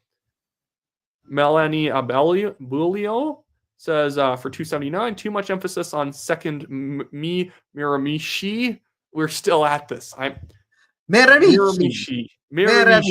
Oh, why you mispronounce Miramichi? Yeah. You don't get why you make your mother sad. You know she ashamed of you. You make a pasta sauce from a can. Justice Duck says Miramichi. Why? Justice Duck says conservative supermajority.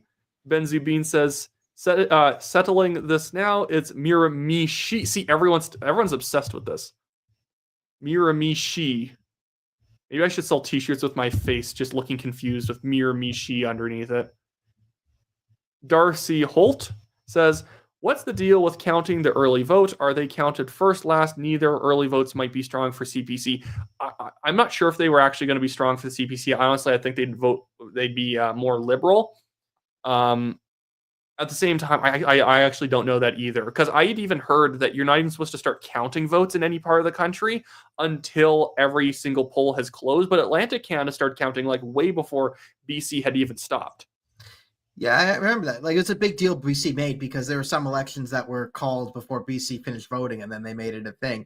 But now, By the way, do you know how close it is right now? It's 154 to 151. Okay, let's say the Liberals win. Let's just say, like, let's assume 99% chance Liberals win.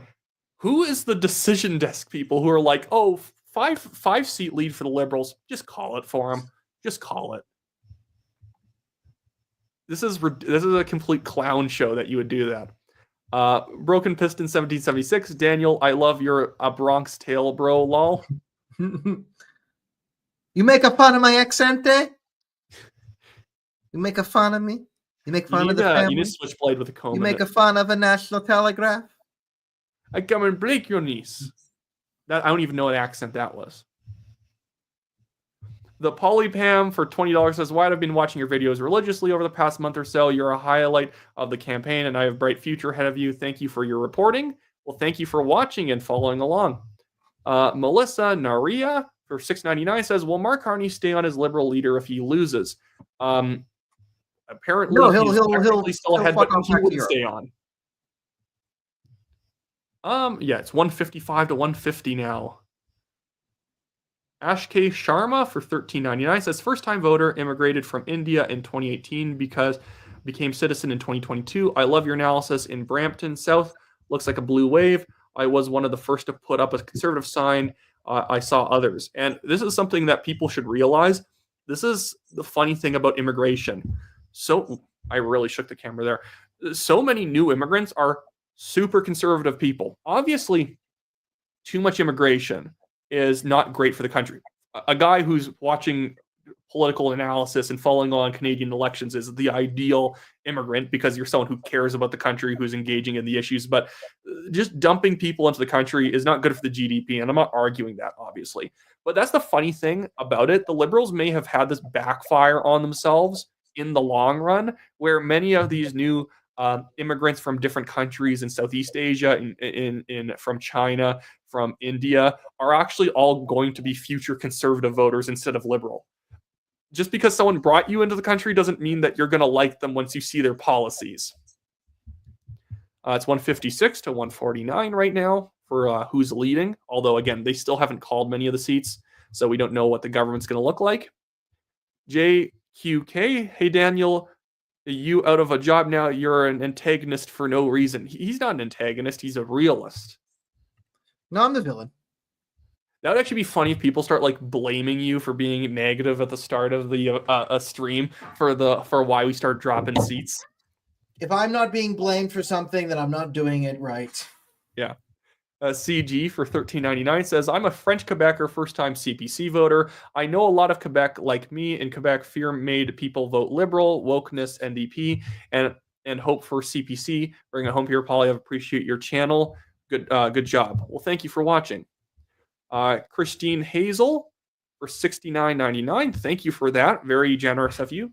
Great coverage, Wyatt and Daniel. Go blue. And JB101 Inc. for $6.99 says, I'm active in Sudbury and Nickel Belt, and I think there's a real chance both go blue, especially Sudbury. Ian Symington is awesome. Thoughts?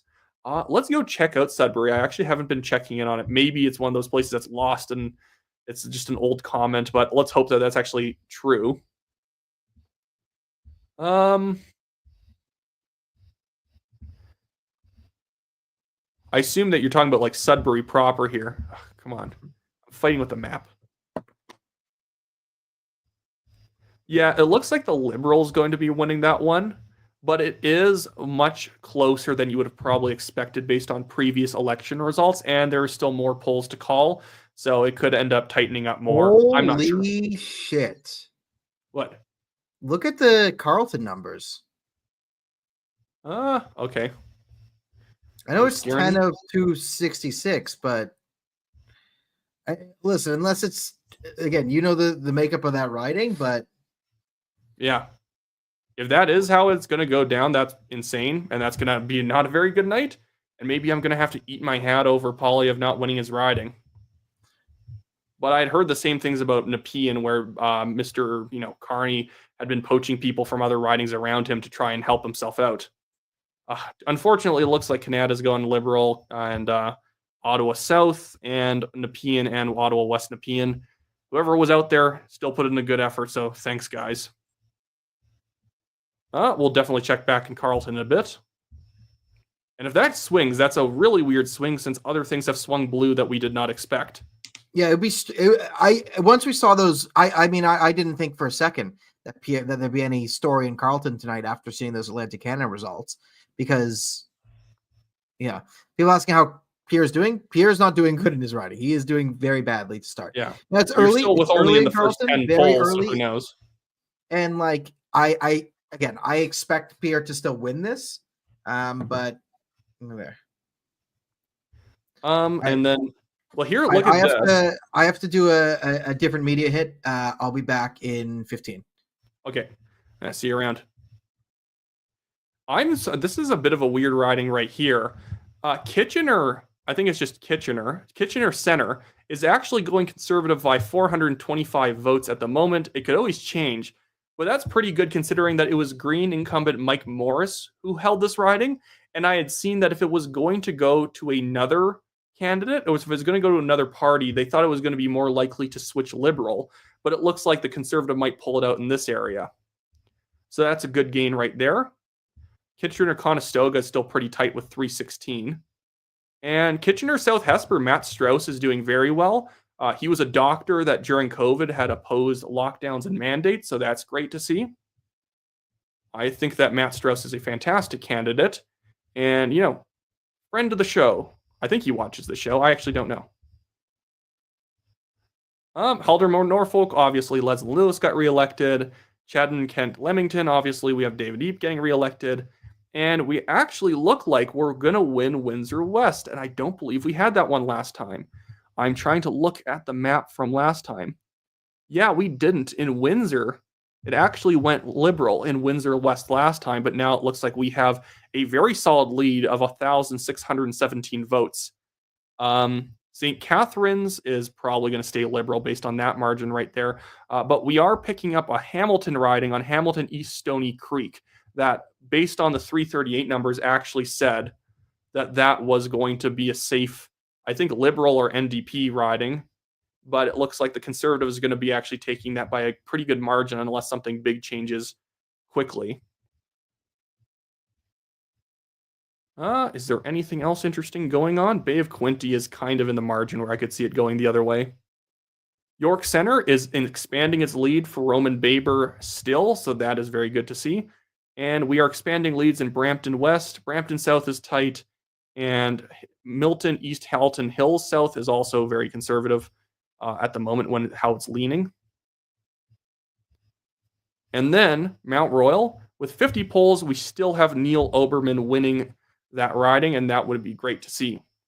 So that's the weird thing about this entire race. We could see a lot of pretty notoriously bad Liberal MPs lose their seats.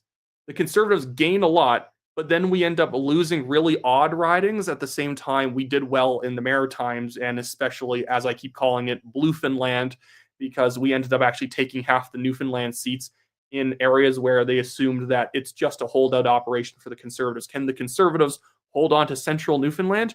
They held on to it by, I believe, more than 55% of the vote, and now they're grabbing up Little Mountain as well as central Terra Nova, I still believe.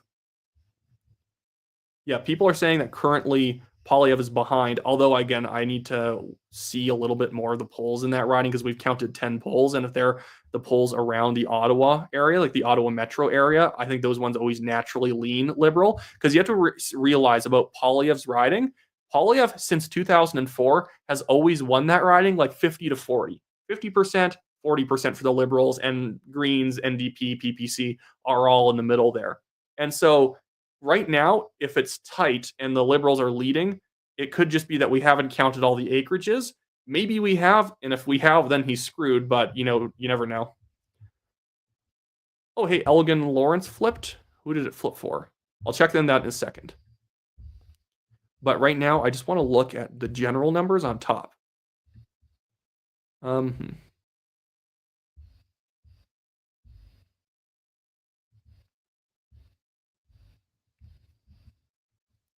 Yes, current seat counts 157 Liberal, 148 Conservative. Bloc still at 25. They've called 56 seats for the Liberals, 58 for the Conservatives, and 8 for the Bloc Québécois. And, okay, I'm going to go to Menacing Muskrat 2 for $7. Remember, Alberta Pike's letter, he stated it will be between two. Remember Albert Pike's letter, he stated in will between two religions, anything to cause division, unite Canadians, divided we fall. And I would agree. In the aftermath of this election, if anyone starts being like, we didn't win, see, democracy doesn't work, it's literally a super tight election. That's all I can say. I've been predicting it was going to be a knife fight of an election even before this. Young Gun Canadian for $10 says, my 21-year-old cat is dying in the next week. Please, God, let her outlive the Liberal government or give me the strength to endure another one. Enormi Patris et Ifil et Sapris Sancti. I assume that's some Latin there, but I'm sorry for your cat. That's an old cat. That cat has held on through, like, that's why cat's almost older than I am. I'm 25, so I guess I'm 4 years older, but goodness, that is older than many people who are voting. Ellen Kiernan for $5 says, love you, Wyatt. Well, love that you're watching it, Ellen. Thank you for subscribing and doing all that great stuff. And if you guys are watching right now, and if you're not yet a subscriber, make sure to hit the subscribe button. We are currently trying to get to 100,000 subscribers by mid-December of this year, or else I owe all my friends dinner. I did that as a joke thing to kind of motivate myself, because if I win, I just get like my dinner paid for. And to be fair, we're not particularly expensive diners.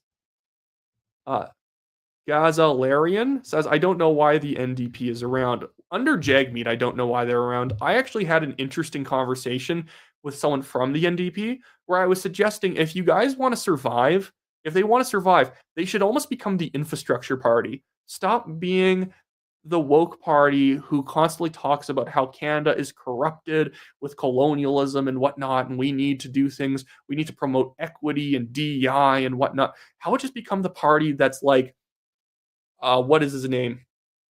W.A.C. Bennett. That's a good one. If you guys know who W.A.C. Bennett is, one of the former premiers of British Columbia during, I believe, the 40s and 50s, become the party who just wants to build stuff. That would actually be smart of the NDP. Be like the working man's party who wants to put up new Wi-Fi towers, who wants to build bridges, who wants to repair the roads, who wants to increase the amount of ferries between Vancouver and Victoria. Be that party. But for some reason, they're the party of effectively, what do you say, like, I guess, university towns. Just university town party. Michael says, what's the path for the CPC win? I don't know. It's just tight. Maybe the Liberals are going to start pulling it out further. It's still within 10 seats right now. But again, if you actually look at the Conservative and Liberal elected members, Conservatives have more seats called for them than the Liberals. That doesn't mean that they're ahead. It just means that there's probably a lot of rural ridings that are obviously going to go Conservative, so they've called them early. But the popular vote margin keeps getting thinner and thinner. 42.7% of the vote for the Liberals, 41.7% for the Conservatives. And everything is just tight. That's all you can really say. See, even it just jumped up again. Conservatives actually just stole one from the Bloc, so it's 157 to 148. So I can't really say much about other than it's just really, really tight.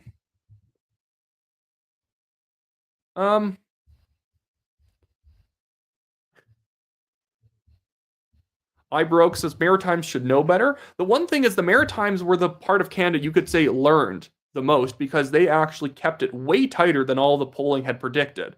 Again, Narrative Research put out a poll, which at some point you can almost say it's voter suppression to put out polls this crappy. You put out a poll that says the Liberals have 65% of the vote in the Maritimes. And then it ends up being more like 55 to 45 or like 53 to 47, which is not a great lead for the Liberals in somewhere like the Maritimes when, remember, in 2015, they swept the entire region. And since then, the Conservatives have been clawing back seat after seat to the point where now most of Newfoundland is, in fact, Conservative. Um, $5 from Redcoat says, hi from your Yank cousins. Been a fan for months. Keep up the good work, Wyatt. I found you after Chris from the Great Canadian Bagel shouted you out. Well, fantastic. I shout out Chris from the Great Canadian Bagel podcast as well. He's fantastic. I actually should link him right now. I think he's just a really good YouTuber when it comes to polling. I'm just going to go grab the link to his channel so I can drop it in chat for you guys if you want to go check him out. And there you go. It's in the chat, so if you guys want to go, I'll just drop it a couple times. If you want to go subscribe to him, he's really good. He needs the subscribers. He's only got about 5,000. K-Dog for $27.99 says, will Carney quit if CBC gets minority or majority? If that happens, which seems unlikely at this point, although still could happen, I think he would have stepped down. Rice $5 says, will the NDP even recover from Jagmeet's era? Seems obvious the party has been statistically dismantled, but Canadians suffer in a dual party system. I think that they won't be wrecked forever. I think the NDP are actually probably going to make somewhat of a comeback under whoever the next leader is, even if they're terrible. Having just somebody new is going to help out the NDP a lot. And if the Mark Carney Liberals hold on for another year and a half with a very small minority government, I don't see them making a lot of improvements. And because of that, you're going to get a lot of people who don't want to admit the Conservatives were right, moving their votes from the Liberals to the NDP, not wanting to go Conservative.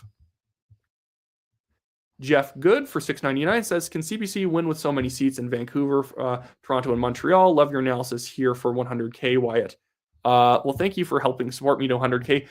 The Conservatives can win even with those factors going against them, just as the Liberals can win even though rural tends to lean extremely conservative overall.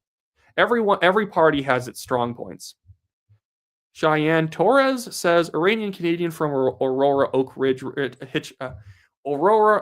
Ridges, Richmond Hill here. This time we have are having a ton of private lawn signs for the cons. Fingers crossed for the win. $5 from Thunderbird says, rural Ontario turnout is key. Mennonites and Amish could help flip urban-rural overlap. We're pissed off about lockdowns and wind turbines. Yeah, that's the funny thing about Kitchener-Conestoga. It's a riding that actually has a significant portion of people who legitimately go around with horses and buggies. It's just kind of one of those strange places. What else do we have going on here? Yeah, I just checked back in with Carleton, and the Bruce Fanjoy margin over Polyev is starting to shrink now, as they probably end up counting many of these sprawling rural ridings. Yeah, Andrew Lawton's still up. We're doing really well in Windsor West, and that was the riding that the Liberals had last time. What else do we have going on? Is there anything interesting? Roman Baber's still up. I know I'm not showing this on screen. It's just I don't want to show it up on screen just to show you what it is. But Roman's still up by like 2,500 votes over Yara Sachs. Megan Weasley says, $5 to buy Daniel Better Beer. Great work from both of you from Edmonton Center. Tons of blue signs out here. I should check in on Edmonton in a little bit. Quentin Green says for $2.79, will Pierre form a coalition with the Bloc if Libs win? I don't think so. The problem is in Canada is the bias is towards whoever wins the most seats. That's whoever gets to basically form the government automatically. I think the Bloc will give the Liberals trouble because I don't think they particularly like them. KYCP for $2 says, do you think Avi Nayar has a chance? Which riding is Avi Nayar in? I will look that up. Vancouver, Fraser, South Burnaby. Let's check that one out. And I will also check Edmonton South as the other person wanted.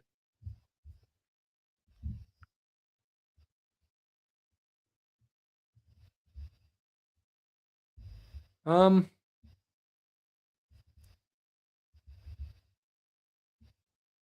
to find this. Fraser. Liberals are only leading by 456 votes in Vancouver, Fraser v. South Burnaby, which is not too bad for the Conservatives. And obviously, it's the Conservative that is the next closest behind in that riding. It looks like a lot of the Conservatives or the Liberals are actually, no, not them. The NDP are actually far more formidable in some of the ridings that they or incumbents in than most people would think. I actually wasn't showing that on screen there. But yeah, this is what Vancouver Fraser View South Burnaby is currently at, 60 polls out of 220, and Liberal leads by 456. And Kelowna is actually not looking fantastic, but we'll check back in on that one later. Hey, look, it flipped back Conservative in Calgary Center for Greg McLean. I hope that happens. Greg McLean's a good guy, and Calgary Confederation is also very, very tight. This shows you how conservative certain places are. In somewhere like Ponoka, Didsbury, Blaine Calkins is winning by 30,000 votes. What do we got here? Edmonton Southeast. The Conservative is actually kicking the crap out of Amarjeet Sohi. So hopefully that spells disaster for Amarjeet for his popularity in Edmonton when it comes to running for mayor again. I don't want that guy to be mayor. Edmonton Strathcona is actually pretty tight, considering this is what is considered a pretty strong NDP riding. Edmonton Center is going Conservative. Old Balney leads by 2 votes. That's very, very tight. And yes, so that's the update there. I'm just going to put that down. And Gazalarian says, remember that electing a government is only the start. We need to keep them to account and make sure they keep to their promises. And that even counts if it's a Liberal government is putting pressure on them. Kyle Stevenson for $13.99 says, BC is the path to a CPC victory. For the first time in Canadian history, BC will determine the outcome of a federal election. The blue wave from the provincial election will continue. And they are going to be picking up seats tonight. It just depends on how many. Did Dan play Dougie's friend Vinny in Doogie Howser? No, he did not. All for $2.79 just sends in that. Thank you. Jimmy for $6.99 says, how are we feeling? I like what we see, but no idea how to feel. And I know this was back while we didn't know what was happening. But yeah, I don't know even how to feel. I just feel confused. But now we have Daniel back. And Daniel, maybe you can answer, just because I don't have exactly the full... I don't know. I don't have the full information on it. Did Dan play Doogie's friend Vinny in Doogie Howser? Yes. Oh, never mind. I was wrong. I said no. Yeah, that was me. Listen, how are we supposed to feel? I think chaos. I think we're in maximum chaos. I think we're in a chaos result of a minority chaos thing. So, ride the wave, guys. Just chaos. Oh no. The Liberals are going up to 164. Oh, okay. Now, okay. Liberals at 164 with the NDP having, we're kind of back to square one, guys. Don't feel good. I don't feel good. All right, drink. Daniel just shows up and throws a bucket of cold water on me. My goodness. Well, we have to. I mean, let's see where things go. Poilievre's down 14 points in his riding. Holy balls! Wow. No, it's actually tightened up though. If you've looked at it.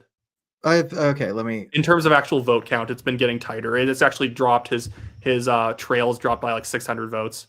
Okay, let's they still only within like 30 polls of like the 250 that are in it. Sukhman Gill's holding firm. Mike DeYoung underperformed his polling results. It looks like that's not going to be a thing. Oh well, that would have been nice. Burnaby Central. What are we doing, Jagmeet?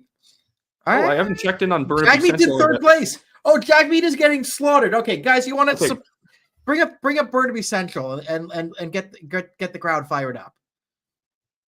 Let's check this one out. And where is it? No, that's Surrey Central. We want Burnaby Central in this household.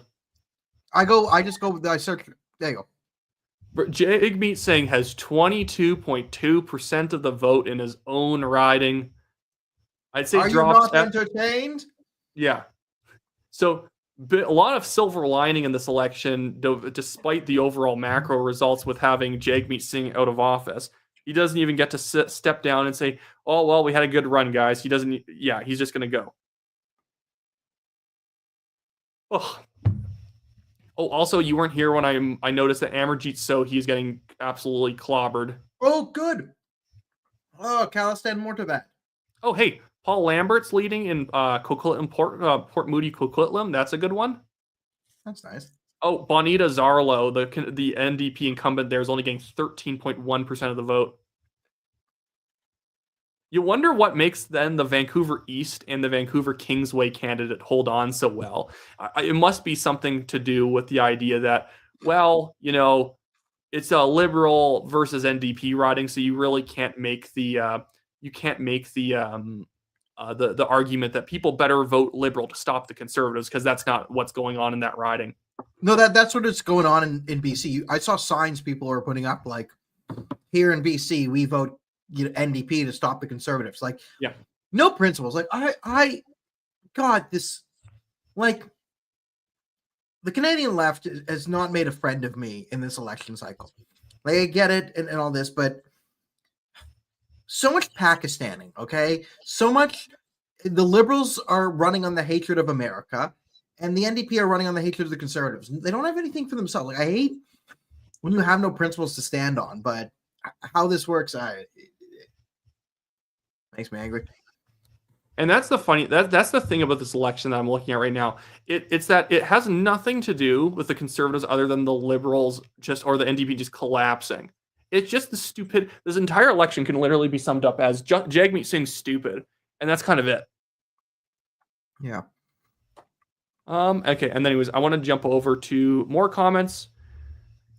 Can you explain, Patch Duress says 699, can you explain what the polls means? Why are they calling ridings double digits out of hundreds of polls reporting? I literally don't know. More Brock says, Piston broke 1776 says more Brock for 279.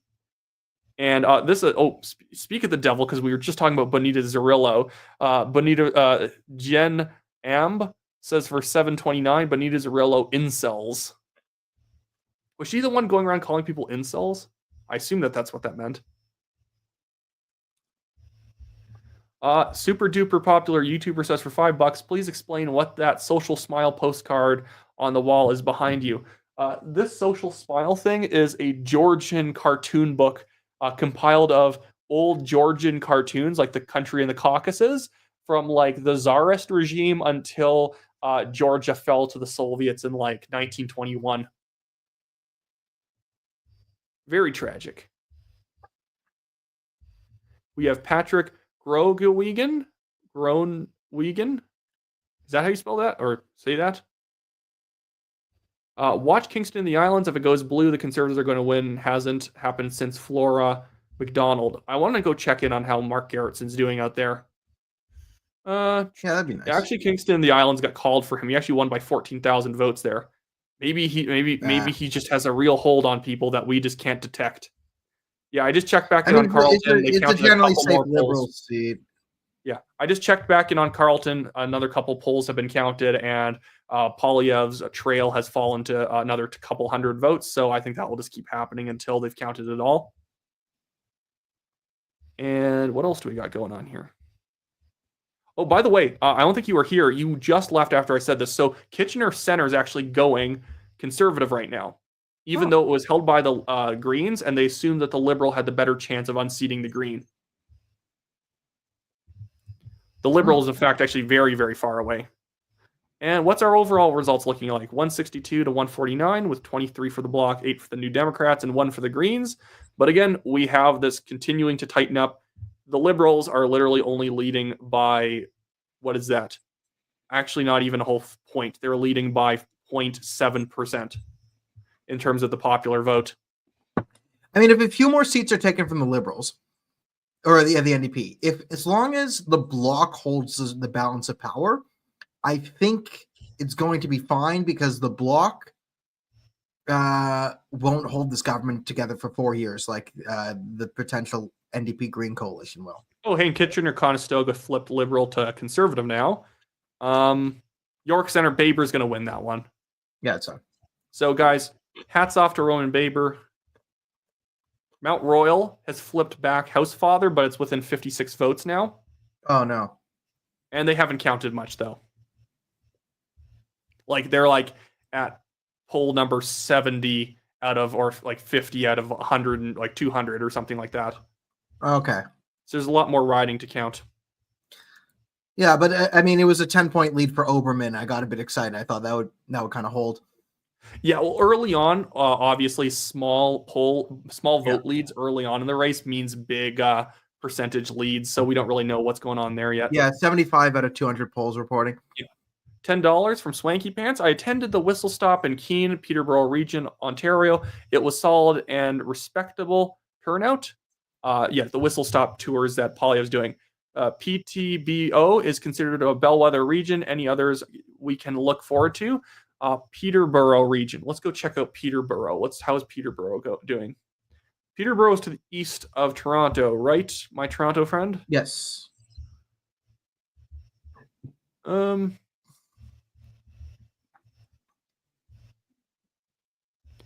Where is this? Come on. I'm incompetent when it comes to finding things.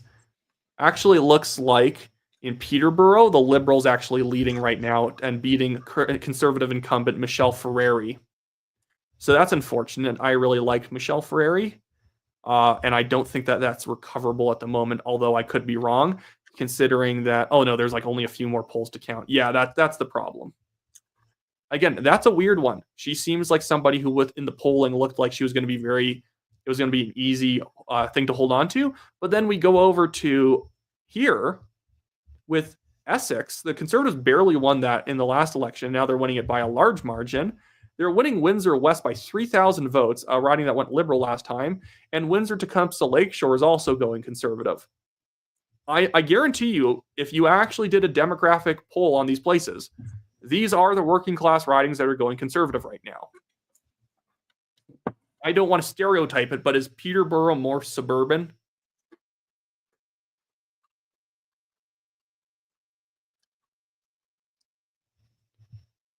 Daniel. Peterborough? No, like Peterborough should like it's your quintessential, Is that a very white riding, I guess I'm asking? Yes. Okay, so maybe that's like a what super white, maybe there's too many picket fences in that riding for the Conservatives to win it. To put it in a weird way like that. But the demographics of Peterborough is very winnable. Like, so yeah, that's a bad loss for the Conservatives. Costas Minigakis is going to be getting back into Parliament in that riding. For him, Costas is good. Markham Unionville, where Paul Chang was originally the candidate, and now there is that other guy with ties to the CCP, Mr. Peter Yuen. The Conservative is beating him by quite a bit right now, well over 1,500 votes. With not that much to count, so I assume that's going to be able to hold. And I've checked back into Carleton, and again, the lead for Bruce Fanjoy is slowly being chipped away at. Okay. Now we can jump on to somebody else. JQK just sends in $27.99. Thank you, JQK. Hopefully Daniel is growing on JQK. He's an acquired taste, but I think people like him. I'm okay. Yeah. Shansty71 for $6.99 says, thank you for your coverage of the election, Wyatt. Absolutely. Thank you for tuning in. Lanky Bot says for $5, PEI conservative voter. Unfortunately, we're looking pretty red, but staying optimistic. Well, obviously PEI is always red, but I think the conservatives actually have made popular vote gains over there. And Gagun Deep Raj for $2.79 says, what's your take on castle law in Canada and Bill 21? Are you supportive? I'm generally supportive. Get rid of Bill 21, and I like the idea of a castle doctrine, because that's what's so messed up in Toronto right now. They'll just tell you, oh yeah, just leave your keys outside. Let someone rob you. Yeah, let someone take your car. Yeah, leave your car keys outside so they don't break into your house. Toronto Police. Yeah. Richmond Centre Mariupol is staying conservative with Chalk Ah as the candidate there, 511 vote lead. And in Richmond Stevenson, the Liberals are leading by 416. But I believe, there is 80 polls out of 216 so far there. All right, Husfather's starting to open up a bit of a lead. That's too bad. I was really looking forward to that. There's always a tragedy where the way that it seems like the way that they count votes always ends up baiting and switching you a little bit. Like, let's start with all the conservative polls and then mess with Wyatt and Daniel. Yeah. It would have been nice if the Liberals had lost one of their strongholds and there could have been a message sent to the party. That would have been nice, but you're that. I mean, people are talking about Quebec and Quebec's going Canada, and I see a lot of that. Here's what I'll say. Quebec, after this election, I don't want to hear another word about the importance of French or anything and how French, but and French is so important to us. Shove it. Shove it with the need to everyone speak French all the time. I don't believe that French is that important. Stop pandering to Quebec should be the lesson learned here. Well, the conservative ridings in Quebec tend to be, they don't care about those same issues. So you can still hold on to all those seats while actually doing things to actually drum up more supports in Anglo-Canada by just saying, hey, if Quebec wants to come along with the rest of the country, they can do that. But we're going to do our own thing. If they don't want to come along with that, that's kind of their choice. And I think you would still keep all your seats, but you get a lot more people in Eastern, or not Eastern Canada, but I'm talking about Ontario Eastern, saying, like, that sounds about right to me. Maybe we should actually basically vote along the lines of what the rest of Canada is interested in and stop letting whether or not our party's doing well in Quebec dictate to us on our opinions. Piston Broken says, 1776, 699, the path to Alberta separation isn't with a separatist party. The path is with a referendum. You'd have to get a referendum on the ballot, though, and you'd have to do a big petition signing thing in order to get that done. I know Danielle Smith has said some stuff about being in favor of potentially having some sort of a feeler out there for people. I'm just not sure if that actually is going to go through, especially if there's a risk that it could hurt her party. Jeffy Maximo for $10 says, in your opinion, is it over for the Conservatives? I don't know. I guess the Liberals are probably going to win the election, but it's still tight. It's currently 161 to 150 for the Conservatives. 23 Bloc Québécois, 8 New Democrat, 1 Green. So even the NDP and the Green together doesn't even get them to a majority. Yeah, if this number holds, 161 to 150 to 123, I'm still optimistic. The disaster result is if the NDP holds about balance of power. But with if Jagmeet Singh loses his riding, the NDP becomes less viable. So we're in decent terms. Even some of these ridings where the Liberals are leading in Brampton, in places like Brampton, North Caledon, which I'll bring up on screen here, it's a really tight lead. 48.6 to 47.6, and there is a lot more vote to count. Almost half of the vote is left to count in a riding where the Liberal incumbent is only leading by a couple hundred votes. Actually, not even a couple hundred. Same thing in Brampton, Chickagosie Park. Brampton East is a little bit further away. I don't think that one will tighten. But ridings like Ellington Lawrence was within 55. So yeah, that one could always flip. It's 47.9 to 47.6 with Karina sits there. And what else do we got?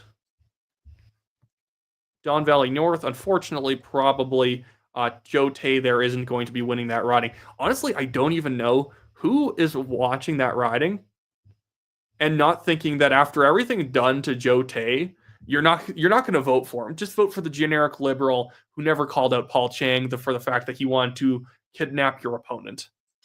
Yeah, this is where I had some problems with Poilievre down the stretch.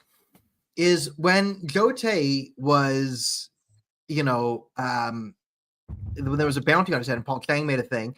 Yeah, the Conservatives brought it up, but this is where you got to be more understanding of the fact that you have to control the narrative. Poilievre should have gone to Don Valley North. I know Don Valley North is a pretty safe liberal riding. I know that. Kathleen Wynne, former Premier of Ontario, used to run there. I get it. Okay.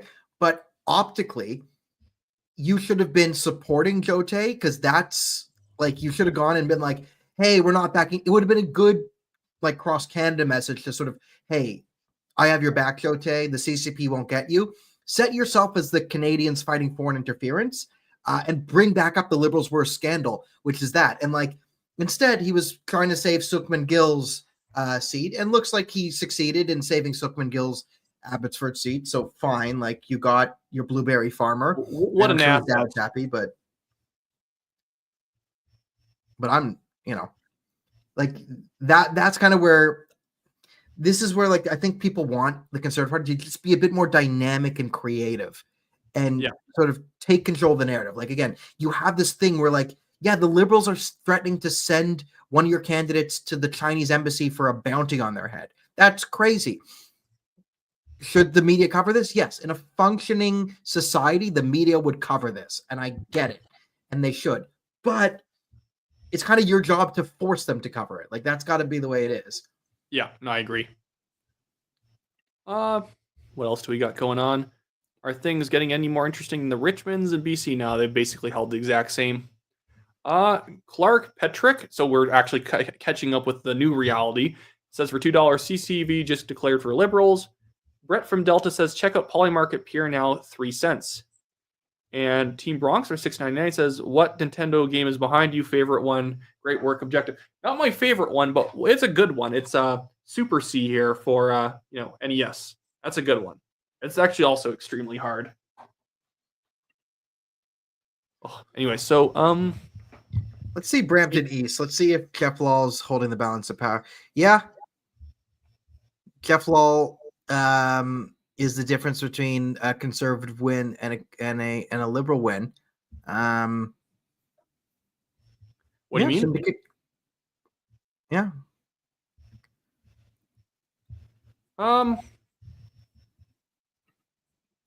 That's an FU to the party.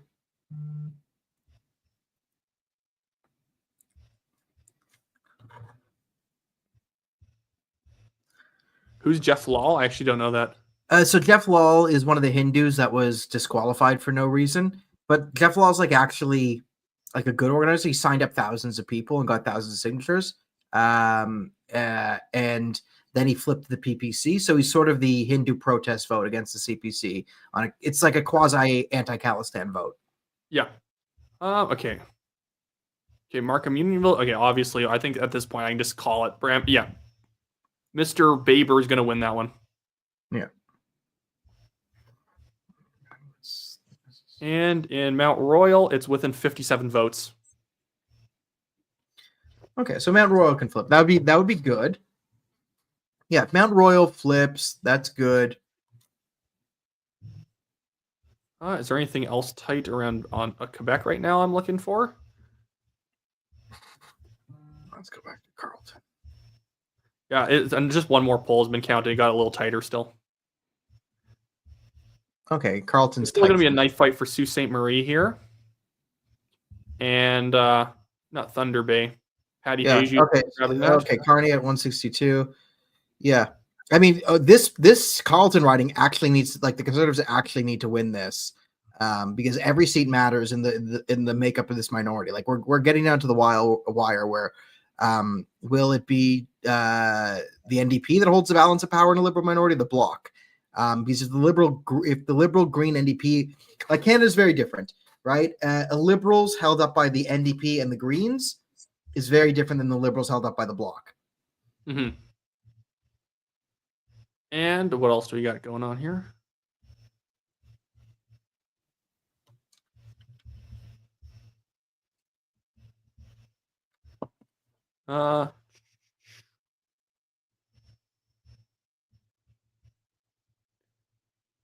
South Surrey White Rock between Ernie Klassen and Carolyn Finley is literally within 82 votes.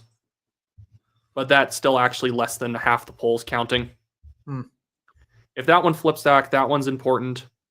Yeah. We have Fleetwood Port Kells. If we can grab that one's within 68 votes, half counted. Surrey Newton with the Suk Dhaliwal leading with 505 votes with about half of it counted, which is actually tighter than I thought. Delta's with 183. So Jesse Zahota's down just by literally 1% with a little more than half counted. Pure star candidate. Oh, hey, New Westminster, Burnaby, Mallardville actually is going conservative, even though they were like a distant third technically. Peter Julian might have actually hurt the Liberals and himself. That's a funny one. That's with Indy Panchi, actually. Oh. Yeah. Let's show some numbers so people want to be able to follow along. Yeah, I'll show you guys the macro numbers. So right now we have 162 to 149. But again, you always have to remember these are counting leads, and I just went over some of those leads are literally less than 100 votes right now. And it's 42.6 Liberal, and it's 41.9% for the Conservative, so we are only trailing by 0.7% of the vote. BQ is at 7.5%, which will probably fall a little bit as more Eastern Can or Western Can is counted. And Greens came in with 1.1. By the way, what's the PPC at? Are they even showing? Yeah, can you go check that out somewhere? Yeah, because I don't see. I've got to know.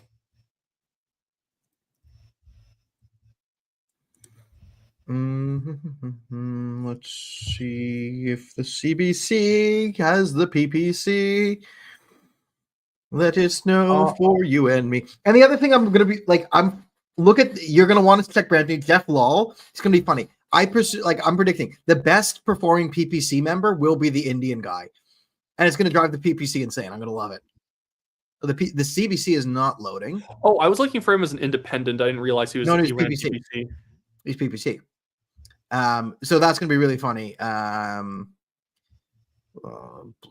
Let's see if they have it. Okay, sure. What the fuck? We have some Calgary ridings that are very tight. So percent of vote that's other, so not Green, not NDP, not Bloc, not Conservative, not Liberals. So all the independents and the PPC together is at 1.2%.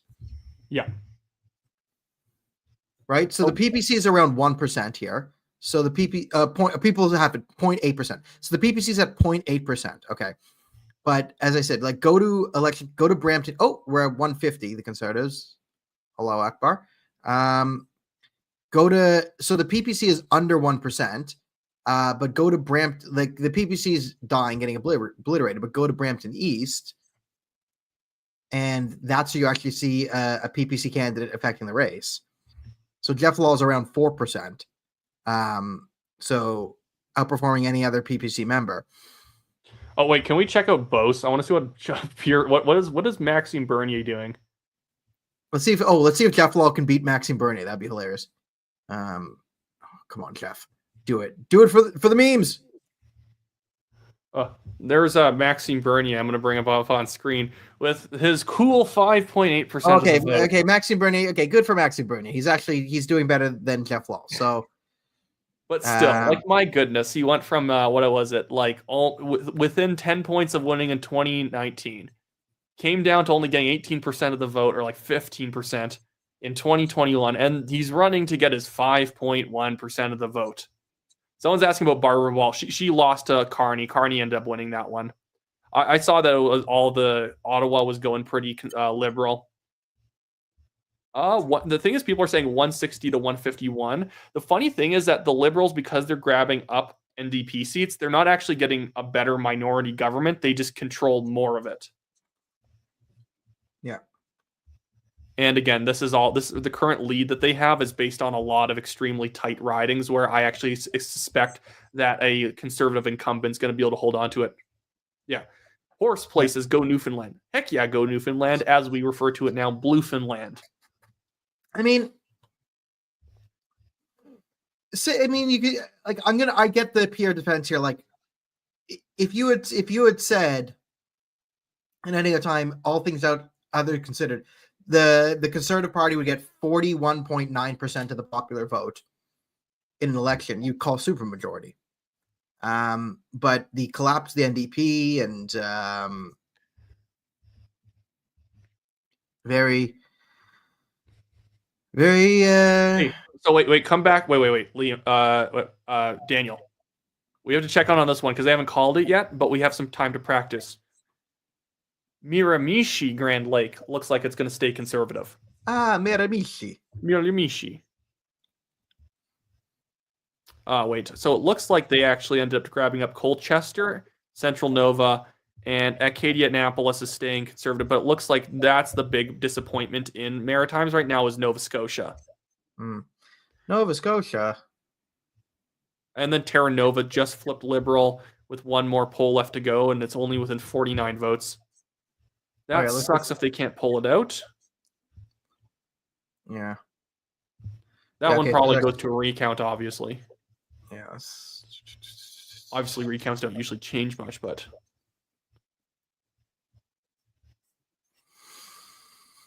Okay.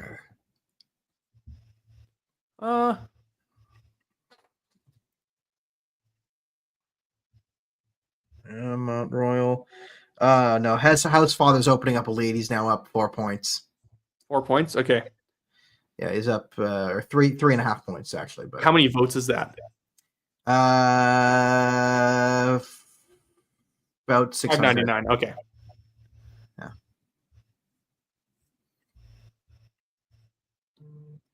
Okay.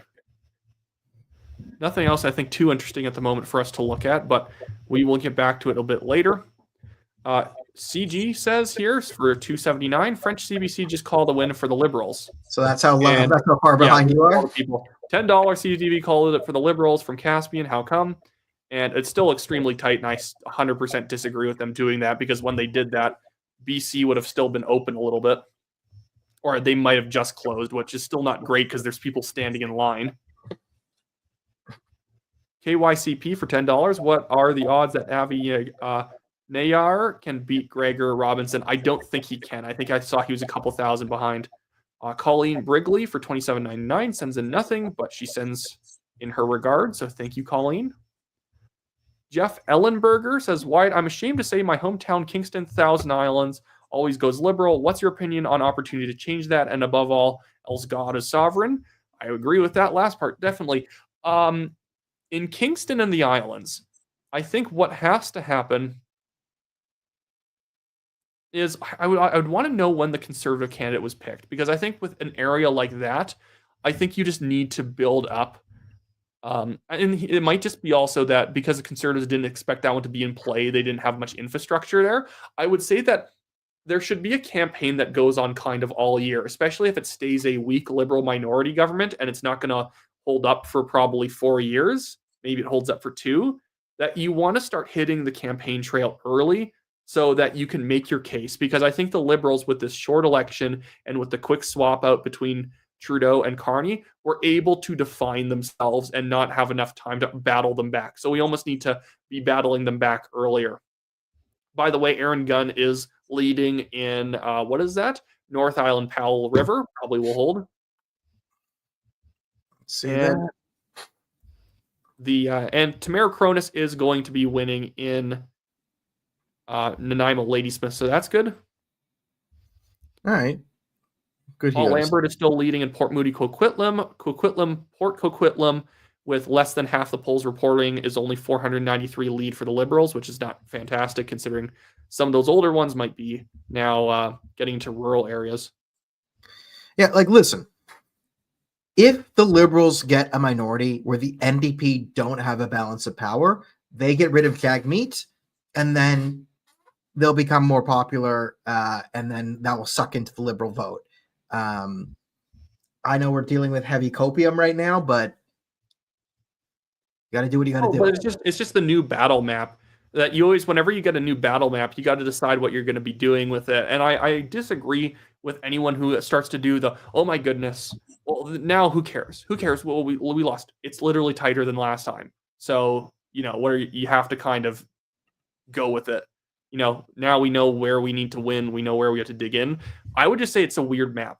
The Liberals are picking up rural seats that the NDP used to hold. They're even picking up some former Conservative rural seats. Conservatives are grabbing Brampton ridings. They're grabbing York. They're grabbing GTA area. They're grabbing Windsor. But at the same time, the Liberals are grabbing other ridings that are usually normal default Liberal ridings or default Conservative ridings. That's the crazy thing about the entire election. Yeah, and this is kind of serves the bloc in the NDP, right? For propping up Trudeau. They ended up getting hammered because of it. This is they propped up Trudeau, and this is what they get. People are saying Pierre Poilievre for 2029. Guys, the way it's going, I think it'll be. We're looking at maybe Pierre 2026. So don't sleep on Pierre 2026. Because with the Bloc Québécois, the thing is that the Bloc Québécois' motivation is not, and especially with Blanchette, they don't run elections the same, or they don't do the calculus the same way as the NDP do. Whenever the NDP gets into government with the Liberals, it's the best thing that's ever happened to them because they can't form government, but they really want to be in government, where the Bloc Québécois kind of only half cares, because their main job in Quebec is to support the PQ provincially, to basically be the federal arm of the PQ that stands up to all of the national Anglo parties and tells them what for to support the separatist movement. Because even Blanchette in the debates talks about separatism actually quite a bit. Talks about how, well, if we decide tomorrow we want to leave, that's our prerogative and we will do that. You would never say that as another leader, even if you were running some sort of like, you'd be like a Wexit leader out west to say something like that.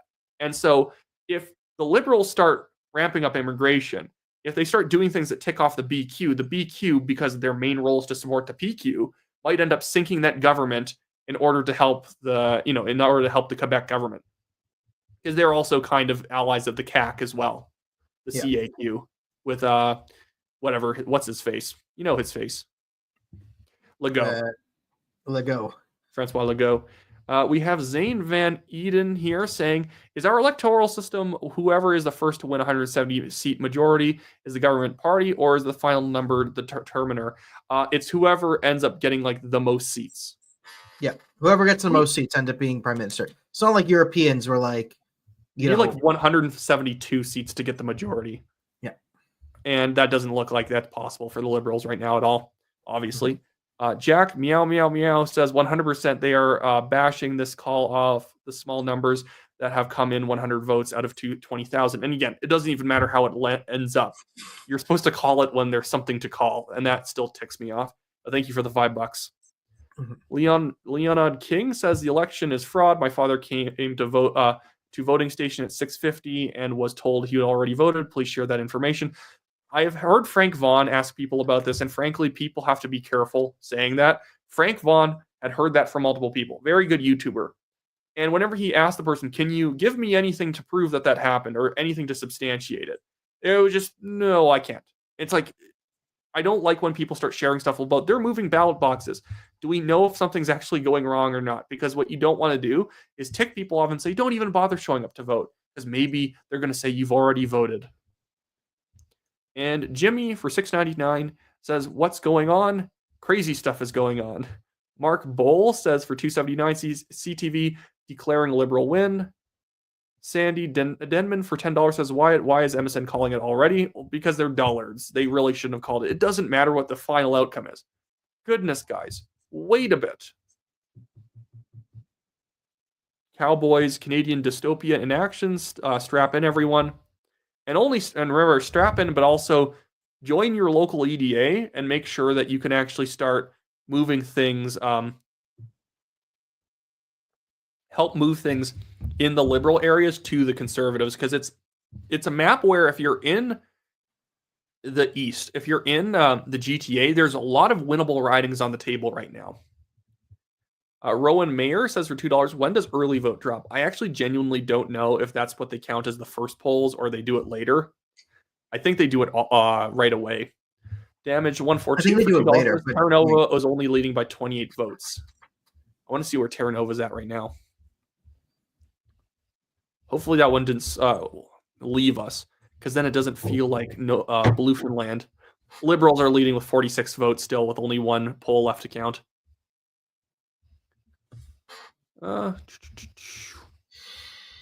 Yeah, things aren't getting better in Carleton for Pierre.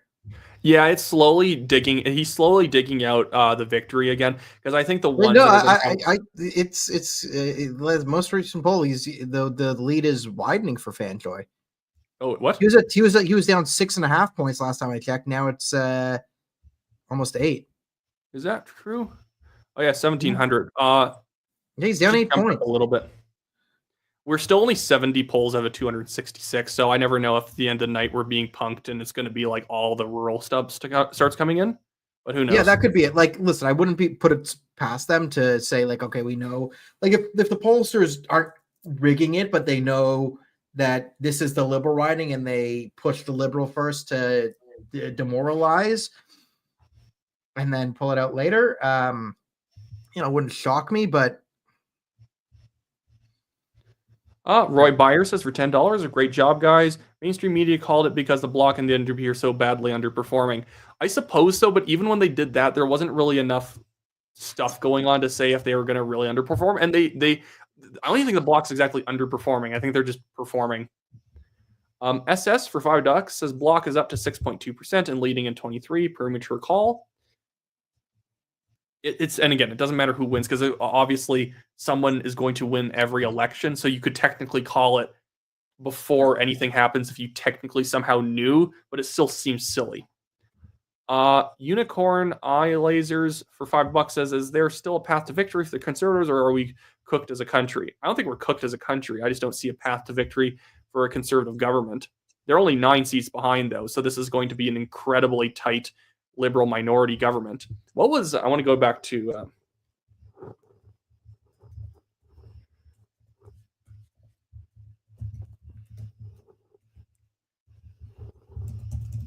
I want to look up what Joe Clark's minority government looked like in 1979. Yeah, like out of 242 seats where he needed 142, Joe Clark won it with 136 seats. The Liberals won 114, and then the NDP had 26, and the Social Credit had 6. So yeah, this is going to be potentially tighter than 1979 was. Okay. Shivam Gupta for $10 says, this is what happens when the Conservatives begin shoving Calistanis down our throats in Abbotsford. Yeah, like Suckman's still going to win Abbotsford, and Suckman's not a Calistani specifically, to be fair. It's more so that that's kind of like the avatar for many of the people in the community who want to control nominations, not through normal grassroots, voting. Sook Yi Snow 7 says, why are you, we are so done, rip CPC. No, it's like, again, remember the CPC is in fact gaining seats right now. GJL Rocco 97 for $2 says, did this election was stolen by the pencils? No, it was not. I can tell you that that's not how that was happening. If you're the Liberals and you could cheat in the election, do you give yourself the tightest minority that's happened ever? You probably don't. Peeper Jean for $5 says, who was already calling this? I'm seeing projected to win. Forgive my ignorance. Yeah, so we're catching up on some of these. $2 from... I see ya. Yeah, Durka Muhammad Jihad. $5 from Shivram Mishra says, the Conservatives ignored the 903 area GTA, which primarily decided the PM. 905. The leaders should have integrated more with the constituents. In some of the ridings, it's probably that when you hold your nomination late or you appoint somebody, they don't have any time to become a community figure. This is kind of my theory about city politics in general, like big suburban areas. Run a character. Run somebody and obviously have a nomination and let whoever wins it win. But like, it's actually good in some of these urban ridings. Run somebody who's kind of a character who can get a lot of attention. Because I think a lot of these guys would do better if they can really get out there and just do whatever they want. Because if a party lets its candidates do whatever they want, obviously, unless they do something extremely stupid, if they say something that's a little controversial, the party doesn't have to take blame because they kind of let their people talk. And you can even just say, we don't hide we don't hide anything. Our people just say what they're going to say. Because obviously Liberals say crazy stuff too. They just stay very quiet during the election. And not crazy stuff, but you get my point. Eccentric things. Yeah, I mean, we might need a soul searching on a better 905 strategy going forward. We still won some ridings, but it might have been more so the Liberals gave up certain voters that they've been abandoning. Shivram Mishra for $5. Oh, that's the same one. Plinko with cookies for $10. Thank you for that. You're right. MSM and Facebook are huge problems. My parents thought Polyev was going to ban gay marriage, ban abortion, and he wants women back in the kitchen. Where does this come from? The CBC. Yeah. CBC, ignorance. Reading press progress articles where they mention somebody saying something 35 years ago, and that defines them today or something. PP for $2 says, "Bring it home, Mark Carney. Bring it home, Mark." So some liberal is giving me $2 to say that, and whatever. 13.99 from Waznek Music says, "Hi Wyatt, longtime listener. Appreciate your takes and info. Any thoughts on North Van Capilano riding?" I think that was Mauro Francis. I want to see how he's doing. And right now it's still just 160 liberal, 151 conservative. Yeah. I'm checking out this riding. Capilano. It's going liberal, this riding. It's actually pretty tight considering it's still only like 1/3 counted. Oh, that's not Mauro Francis. Stephen Curran is the conservative candidate out there. Burnaby North Seymour was Mauro Francis. And that's already been called for the liberals, unfortunately. Oh, Jagmeet's getting destroyed. He's at 19%. Conservatives are at 38. Liberals are at 42. Yeah, let's bring this up. So 40, yeah, that's actually the funny thing is that actually might be technically a riding. The conservatives can still win it because there's less than half the riding counted.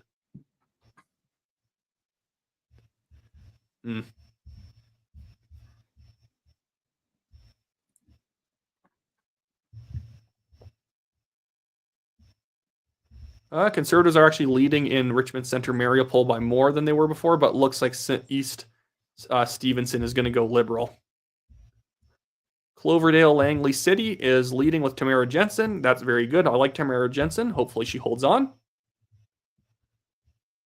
And she won that like massive by-election victory, which should tell you that by-elections are not representative of of general election. And so we have this.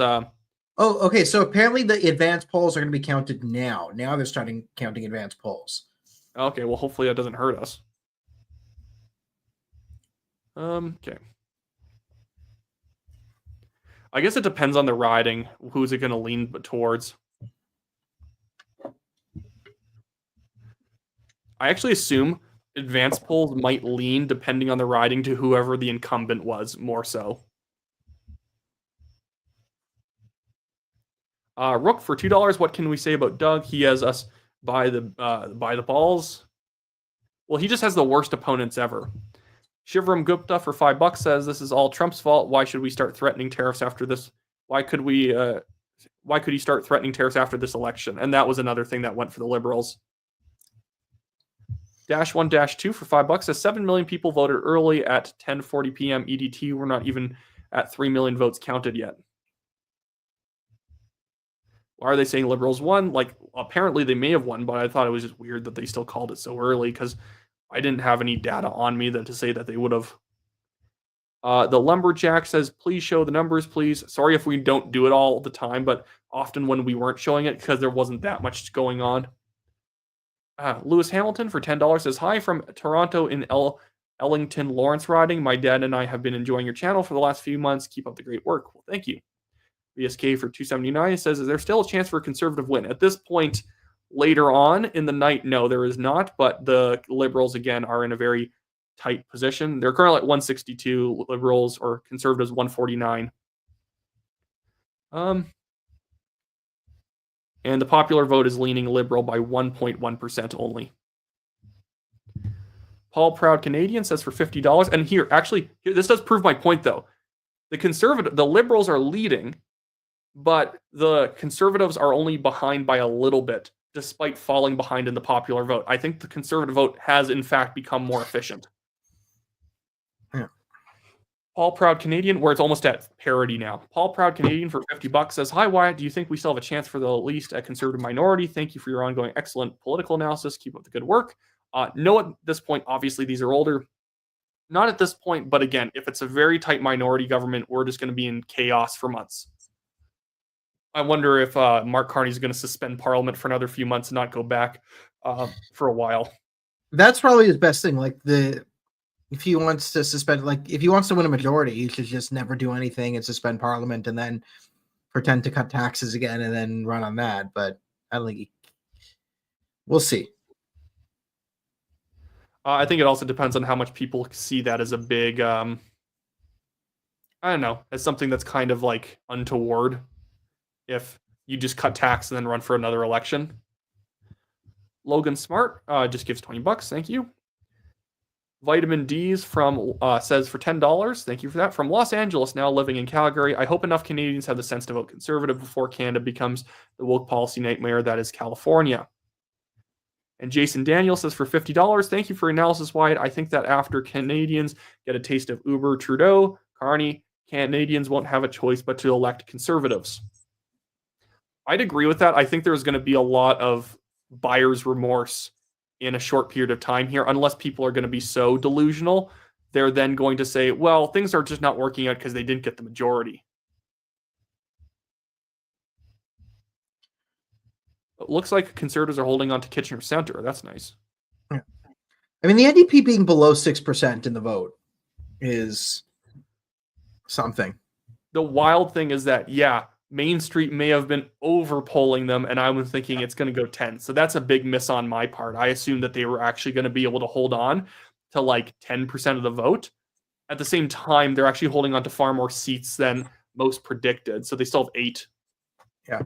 And like we're right where we are right now with 62, 49, 23, 8, 1. We're right at the precipice of, okay, this is actually not bad because it's the Bloc and the Conservative vote if the Conservatives and the Bloc work together, they can oust the government. We're kind of in that center, so that's not terrible. Calgary Confederation is extremely close. Corey Hogan leading Jeremy Nixon by just 26 votes with 33 polls left to count. Your nemesis. Yeah. Anyways, so we can... Ooh, I took Daniel off screen. What else do we got going on? Thank you for everyone also sticking by us here. Great to see people still watching this late into it. I know it's not the result we want, but again, I think that it's one of those things where, you charge the front line, you softened them up, you took one of the trenches, but you didn't take both trenches to be able to then get into the government. So from the point we're on now we want to build up all the new ridings that we've won and then find out how to win back the ones we've lost. I hope this doesn't solidify where it's now become, I'm always voting liberal to show it to those conservative Trump like Republicans. I hope that's not how that works, because that's kind of sad if that's honestly people's attitudes now. But 420 hitter says Brampton is flipping blue, and absolutely it is. There's actually quite a few blue ridings in Brampton this election. GJL Rocco 97 for $5 says if the CPCs with the Bloc still, they can get more seats than the Liberals and the NDP to give Pierre Poilievre PM. Again, the thing with the Governor General is they tend to lean towards the party that has the most seats. Yan Pro just gives $1. Thank you, Yan Pro. B Boyle for $5 says London Fanshawe and West pretty tight, not over yet. I want to go check London Fanshawe now. Then it might have solidified behind one or the other since then, but I want to go check it out myself. Oh, and Kitchener-Conestoga is going conservative by a good margin, so that's nice. And Fanshawe actually is called officially for the Conservatives with a 5,000 vote margin. That's good. Because I had heard that this is, again, the thing I kept hearing from people behind the scenes. The London ridings outside of the one that Andrew Lawton's running for are all gone. Even though we just won London Fanshawe by what is actually a fairly good margin, 5,000 votes.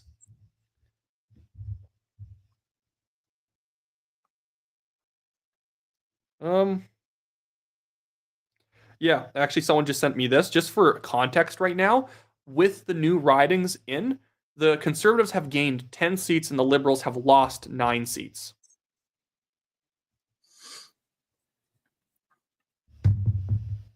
But yeah, Jacob Frapp says revolution now. The revolution should be people getting out and helping on the ground more. Or get involved in politics. Not that this person specifically didn't. Mr. Eco Tape 123 says for $20, I'm still laughing from months ago when you stated that Trudeau wasn't qualified to lick stamps at campaign office. Keep up the great work. Well, it's true, so you have to say it sometimes. Matthew for $2.79 says, Wyatt, how did Pierre lose seat? Make it make sense. Are you talking about his seat? I don't think that's like a little bit far away for now. I don't know if he's actually losing. Maybe in the current count, but it's pretty early. Yeah, 105 things. Bruce Franjoy still leading, so hopefully that doesn't end up happening. And he's back to within 6, so it's tightening a bit, but he's still down by over 1,000 with almost half the polls counted. Like, yeah. And this is an important one. Like, Pierre needs this. Pierre needs to win a seat. It's 161, 150, 23, 8. Like, this seat's going to be important. Like, yeah, Carlton's going to be important. He needs to win his own seat. And so we can't. I mean, the media's going to have a field day with this, which is annoying. I mean, I wish he had won by 10 points just so we could show how stupid the media was. But hey. But we did the Southwestern sweep of Ontario pretty much. Again, Windsor all went. We won Niagara. They held on to St. Catharines. Some of the London ridings. Waterloo, they held on to city centers, but pretty much everything else is going Conservative out there. So that's not bad. And the Conservatives grabbed up a Hamilton riding. And so Heather says for 25, thank you for your honest reporting through this election. Absolutely. Well, thank you for sticking around and watching. Freebird says for $25, what are the chances of the left-wing coalition government in the event of a Conservative minority? If the Conservatives won a minority, you would have not had any chance. It's the same thing right now. With the Liberals winning a minority government, there's no chance that the Bloc and the NDP and the Greens are going to get together to put the Conservatives over the top. It's just not generally how they do that. -1-2 says Neil Oberman in Mount Royal is increasing his lead. Montreal is getting CPC seat. Yes. Let's check if that's still true at this point. I wonder if House Father has now secured it. He's leading by 1,700 votes now, House Father. But there is another 700 or 70 polls left to count. I still think House Father is going to pull that out, but that's still a good result for the Conservatives in a riding like that. Me Danso for $15 says CTV wants it to send its audience to bed, so they announce a victory. I'm watching Hamilton Center. Great show. Thank you. And Paul Poco says for $2, Coquitlam, Port Coquitlam, Cons lead by 8. Leads 852-6. I think you're counting polls. So they were leading earlier, and it's still tight out there with more of it counted. But it's leaning Liberal at the moment. Jacques, how do you say that? Jacques. For $20 says Pierre Poilievre is doing not bad this time, given the fact the NDP collapsed and they are voting Liberal. Can come next time. And I think that's the right attitude, is that we've increased the overall seat share. The vote has become more efficient for the Conservatives. They're actually falling behind by 1.1%, but they're winning more seats than they did last time. Yeah, listen, if the Conservatives can fix their problems in the GTA and Lower Mainland, like, not to harp a thing, but like, too much Khalistan, guys. And they're driving people away. Like, we underperformed the GTA. The vote efficient was good, but if we literally stop bringing in candidates who can barely speak English but are funded by some shady money, we will boom. So again, let's stop with the crazies. Let's have real nominations. And like, sorry, but this is close. Like, the Conservatives stopped moving their feet. They stopped campaigning when they were up 23 points. They kind of just took their foot off the gas. And then I think HQ and Jenny Byrne thought they could just sell off ridings for the highest bidder. And I would say that, and the thing is that I think a lot of this comes down to HQ, less the leader, although you could always say the leader needs to have a tighter control over it. Okay, can I say something controversial here? That's going to get on Press Progress, right? No. Let's Press Progress. Get ready to clip me. I am so excited for this to come back and bite me in the ass. Well, it's going to bite me too. So wait. Where do you actually? You have to like text me first. I am blaming Pierre Poilievre's wife for this loss because she is the least crazy woman I've ever met. No self-respecting Latina woman should allow their husband's ex-girlfriend to run their campaign. How did this happen? How did Pierre's wife let Jenny Byrne run this campaign. Like, she must be the most well-adjusted woman on the planet for this to happen. Like, I'm sure she's going to raise great kids and all this different stuff. But seriously, Adina, get crazier next time. Stop letting your husband's ex-girlfriend into your life. I want none of your husband's ex-girlfriends should be around the house. Go full crazy Latina next time. Anyways, okay, so comment here from Green Cat Kid from $20 says, regardless of who wins, I think Poilievre has shown that there's hope for the Conservative Party moving forward, as they've already done better than last election. I hope we see more candidates like him with actual strategy. And yeah, I think that it's just a strategy that needs to be worked out, because I heard ground game was great all around the country. Ground game was doing really well. Midnight Visions for $10 says, how is the media getting its numbers when the election Canada website has frozen for the last 30 minutes? Again, I think they were just assuming NDP bloc underperforming enough that it's going to be a Liberal government. And they're right. At the same time, I just, I don't appreciate them calling it that fast. And Ethan Donker says, I can't believe Hamilton Centre is going Conservative. Go Hayden. Safiev. How are the polls in Bakalaka Street? I don't know. Brampton? Just trolling. Yeah.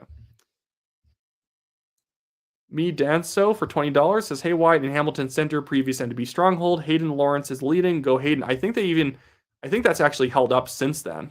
By the way, another riding, I think that's actually going to flip NDP to Conservative Skeena Bulky Valley. That's where Ellis Ross is running against the NDP incumbent.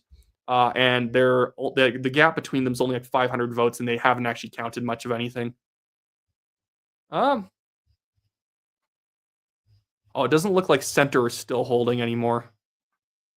Although I don't know. I don't think they can catch them at that point. That sucks. ICAM for $27.99 just says nothing, but thank you for sending that in. Linda Kilmer for $6.99 just sends in stuff to support the show, so thank you for that. Okay, Walk King C for $5 says, as a 24-year-old trades worker, I'm very disappointed in the results, but hopefully we can keep the libs as the minority and keep up the good work. Absolutely. And Beholder777 says for $69.99, God keep our land glorious and free. And hopefully, because you got to have a lot of, it's one of those things where if we keep up what we're doing and you keep chipping away at the Liberals, you will eventually pull ahead.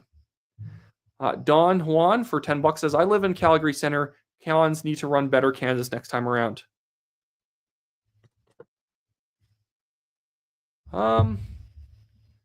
And we have Bob Wright for $20 says, thanks for doing such a great job with your election coverage. Hope my bank account doesn't get frozen for supporting you. Yes, let's hope for that. I think you're going to be safe though. I'm not too controversial.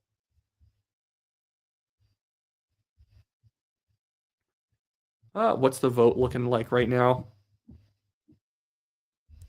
Liberals lead in 163 and Conservatives lead in are heading 149.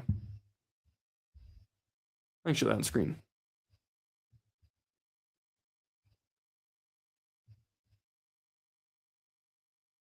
But I'm not actually sure if even if a lot of these close ridings go Liberal, I don't think they can actually win. Hopefully, because that would be good for us. And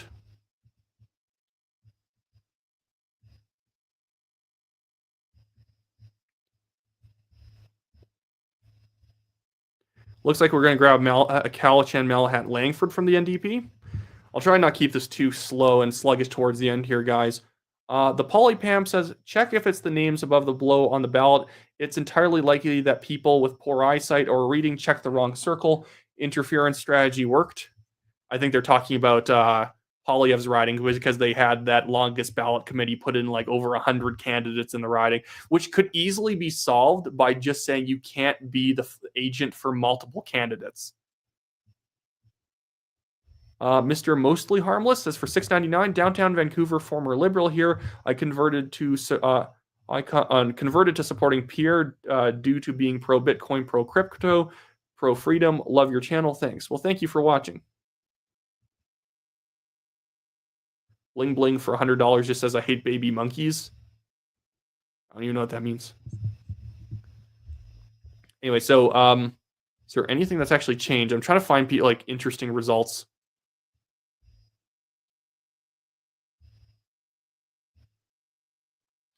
Just to think, if Chrystia Freeland had taken her demotion like she was supposed to, and not thrown Trudeau under the bus. Yeah, what if she just said nothing and let herself get thrown under the bus and Trudeau ends up surviving? Yeah, so people are talking about in the chat now, Jagmeet officially stepped down. So he lost his seat and he stepped down. Now it's like, will Pierre keep his seat? And Well, I wonder what the new NDP leader is going to do. Are they going, because they can't act like Jagmeet Singh, or you're just going to see the further sliding of the party. If anything, they need to get like really aggressive on the Liberals, and if they don't do exactly what they want, then they're going to pull their confidence. At the same time, that could put Canada in a bad position because the NDP are going to only ask for crazy garbage. they need Kelowna's been tightening up. That's good. Tracy Gray out there. I can see the NDP becoming like a full Hamas party. If they have a leadership thing now. Oh, with Heather McPherson, absolutely. Yeah. So it might be interesting though, because if they become a full Hamas party, that actually might cut into Liberal votes, because a lot of the Hamas supporters would be voting Liberal right now, even though the NDP is stronger, more pro-Hamas. But if you had right now, the NDP is a full-on Khalistan party because the leader is a Khalistani, and that's why he supports Hamas. But if you had a full-on Hamas party, you could drive a lot of crazies into it, repel a lot of normies, and suck off a lot of the Liberal base with the Hamas vote. So we'll see.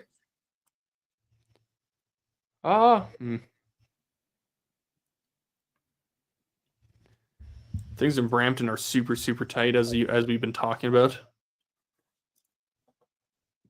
I mean, I'm not like Pierre's down over 2,000 votes in his riding. Like, this is getting Bruce Fanjoy's lead is opening up. Yeah, that's scary. I'd have to give if Bruce Fanjoy wins, like, my goodness. Like, guys, I don't even know what you say at that point. Like, I guess congratulations. That's crazy that he would win that one. Half the polls have been counted, so you can't just tell me it's this like small minority of urban places, and then soon the Polyev will kick in. Like, we're half the votes in, and he's down over 2,000 votes. So, I mean, listen, Pierre's not going to be the leader if he doesn't win a seat. So, all this, should we keep Pierre? Should we not keep Pierre? It's all contingent on him winning the seat, and I'm pulling for him. Like, I have my criticism. I want him to win. I think he's been, like, especially over the last few leaders of the Conservative Party. Like, I don't dislike Andrew Scheer as a person in any way. I actually think he could have been a better leader if he was kind of let to do what he wants. Aaron O'Toole, obviously, I don't like him, but I thought Polyev, like, if you're looking for shopping for a leader, generally pretty overall ideal in a lot of ways. Things keep tightening up in Kelowna. That might flip back Conservative, so that's good. And Port Coquitlam has tightened up as well. It's only within 416 votes with another, I think, like 70 polls to count.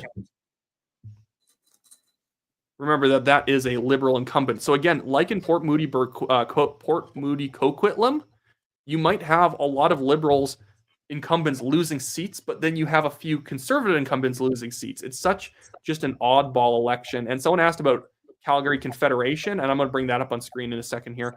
But Calgary Confederation is actually moving more Liberal as time goes on here. So it's 726 votes separating the Liberal Corey Hogan from Jeremy Nixon, but we'll move on to some other areas.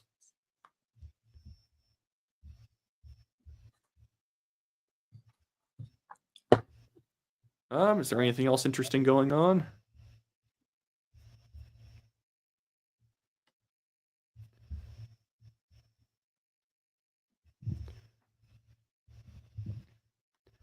Kiwi Boo says, does Bloc support Pierre Poilievre over Libs? I think they basically are going to generally support whoever is in first. Here's the thing. In government, whatever the first, the budget's going to pass. The budget's just going to pass because I think you almost have to pass it if you're the Bloc Québécois, or else you just don't have the money to fight a new election. That's what actually is going to prevent a new election from happening too soon. The Liberals, in their minds, would probably love to try and re-roll the dice because they might think it's the best that it's ever going to get right now, but they're going to be exhausted. Canadians are going to be exhausted. And usually the Governor General, based on the Joe Clark rule from 79 and 80, they don't let you call a new election for 9 months. Yeah. I want to point out there's a lot of people in the chat who are saying they're, very supportive. I hear people saying, like, Pierre Poilievre or bust, like Pierre Poilievre got me in the party. I'm here for Pierre. And, like, man, I think Pierre's the best leader the Conservatives had since Stephen Harper. And he's great in those 5 to 10 minutes where he can really explain a problem. And, here's what the housing market is. Here's why it's broken. Here's what I'm going to do about it. And I think that's really drawn a lot of people in. So I don't think the Conservative Party gets better without Pierre. And it's going to be very interesting to see what happens in the Conservative Party if Pierre doesn't keep his seat. We'll see. Like who comes in. Like this might again. There's the Doug Ford. Does he attempt to take over? But he has 4 years. He has his term there. Going there and all that. But that's where we are. All right, let me just take this. Kelowna has tightened up even more. Last time I checked, it was 250 vote lead for the Liberals, and it's now down to 197.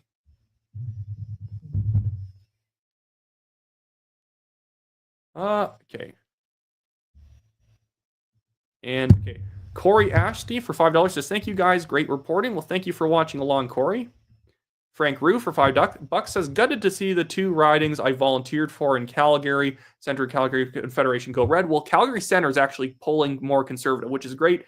Greg McLean is a great guy. I legitimately, out of all the MPs in Canada, obviously I know more of the guys in Alberta, but that guy's legitimately, I would just consider somebody who's a good guy. Kevin O'Mahony for $10 says, love your coverage, guys. Keep up the great work, Wyatt. Thank you. Thunderbird for $5 says, let's hope with a minority that the Conservatives opposition can help block net zero BS and stop funding UNRWA, with ultimately funds Hamas.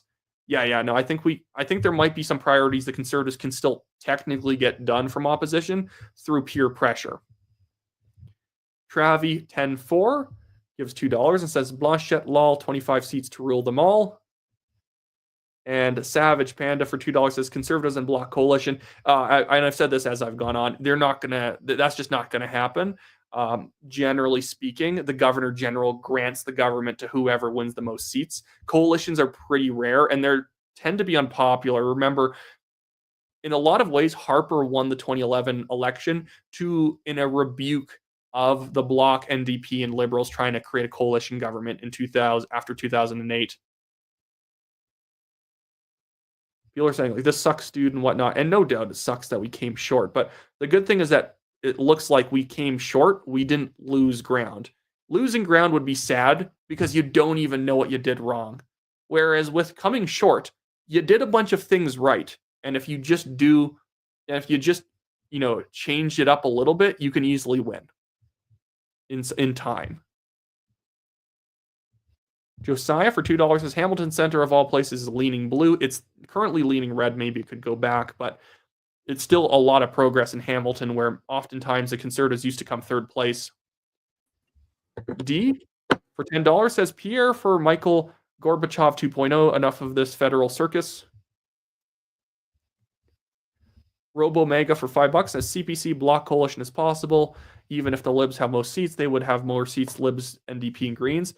Yeah, that's always a threat, I would say, that they can wield, is that if the Liberals aren't doing enough, maybe I'll form a coalition with the Conservatives. I just don't think you're going to see that right away. Usually the respect thing is you're going to let the Liberals table their first budget and let it pass.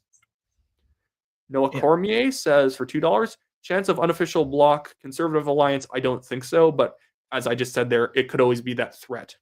Yeah, if there's enough to overthrow, you have the threat. Yeah. Checking back in on Kelowna, no update. David Oberle for $200, the hero of the chat tonight. Yeah, Daniel's going to drink to that. Buy your co-host dinner on us. That's a must. Okay, I'll definitely buy Daniel dinner the next time I see him then.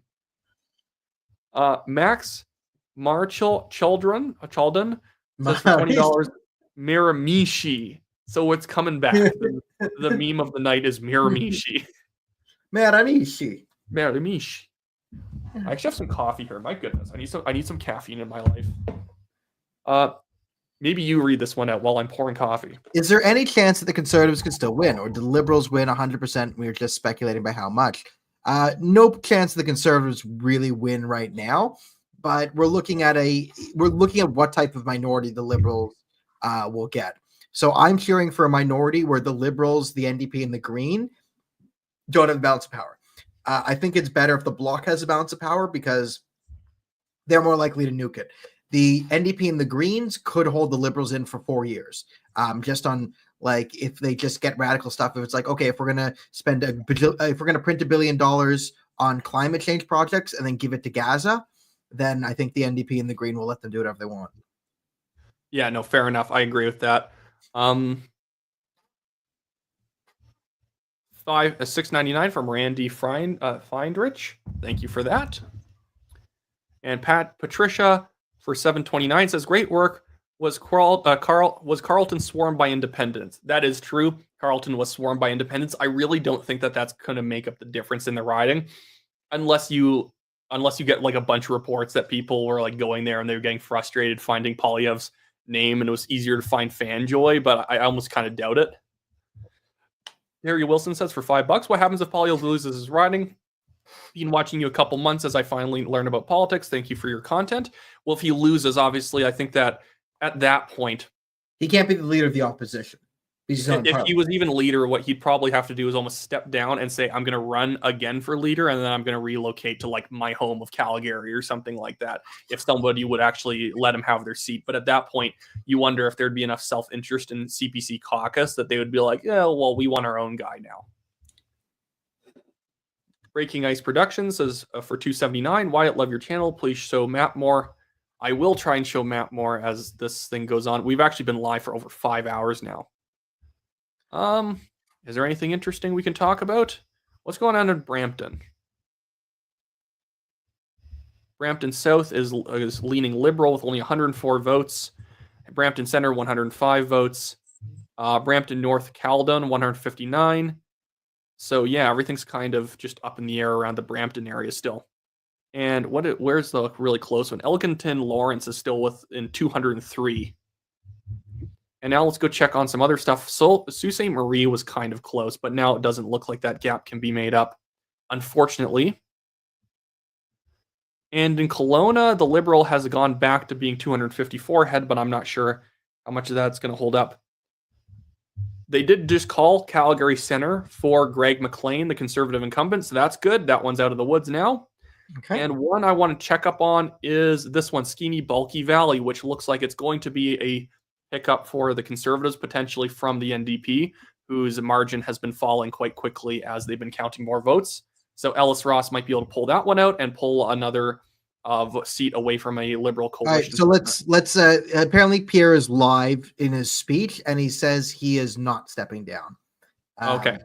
But again, this is all contingent on him winning his seat.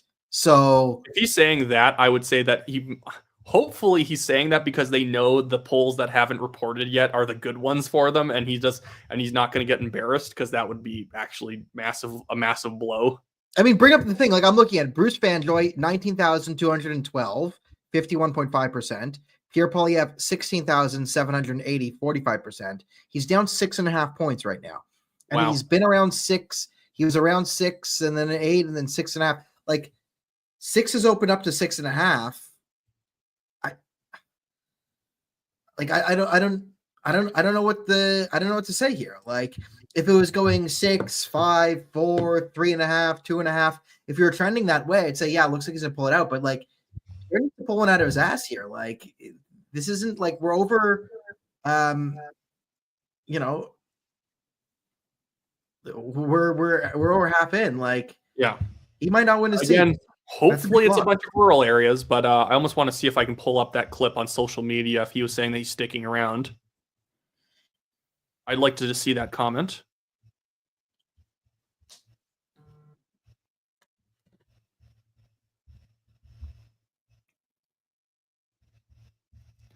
I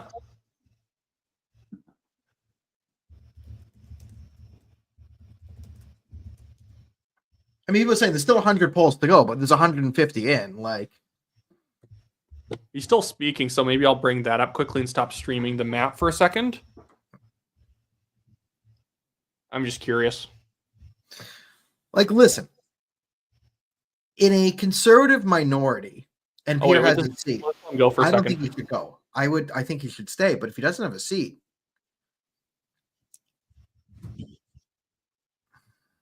government. No, he's already conceding two. We'll have plenty of opportunity to debate and disagree, but tonight we come together as Canadians. We will do our job. Yes, we will do our job to hold the government to account. But first, we congratulate people from all political backgrounds on participating in the democratic process. And as I said, while we will do our constitutional duty of holding government to account and proposing better alternatives, we will always put Canada first as we stare down tariffs and other irresponsible threats from President Trump. Conservatives will work with the Prime Minister and all parties with the common goal of defending Canada's interests and getting a new trade deal that puts these tariffs behind us while protecting our sovereignty and the Canadian people.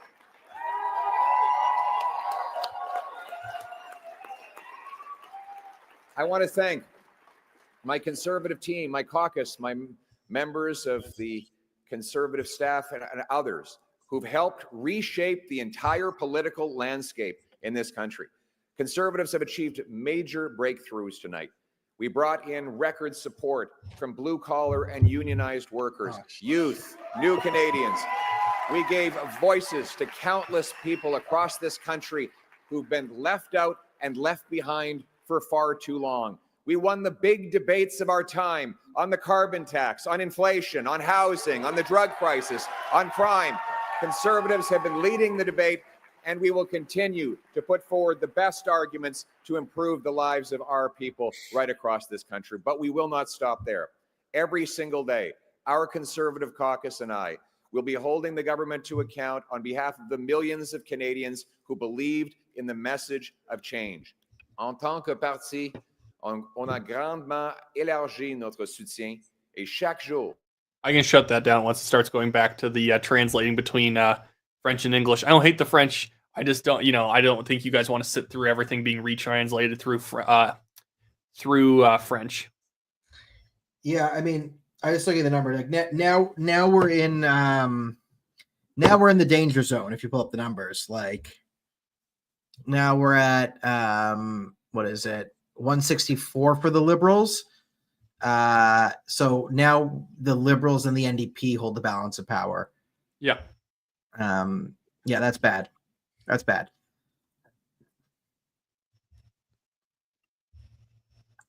But like Skeeny Bulky Valley looks like it's going Ellis Ross. It's within 34 votes now. He was considered a really good get for that riding since that is his former riding as a Liberal MLA. So that could be good. All right, let's go maximum hope. Like our hope is the NDP is a leadership race. The leader gets in is like they elect like Yahya Sinwar. Like they like full on is just someone straight out from Gaza, like with a suicide vest on, and it's just full on like Hamas is the only issue. Then they get in, and because the Liberals can't go full Hamas, just like 80% Hamas, they then break the government because they're not morally pure enough, and then we get an election. That's so come on, Hamas. Yeah. And Carleton's looking pretty not fantastic. 170 ridings counted, 266 for polls, and the Fanjoy margin is 2,522. Yeah, it's opening like.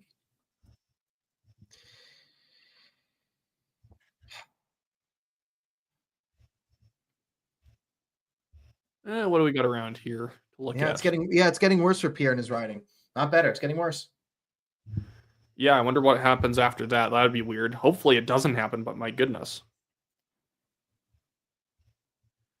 And so Ryan G just gets $5. Thank you for that. Kevin, $5. I've watched a lot of Oilers games in my years. Comebacks are possible. Stay alive or stay positive. No, not at this point, obviously, but I take your point when you had sent that in. 420 hitter says Pierre Poilievre's riding had the longest ballot. BS will probably be the last one counted. And that actually is right. It's going to take forever to count many of these ballots. And it's not even just the counting, because obviously they probably know the people on the ballot to go look at the name of right away because they know where the main candidates are. But at the same time, the ballots are like massive sheets of paper. And Rock for $5 says if the Liberals win, it may be the large lead, in large part due to them discovering the NDP or devouring the NDP. Yep, I'd agree with that. Yep, the collapse of NDP is the story. I agree. Yeah, I think we're all Samuel Fraser for $27.99 says the fact that Pierre is going to lose his seat is a WF op when he had 93% chance in 2021. Well, I won't say that. You never know what happened on a local level. If he does lose, I'm like, that's, that sucks. And I'd make an entire video basically like, wow. So that report from people was right. At the same time, I didn't see anything to really indicate that it was really in risk, because obviously there was more volunteers sent to his area, but even in Nepean, there was tons of people for the Liberals and for Carney out there. And usually you just conclude that the person's just trying to keep their margin up. Matt Vertoli just sends in $25. Thank you for that. And the Chumley Canadian says for $5, what about Winnipeg area? Winnipeg area, I would just say, is mostly kind of going the way you would think. Any of the leads right now are pretty much going to hold. Conservatives won the outer suburbs and the more rural suburban ridings, and then the Liberals won the rest of it, except for center, where Leah Gazin is going to stay on. Although they haven't even started counting what is here. They haven't even started counting somehow Saint Boniface, Saint Vital, which I assume is probably a Liberal area.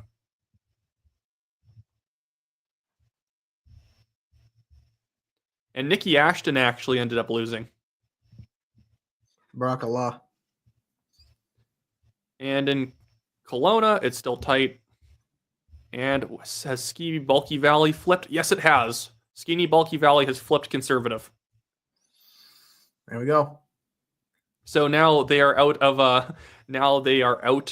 of government with just the NDP, although they could get in with the Greens now with Elizabeth May. Oh my goodness, we are going to live in a world potentially where Elizabeth May gets decision-making power. Oh, good Lord. I mean, that's basically Hamas. Yeah.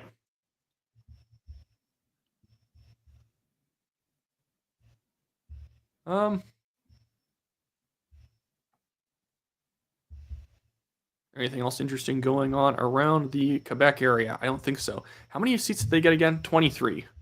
I assume that's probably just going to hold now where it is at.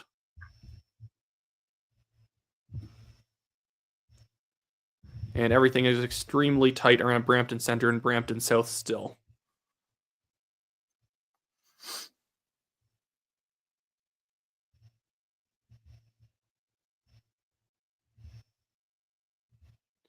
So I'm just moving around on the map. Hopefully people don't mind this.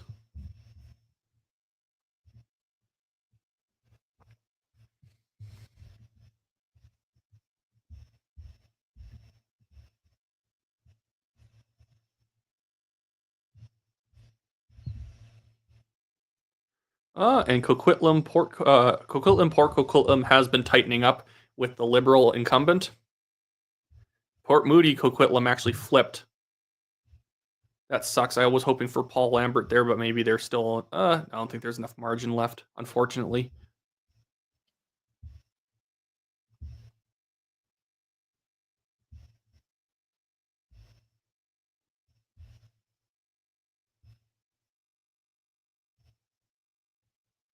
And Fleetwood Port Quells is still very tight.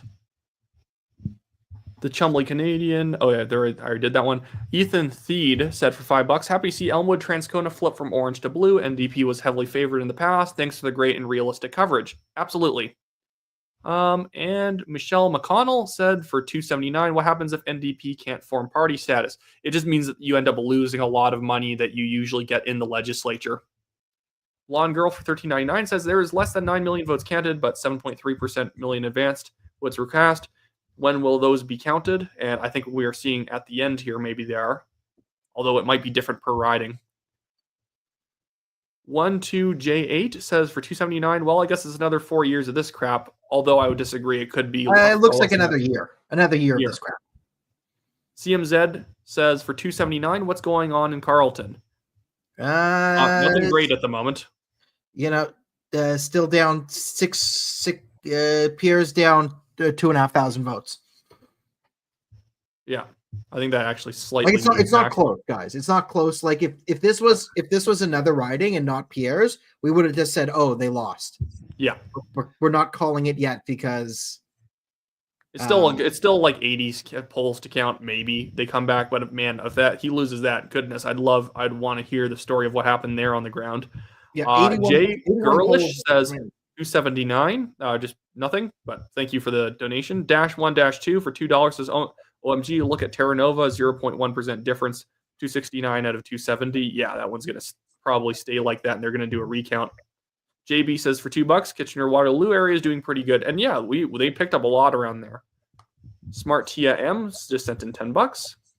And AS20 for $20, or AS said for $20. Hey, Wyatt, do you think that the counting of the advanced votes would change anything specifically? Also, what's with Carlton?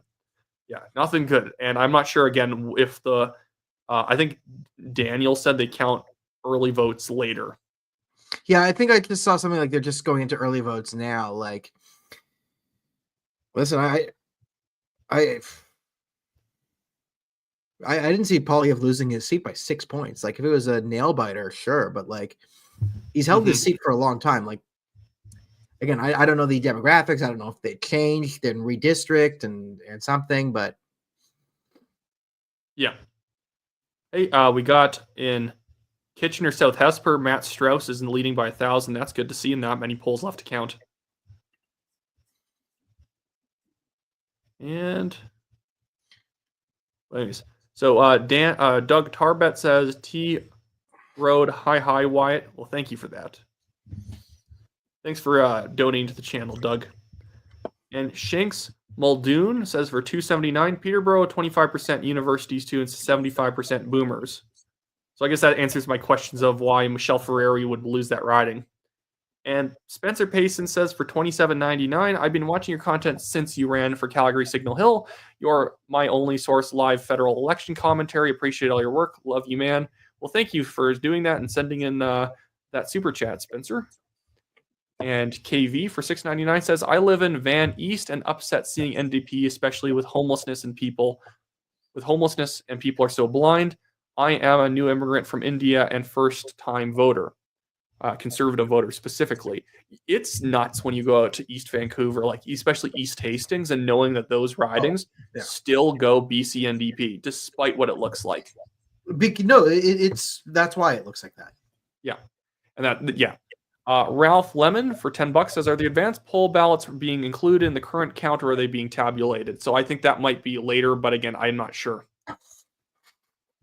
Phil S says for $5, good work, guys.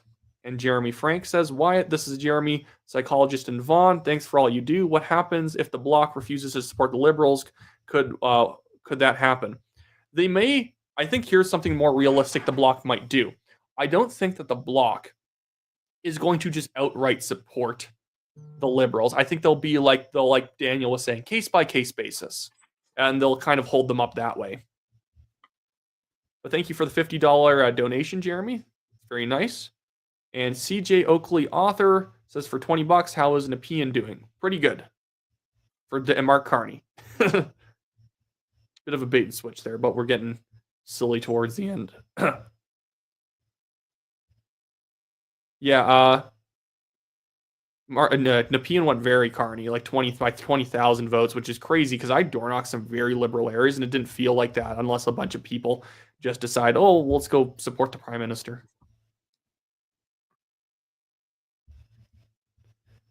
Which sometimes happens with people. And Skinny Bulky Valley is definitely still increasing. Kelowna is tightening up again. Kelowna is pulling on my heartstrings. It's gone like 250 down to 150, down to up to 191, up to 250, back down to 191.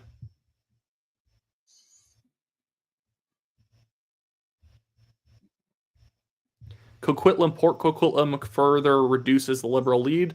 It used to be up around 450, now it's 347. Oh, but that's, again, we're actually holding on to Mallardville at the moment with Indy Panchee in that riding.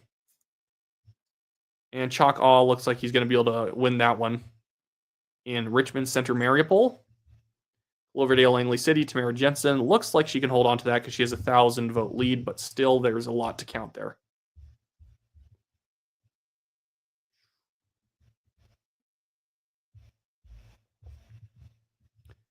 Okay, what else do we have to count? Not much, I don't think. And then I will start answering some more of these. Nana Hand says, my smug, highbrowed liberal friends look down their noses for the next 8 years. Ugh. And Moneyball says, for $10, 40% of us voted in advance vote. They have not been counted yet. And I think it's going to depend on the riding if that's going to lean more conservative or liberal. I think as incumbents, it's going to help them. Potentially. Actually, I really don't know. Travi 10-4 for $5 says, do you guys think the way that Jagmeet ran was intentional? NDP votes tend to go red when the NDP is off the rails. What do you think? Like, in a way, you could say that's what Jagmeet's claiming, but I actually do think Jagmeet's generally naturally terrible. I did speak to a couple weeks ago. I spoke to someone who ended up being a former associate of Jagmeet's, who was a lawyer, and he told me that Jagmeet Singh was the dumbest lawyer he's ever met, but really good with people. So they were all really happy when he went into politics because then he left their law firm and was a politician, and that made a lot of sense to me. So it made sense, and I think, then it's it makes sense there. And okay, let's go back to some of the stuff. I think the NDP, it's more so just Jagmeet is tactically stupid. He thought that he was going to be safer by hugging the Liberals when he really should have been doing a sort of frenemies thing where he's constantly about to pull support and then they give him something. But he would like pretend he's going to pull support, they would call his bluff, and then he'd come running home, which means that you end up gaining nothing from it. That's where he was completely ridiculous. Alexander Kim says for $5, I think Vancouver East Side region with the NDP is holding well because one has deep homelessness issues and the other is a hipster neighborhood near Emily Carr. That's probably a good theory. Iron 519 says for $2, liberal minority is second best. Year of Carney will wake people up. I think that, again, you're going to get a lot of people once the Trump issue is gone, because that's not going to last forever in terms of the tariffs. And the liberal government just keeps being as bad as it was before with many of the same people. Like, are people then just going to be like, oh, no, this is fine? I think eventually people will be like, oh, wait, no, that's not how, like, this is not great. Jay Gurish says for $2.79, I'm sure CPC plus block government, but yeah, I just don't think that's the precedent in Canada. Bamal says for $2, if Pierre loses, then can it be sheer plus block? I Eat Glue for $2 says CPC will flip 5 from LPC and Van in Ontario plus 2 NDP BC. There's some that could still flip back, but again, it's tight in these ridings, so it's hard to place a bet on it. Kelowna is again one of those. It's gone back from 191 leading Liberal to 200.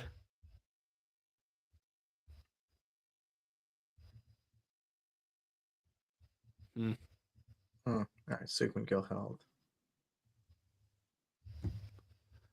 And -1-2 for $10 says, sure, the Liberals can have a minority win, but they will not last more than a year. Bloc Québécois now has the balance of power, and they will work with the CPC to decentralize the government. I'm not sure if they'd work with the CPC. At least they'd try and drag out concessions from the Liberals that maybe the Liberals can't give. Vegan Eat says, hey, your coverage in polls have been great. Is there any chance an electoral tie leaving result in limbo? At this point, probably not. SJ Appia says for $6.99, no message to depress, but thank you. Well, thank you for still supporting the show, man. And Roy Byer says for $10 to be interested, be interesting to check, given how close the vote between Liberals and Conservatives, as how many more seats the Conservatives would have won if PPC had not split the vote. I'm guessing 10 plus seats. My thing with the PPCs, I'm not sure if many of the people running for them even would care to vote conservative. And it's not because they're so principled. I think it's because they're frankly at the point where they don't engage in serious politics. It's 165 liberal right now to 147 conservative. 43% of the vote for the liberals, 41.7 for the conservatives. All right, I'll ask you a question here. What? I'm super chatting one for the both of us. Let's say Pierre loses his seat, hypothetically, and he's gone. There's a new conservative leader, runs, 14 months from now, there's a new election. Mm-hmm. Who's the conservative leader you want to run the party, right? And second one, who do you think is the most electable? So who do you want, and who do you think has the best chance of winning? I don't even know how to answer that. I would just say at this point, to be vague, not to like answer your question with a vague statement. I would say that just has to be someone who proves themselves if Poilievre ends up losing and ends up bowing out. Okay, yeah, fair enough. What do you think? I mean, I'm right now, my instincts say Melissa Lantsman's probably the most electable conservative in this climate, right? Woman, lesbian. The CBC can't really fearmonger off of, oh, she's going to take away your abortions, this and that.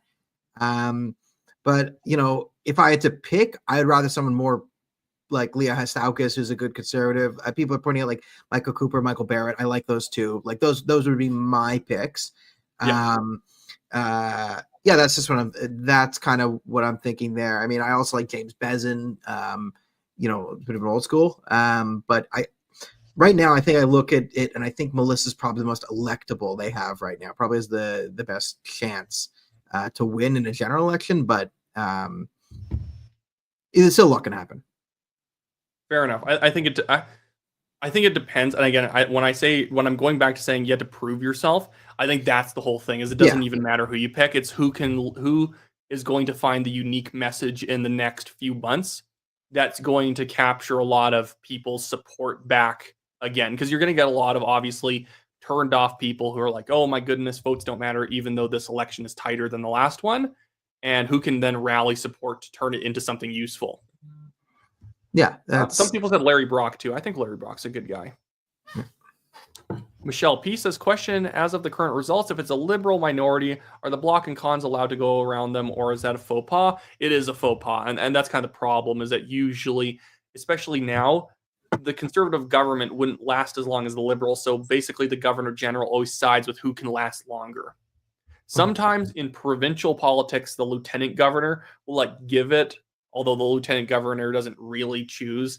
It's more so they just allow stuff to happen, and they'll pretty much rubber stamp anything that seems reasonable.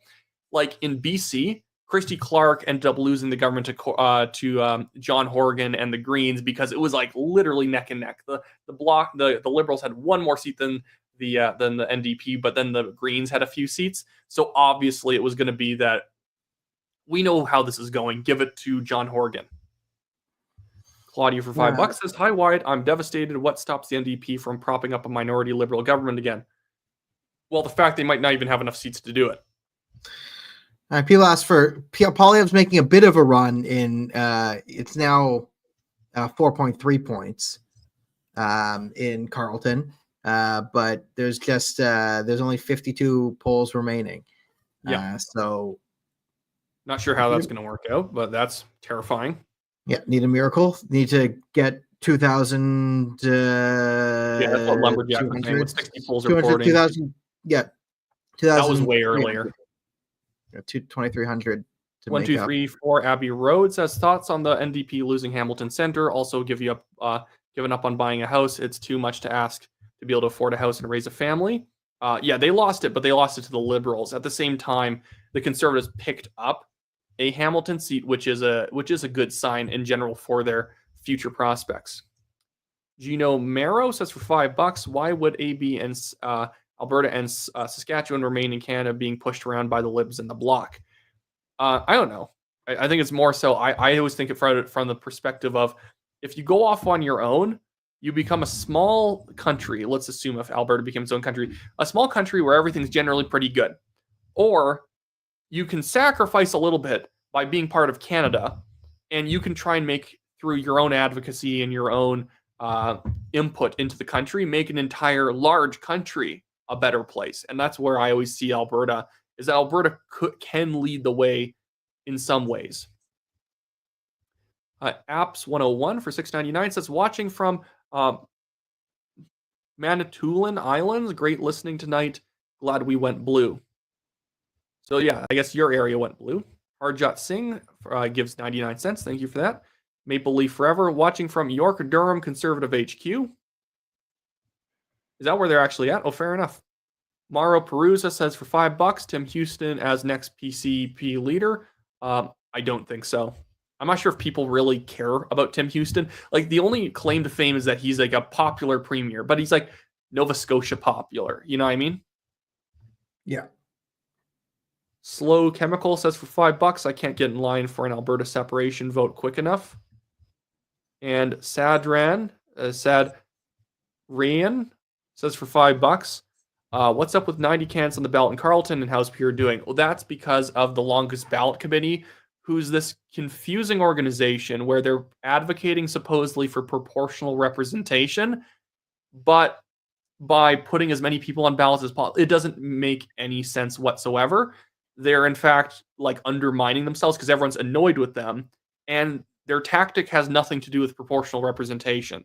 And you could easily block them by just saying the same guy cannot be the agent for literally 100 candidates. Yeah. Brendan Studer said, but if the Conservatives in the Bloc get a coalition, and thank you for the $20, Brendan, but if the Conservatives in the Bloc get a coalition, then the Liberals' throne speech would fall on its face, and we'd either get another election or the Conservatives get to form a government, right? In theory, but I don't think anyone's going to push their luck on that one, because that's like a big area of risk for something that could end up blowing up in your face. Brenda Sudu said, we got front row seats to a national mistake. Yes. Vitality Mirth says for $6.99, 1985 Ontario, PC 52, Libs 48, but Libs form government with backing of NDP. And that's one of those special circumstances where it's so close and the coalition is so obvious that I think that it would just be allowed to happen. Abhinav Sharma says for $50, Wyatt Daniel Carney says he'll reset relations with India. How can we give this cold response to Kashmir attacks? P.S. I didn't vote. I'm in Surrey Central. I can't vote for Khalistani candidate. Agree with Dan. Cons need to stop pandering. Yeah, I mean, this is the interesting. This is how like the Liberals did it. This is the Conservative mistake. And like, listen, I'm all against pandering and this, that. But the Liberals at least do it right. If they're going to pander, the Liberals pander to every single side. So they pander to the Khalistanis, being like, listen, we're going to kill all the Hindus, right? Kill, kill, kill. We love it. Then they'll go to the Hindus and be like, no one should ever kill any Hindus. Killing Hindus is bad. Whereas the Conservatives kind of picked the crazies here and then didn't do the outside pandering. So Carney, like, listen, we need, if we're gonna be in a fight with America, we're gonna need India. America and India are the two largest democracies in the world. We can't be in a trade war with both of them. So will Carney be able to reset relations with India? It's going to be hard because India is really, really mad at us. And, you know, and you could say, oh, we hate India. Da, da, da, da. It's like, sorry, they have over 1 billion people and we have resources. Do you not like money? Do you not want to sell them things? Do you not want our oil going? Do you not want to give them the things you make and they give you money for it? I mean, fine. If you just want to be spiteful and racist, great. Have fun with that.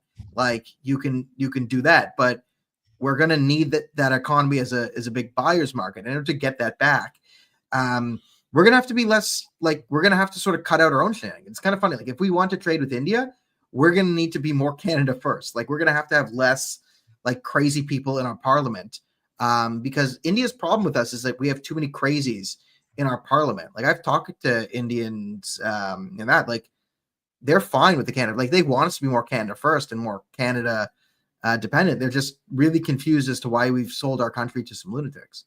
Yeah. Someone brought it up, and that's Kelowna is now within 66 votes, so the Liberal lead has come down quite a bit there. Okay. That's good to see. And What else do we got going on? I guess I just have to go back to super chats just to get through this. You guys are crazy generous, and we are taking forever to get through these.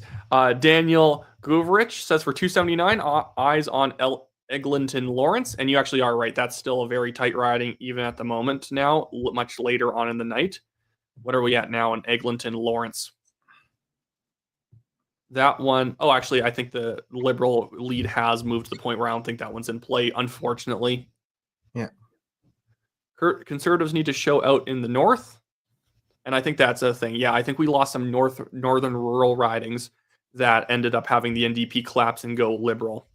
Sparsh Rastogi says, so is this done? Pierre has no chance of winning. Is this a key takeaway? Is that the key takeaway here? Yeah, I don't think Polyev can win the election, and I'm looking at his riding, and frankly, it looks like it's narrowing his chance of being able to even win the riding. Yeah, I mean, And the concept boy says, how poor do Canadians have to get before they realize Liberals can't run a country? Either way, I'm out paying these prices and moving out of Canada. Yeah. And Starset7 says, 699, is it possible for the BQ to join the Conservatives in a coalition? As I've been saying, probably not, because that's generally not as someone said, it's kind of a faux pas to back an even smaller party for an even shakier coalition government. And as it stands right now, the Bloc and the Conservatives don't get over the threshold combined. Yeah. So it's a bit of a moot point right now. Spencer Coe says for 699, Pierre should have taken the briefing last week that just YOLO and publishes everything. Oh, on the Chinese interference, does YOLO it? Yeah, they would probably throw him in jail for that. I'd love it, but they'd be like, oh my God, you cannot expose Chinese foreign interference. That is the dumbest. I hate that issue. That's such a stupid election issue that became a thing. Yeah. Oh my goodness, he's not taking the foreign interference. Like, he's not taking the security clearance. I'm like, yeah, because then he can't talk about it, idiot. Thomas Mulcair, the former NDP leader, backs him on this being stupid. Yes. And Simon J says for $20, can the CBC Bloc force the Liberals to release Nisakop and Green Slush? Actually, no. Kind of, but it if depends. The Greens and NDP don't have enough to keep them in, and they can't block it, or maybe the Greens are even in, or maybe the Greens and the NDP are even in, potentially in favor of that. Yeah, I guess they could technically force them to do it.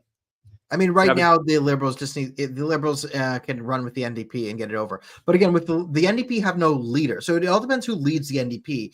And if you're like, listen, if the NDP just got disseminated and you're going to be the Liberals' bitch again, you're going to destroy the party. The NDP might want to, like, the NDP in order to survive needs to differentiate itself from the Liberals. So we're still in a bit of a chaos zone here. And the Carleton update. Let's scroll down to Carleton. 2236 lead for Fanjoy still. Yeah. With about 50 ridings to go. 50 polls. Yeah, 50 polls remaining. 50 polls remaining, and there's a 2,200 votes to make up. Mm-hmm. In 50 polls. Yeah. Yes. Over for Pierre. Jagmeet stepping down. Absolutely. I think I actually read that one again. -1-2. Put the current popular vote numbers in 338 simulator. Lol. I know what he's doing. Yeah.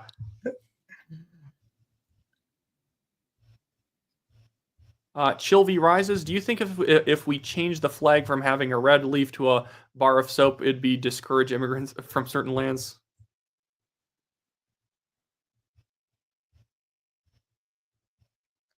Wazenberg for $2 says, how's skinny bulky? It was close with 50 reports. Yes, and now the Conservatives, Ellis Ross is leading that one. Okay. I will support Polyev. CD says for $10. Who else could lead the Conservatives? Western Idiot says, if the Cons and the Bloc combined have 172 seats, can they call a non-confidence vote and without having to wait for Jagmeet to get his pension this time? Yes, that's... Yeah, they could technically do that. But I think that's kind of what I'm cheering for. They don't even reach that at the moment. They'd be under that. I mean, I'm cheering for they'd be like 170. Yeah, 170. The problem is Liberals and NDP currently have it as it stands now. Yeah, unless one more flips around here like Kelowna, and then it's one of those things where you need the greens then. Yeah. And Motor Gear Solid sets for $5. Would they dare re-roll a safe CPCC to get Pierre back in, or just look bad at this point? I'm not even sure about that. It depends. If there's some guy retiring in like Calgary, like I'm not speaking for him. I actually have no clue. Like if Pat Kelly wants to step down, I guess Pat Kelly in Calgary would then would replace him, or he'd get replaced if he did that. Shan Siddiqui for $6.99 says it is possible anything substantial changes when they count the advance polls. It's happening now, and I think it's really dependent on the riding, because certain ridings for the Liberals are getting more safe, certain ones for the Conservatives have getting better, or Liberal leads have been falling. It really depends on the area. Like Coquitlam, Port Coquitlam still has like 46 or 48 polls left to count, and the Liberals only leading by 325. I mean, Poiliev's closing the gap a little bit on the couple polls came in, and Poiliev did well on them. But again, we're still over 2,000 behind. You actually are. To be fair, though, only about like 5 polls came in, and he reduced the lead of the Liberal by like 700. So hopefully some big ones. Oh my goodness, Nisaping. Oh, here's an actual interesting one to follow, guys. I'm going to put this on screen. Oh, hey, I don't want to cancel. That's okay. Don't worry. We have this one, 25 vote lead for the Liberal, Pauline Rochford over Gary Kelly. So that one's interesting, and there's 2 more polls to count with a 25 vote lead for the Liberal. Okay. That'd be pretty big. Go, guys. We got options on the table. That needs to go blue. I mean, every seat matters in this coalition here. Terra Nova even could go the other way. 46 votes. If the Conservatives have a good poll, maybe they just win it, or maybe it's close enough. It would need a recount either way, unless it just like somehow it's a 200 vote dump for the Liberal. And then Brampton's still crazy tight on both sides for the Liberals and the Conservatives. It's like the Conservatives have areas where they're leading by 184, and then literally right next door, the Liberal is only leading by 180 in some of those.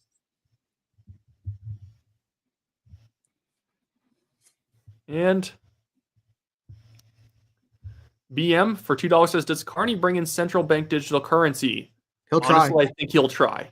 That is actually one of the most dangerous things about Mark Carney that I was bringing up more at the start of the campaign, but I just didn't think a lot of people picked up on it, no matter how much I mention it. It's not because, oh my goodness, people are silly. I just don't think people know what CBDCs are, and it would need an entire explanation. The people who do know that's insane.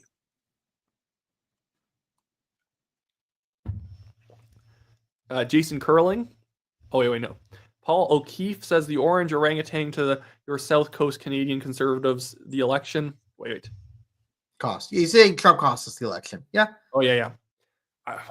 It's so late. I'm like not even reading things right. We're almost on the 6-hour mark. So thank you for being here so long, Daniel. It is a marathon. This is why I need Daniel, or I'd have gone insane.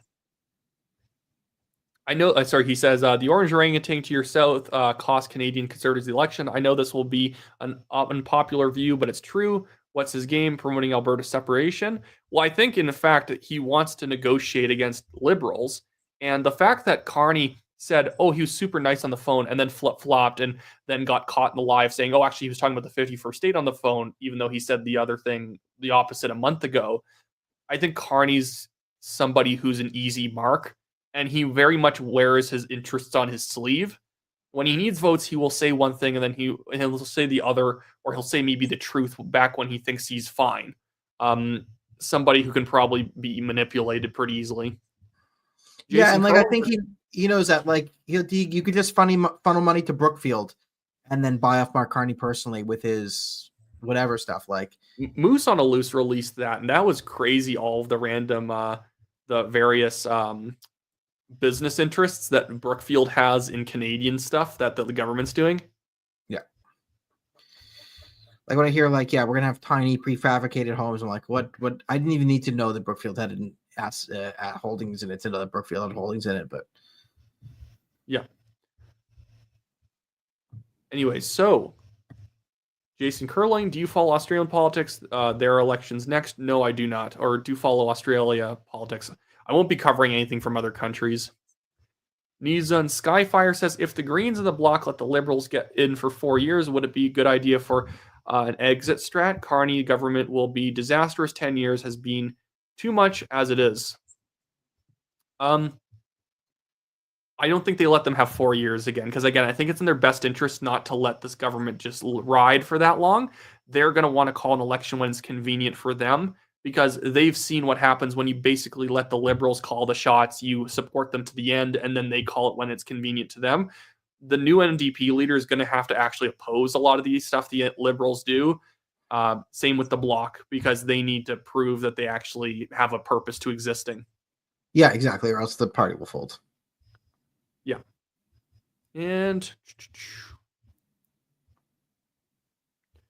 we've just been having crazy tight elections all over Canada for the past while, except for like obvious incumbents like Ford and Tim Houston getting in. Everything's been just so tight. Saskatchewan, New Brunswick, British Columbia, Alberta. Yeah. It's all been like, oh, it's all within a couple hundred votes of this riding or that riding.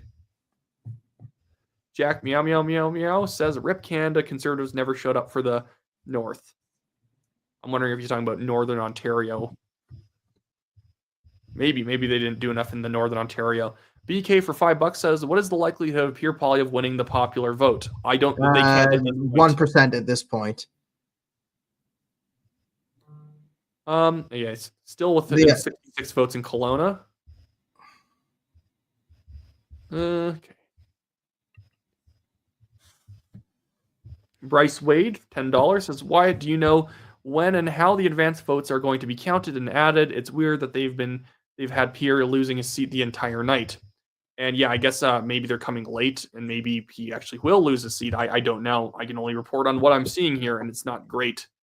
Yeah. J Babs says 279. What do you mean only a year and not 4 years? It's because, again, like we're saying, the parties like the NDP and the Bloc, really everyone's incentivized to have an earlier election, because Carney's probably not going to want to have to negotiate over everything. So he'll try and call an election when it's convenient for him. At the same time, the NDP also might want an early election because they currently are going to not even be an official party, and they're going to lose a lot of money in terms of their legislative budgets. And so they're incentivized to get a new election just to punch above 12 seats again, regardless of who gets into power, because at some point the party needs to do something to keep itself financially stable. J Babs says, that's what I just did. BK says for 5, hey, what do you think is the chance of Pierre Poilievre winning the popular vote? Or I think I already did that one. I don't think the Conservatives will win the popular vote. CTR Lee says for $5, do you think that Pierre is going to lose? If so, what's the future for the Conservative Party? I don't even know. Honestly, it seems like it's more likely that he loses than not at this point. Yeah, I think he loses in the future of the Conservative Party as a leadership race. And that will be interesting. The Doug Ford's faction's clearly making a play for it. It's going to be interesting. Wyatt Plays Music sends in 99 cents. And Tasmo Town sends in $5. Devastated. The Toronto Boomer Liberals decided the entire country. Although, again, the GTA actually went more blue this time than last time. It's weird ridings that just swung the wrong way, and I'm not even sure if that's local effects or what it's going to be. We're going to need a kind of a post-mortem after all this. Yeah. Wyatt Plays Music for $2.79 says, can Pierre stay on as leader if he loses? I'm not sure. If he does stay on, it's that he probably needs to run in a leadership election again to kind of prove he can still do it. And Ro Claren says for $10, sorry for the dumb question, but can you explain what you mean by one more year of this crap? Could there be another election next year? Yes. Yeah. I think I think that came up at times in the context when we were talking about people were saying 4 more years of this crap because the Liberals won, and Wider are saying like a year. We think an election. We think this government won't last 4 years. Is what we're saying. Yeah, because everyone's incentivized to want a new election. Yeah. Human 1010 says for $10, Conservatives need to do better with women since somehow so much last-minute poster-style misinformation being shared by women on my social media today. And you actually are right. There's so much stuff about, no, the Conservatives hate women. The Conservatives are going to ban abortion. And I'm pro-life. But it's like, no, they're not. That's just obviously, and even pro-life conservatives are not going to like do a Texas ban of like nothing. If that ever happens, that's going to happen in like 100 years, and it's only going to happen because Canadians want that. That's the thing with every issue. The party tends to only do it unless it's some like really abstract financial thing the government's doing that most people don't have an opinion on, even if they hate the results of it. Most things like guns and like social issues tend to be voted on by the public in the sense that even if there's no referendum, if the public wants it, they tend to get it. And with people fear mongering, and like someone said before, their parents legitimately think Poilievre is going to ban gay marriage. It's like, do you actually think that's going to happen, or is it morally satisfying to think, oh, he supports bad things and I support good things? So SMAC says here, living in drugged out Guelph. I grew up in Union CCPville, 6.9 miles, 6.9 million early votes, no change. Carnage shouldn't have won this. Bankus au revoir for PM. Riva. Bankus Oribia. He's Oh. Ben Bankus and Oribia Chow. Oh, The so Ben Bankus I'm guy. Oribia Chow, and I want to be a prime minister of Canada. And with that, well, we don't want any move on to the next one, more man. business in the Canada. We're gonna pay a tax. Everyone gonna pay a tax. Every money gonna be a tax. Yes. Anyways, I gotta go. JT for 279. What happened if Pierre Poilievre loses his seat? And I think that's been answered by leadership race. Yep. J Babs for 699 says, what are the chances of no confidence vote? How would it happen in how much time? So 1.5 to 2 years, maybe 2.5 years. I think you're going to see one party, when they've pushed themselves up in the polls, are going to push for an early election. Although the funny thing is, whenever that happens, whenever a party thinks it has an advantage and calls the early election, usually they take a minor hit. So everything usually gets very competitive after an election gets called. Chris Pyle says for $69.99, I just wanted to thank you for making this election process so much more bearable. I truly look forward to seeing you get your own riding someday. Nice job, White et al. Well, thank you for that, and I definitely will try someday for something. Paul Poco says for $2, Jagmeet has to wait 19 years to collect pension at 65. Yes, that's where I was always skeptical if he was actually motivated by the pension. I think Jagmeet was motivated by being the leader. I think he liked being the leader, and he kept holding on because he knew as soon as the election was going to happen, he was going to lose. Nor Chamber says $5. Do you think the NDP will learn its lesson in over supporting the Liberals?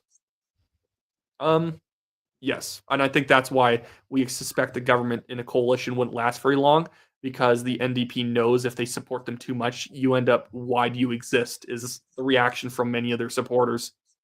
John Roberts says, who will coalition with Carney? NDP probably, and then maybe the Greens, if they need them. Okay.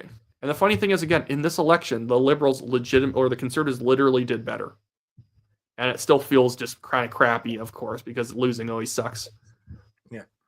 Basically, Scorsese says for $5, I have 10,000 mail-in votes where I can deliver them. I don't really think it's a mail-in ballot thing, dude. Cool man, A Bud for $5 says, could you see someone in the Calgary riding give up their seat for Pierre? It'd only be like an older candidate like Pat Kelly if he didn't want to be the guy still. And I think even then what they'd probably do is say, run in another leadership. If he loses his riding, run in another leadership. And if you win again, maybe someone will agree to step down who already wants to retire.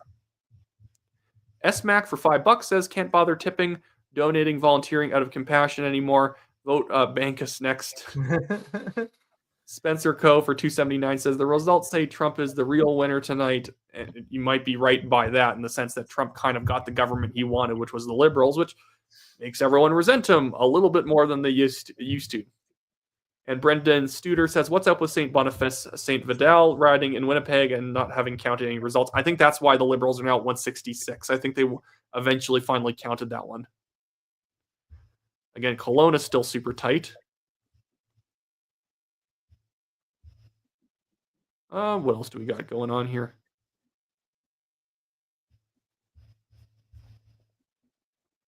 Fleetwood, Port Kells is still close. Coquitlam, Port Coquitlam, they still haven't counted anything new in.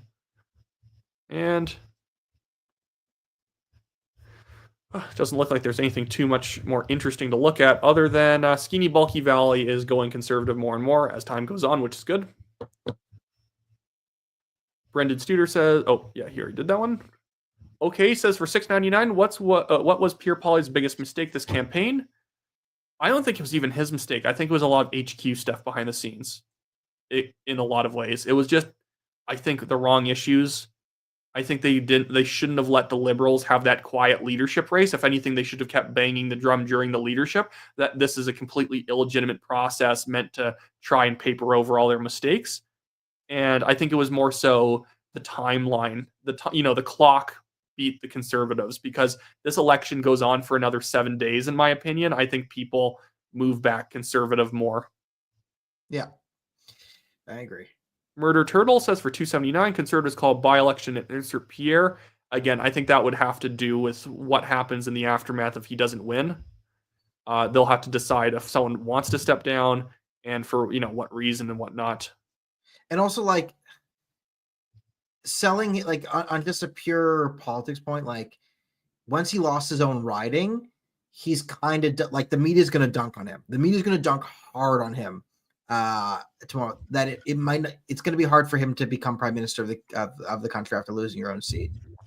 It's one of those things like, what's her name in Arizona? She kept running for Senate or governor. Carrie Lake. Once you lose once, it becomes that you lose is kind of the brand a little bit, even though he's won since 2004. And that used to be a tight riding that the Conservatives could lose often. Carleton, that he ended up winning it.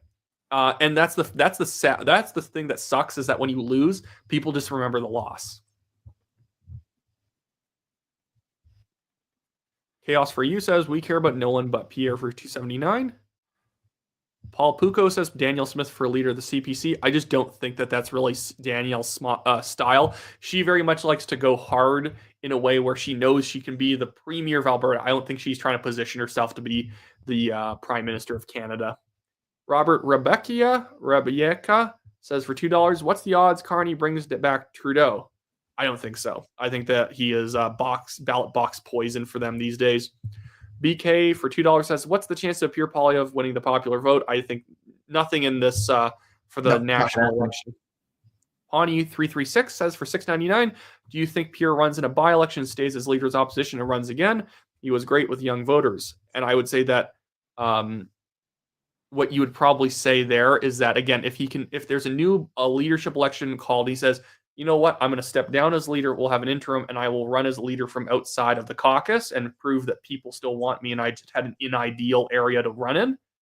Maybe he could make the point, but I think it's almost like Trump running again in 2024. You kind of have to reintroduce yourself again.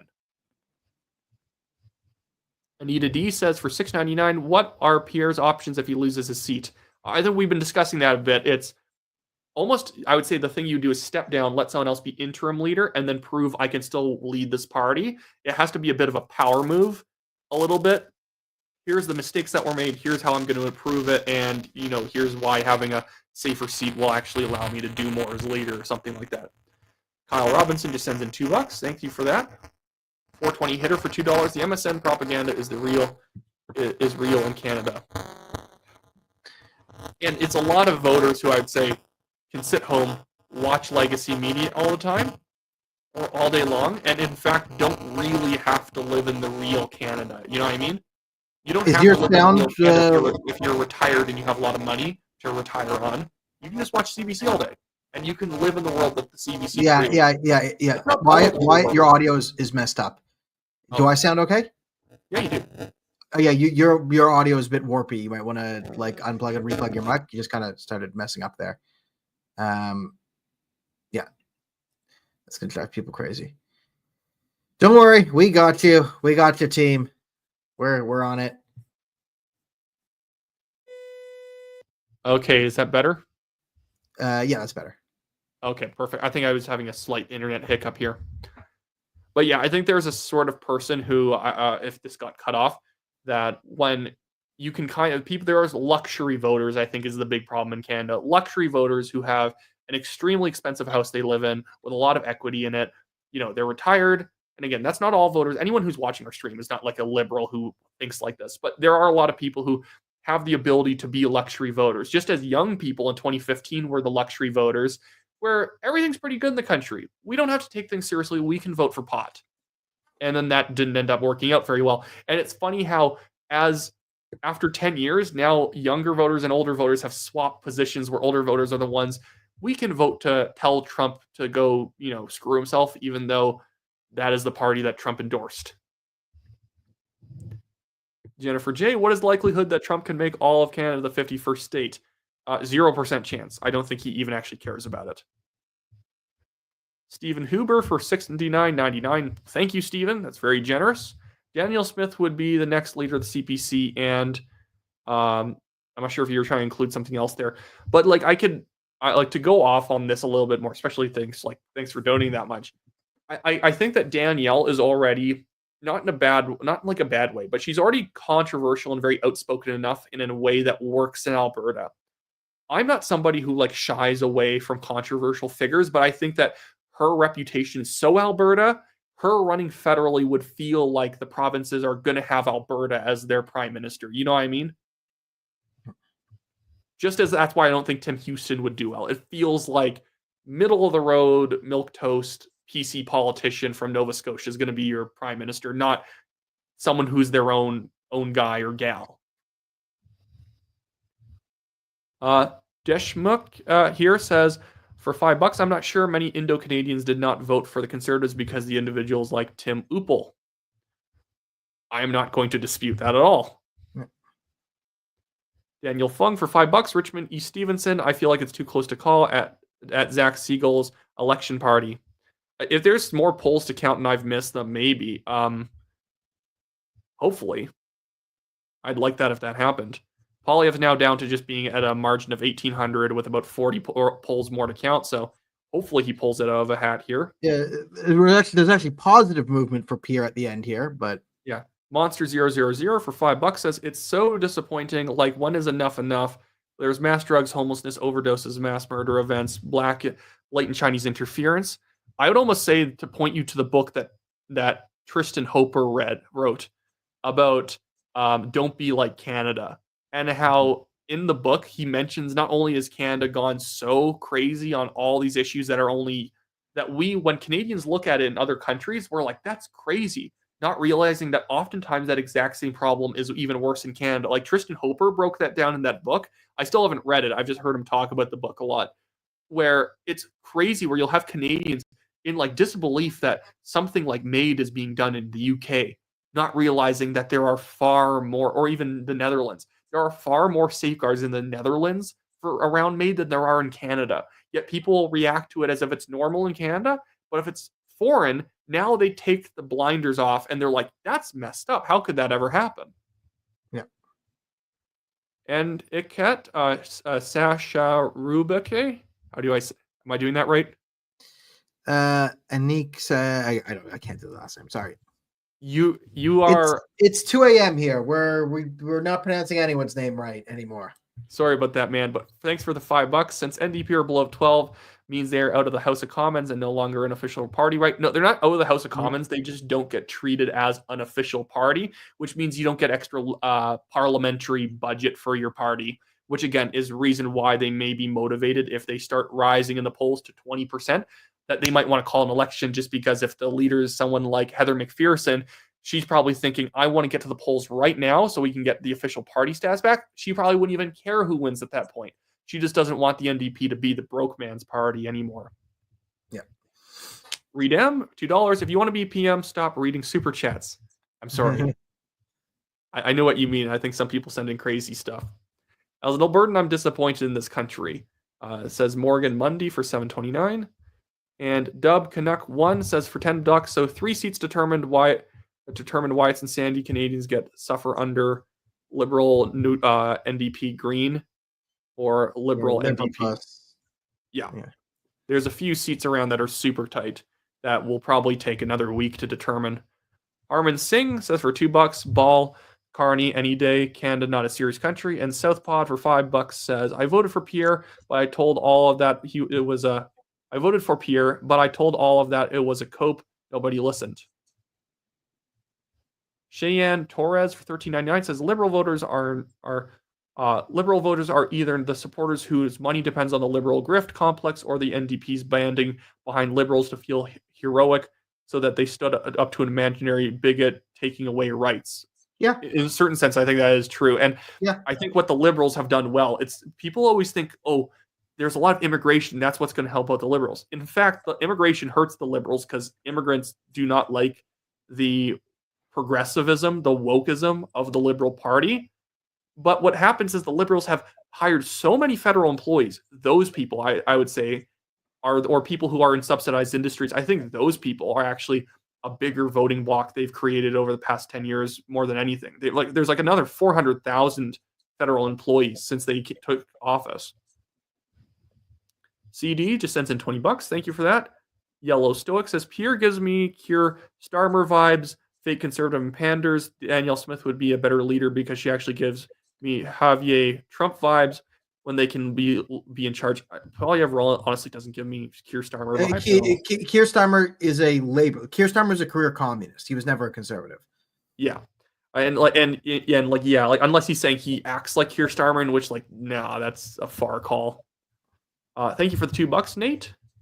Morgan Mundy says for $6.99, prepare for liberals make unaffordability be an even bigger issue.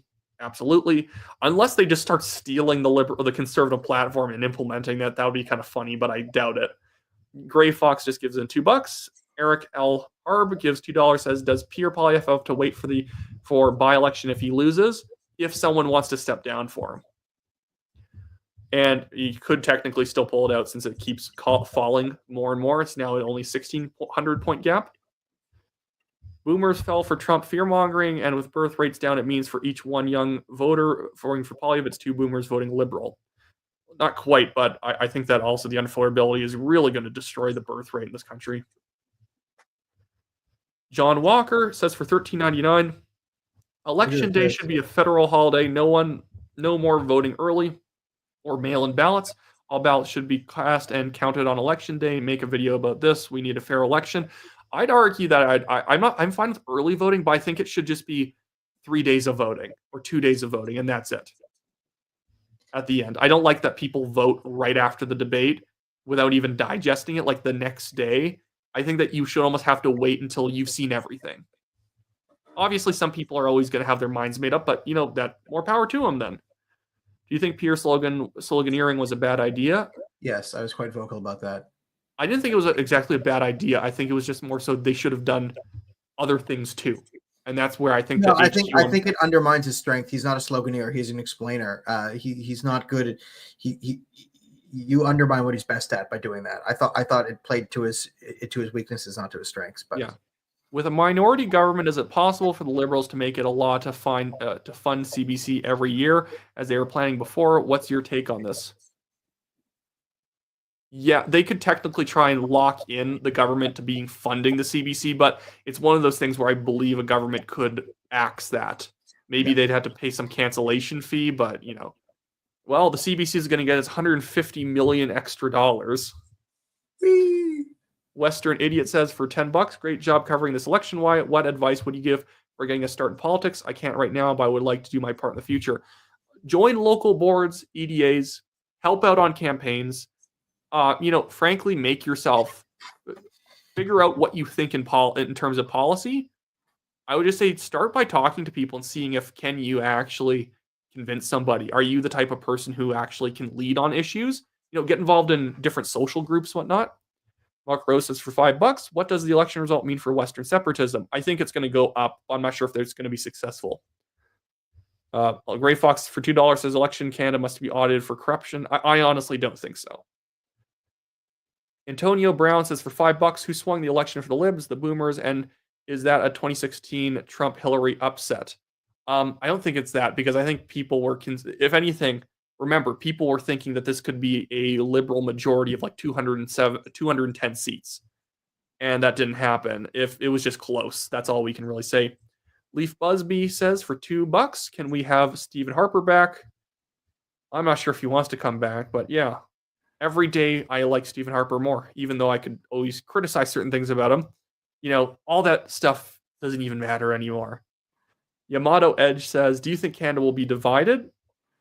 The funny thing is, they're not going to be divided by East-West. It's going to be divided by, like, not even class, but just social priorities. Because it's so clear that literally you can go from one riding to the next and they can have completely different priorities, despite the fact they used to vote together. It's like the working class ridings versus not even like the rich. It's like the metropolitan ridings, the luxury voters. Ronnie BBY says for $5, was part of NOM, door knocking, banked for Ravi, Batani, Van Kingsway. Our efforts got more votes, Chair. I guess I'll take Don's win over Amy. Thank you, Wyatt. And I think that, you know what? You did really good work. If the Conservatives gained votes there, you're starting off at a higher plateau than you previously started this election. Next election, rather than having maybe 5,000 ID'd votes, you start off with 8,000 ID'd votes or households. So that's very good work, Ronnie. Liam RC Engineering says, will there be any judicial recounts in some of these ridings where it's like 50 votes? Yes, absolutely. Yeah, okay, yeah. 420 Hitter says, for $5, do you think more campaigning will be enough to beat the propaganda our tax pay for next time with the CBC getting even more funds? I don't think the CBC is actually all that effective for the money. So 150 million extra dollars, I don't think is going to matter that much. I think once the tensions with the US die down, it's hard for the Liberals to pull the same trick twice. And their trick was making the election about standing up to fascism in the Americans. And people are saying check Carleton. Carleton is getting closer. It's still not great, but it's under 3 points now. Yeah. It's 2.7 So points. Linda Kilmer descends in $6.99. Surkrat Agarwal sends in $2 for do advance polls hold no significance. They do. They're just being counted now. And I don't really, if he's meaning like, does it mean one, is it good for one party or the other? I think it just depends on the riding. Depends on the ground game, how much they push people out. Ralph Lamont says for $10, can the Conservatives and Bloc stop the Liberals, NDP, Greens from passing anything? Depends. They might be able to. Depends on the seat count, but it's not looking like it right now. Liberals at 167. I wonder if Elizabeth May, if she ends up holding the tie-breaking vote, because remember, someone has to be the speaker. I wonder if she ends up being intolerable for the party because she's in her last hurrah days. She can do whatever she wants. Do you think Trump will squeeze Brookfield AM to manipulate Carney? Is this a vulnerability for Canada or not an issue? It's definitely a vulnerability, which is why people wanted him to disclose conflicts of interest. We have this one. S. Johnson for $6.99 says, Sheeran O'Toole did not perform nearly as well. People believe in Pierre. If he says he's an attack dog, then let him maul Carney in Parliament. I honestly, I kind of like to see that a little bit, but he has to be in. He needs to have a seat in Parliament to do it. Listen, I'm all on Pierre staying. With this in a minority, I think Pierre should stay on, but he needs his seat in Carleton. Yeah. Collins and Pierre Poilievre did their best. It's just that the delusional NDP supporters freaked out over imaginary threats and banded behind the Liberals to prevent Pierre Poilievre from winning, including his own riding. There's not actually that many NDP votes. I'm wondering if it's just women who end up siding against Poilievre in that. When you get a lot of split households where women vote against Poilievre because of really overplayed comments where he made the biological clock comment, which is true. It's just true. But the media plays up things like, that's nasty. It's like, is it true though? I think the truth is more of the nasty part, that the Liberals have made things that unaffordable that people don't have families. And Darksea Duflo says Liberals moved in thousands of government workers and immigrants into Canadian Carleton riding over the past few years in order to steal it from Pierre. That was not rigged. I think it's more so that there's probably just more government employees as well in his riding. And again, immigrants are voting Conservative. Liam RC Engineering says judicial recounts. Some of the ridings are within 1%. Absolutely. Usually within 1% or 0.5% is what you recount for. Linda Kilmer says Kim Campbell's non-confidence vote came in 3 months, not in 1 to 1.5 years. Yeah. Government could break. I mean, yeah. Mr. NDP, Morehouse. There's a lot of things. Mr. Morehouse says for $5, it's going to take a bit to wake up a majority of Canadians. TDS, MSM, and Carney shilling from the CBC was wild, but they're under the microscope now. And again, I think the problem is that you can't pull the same trick twice for them, and I don't think the next election is going to be the same. And Robert Mitchell says maybe we still have an election in October when the Libs really crap the bed. I just don't think it's going to be that fast.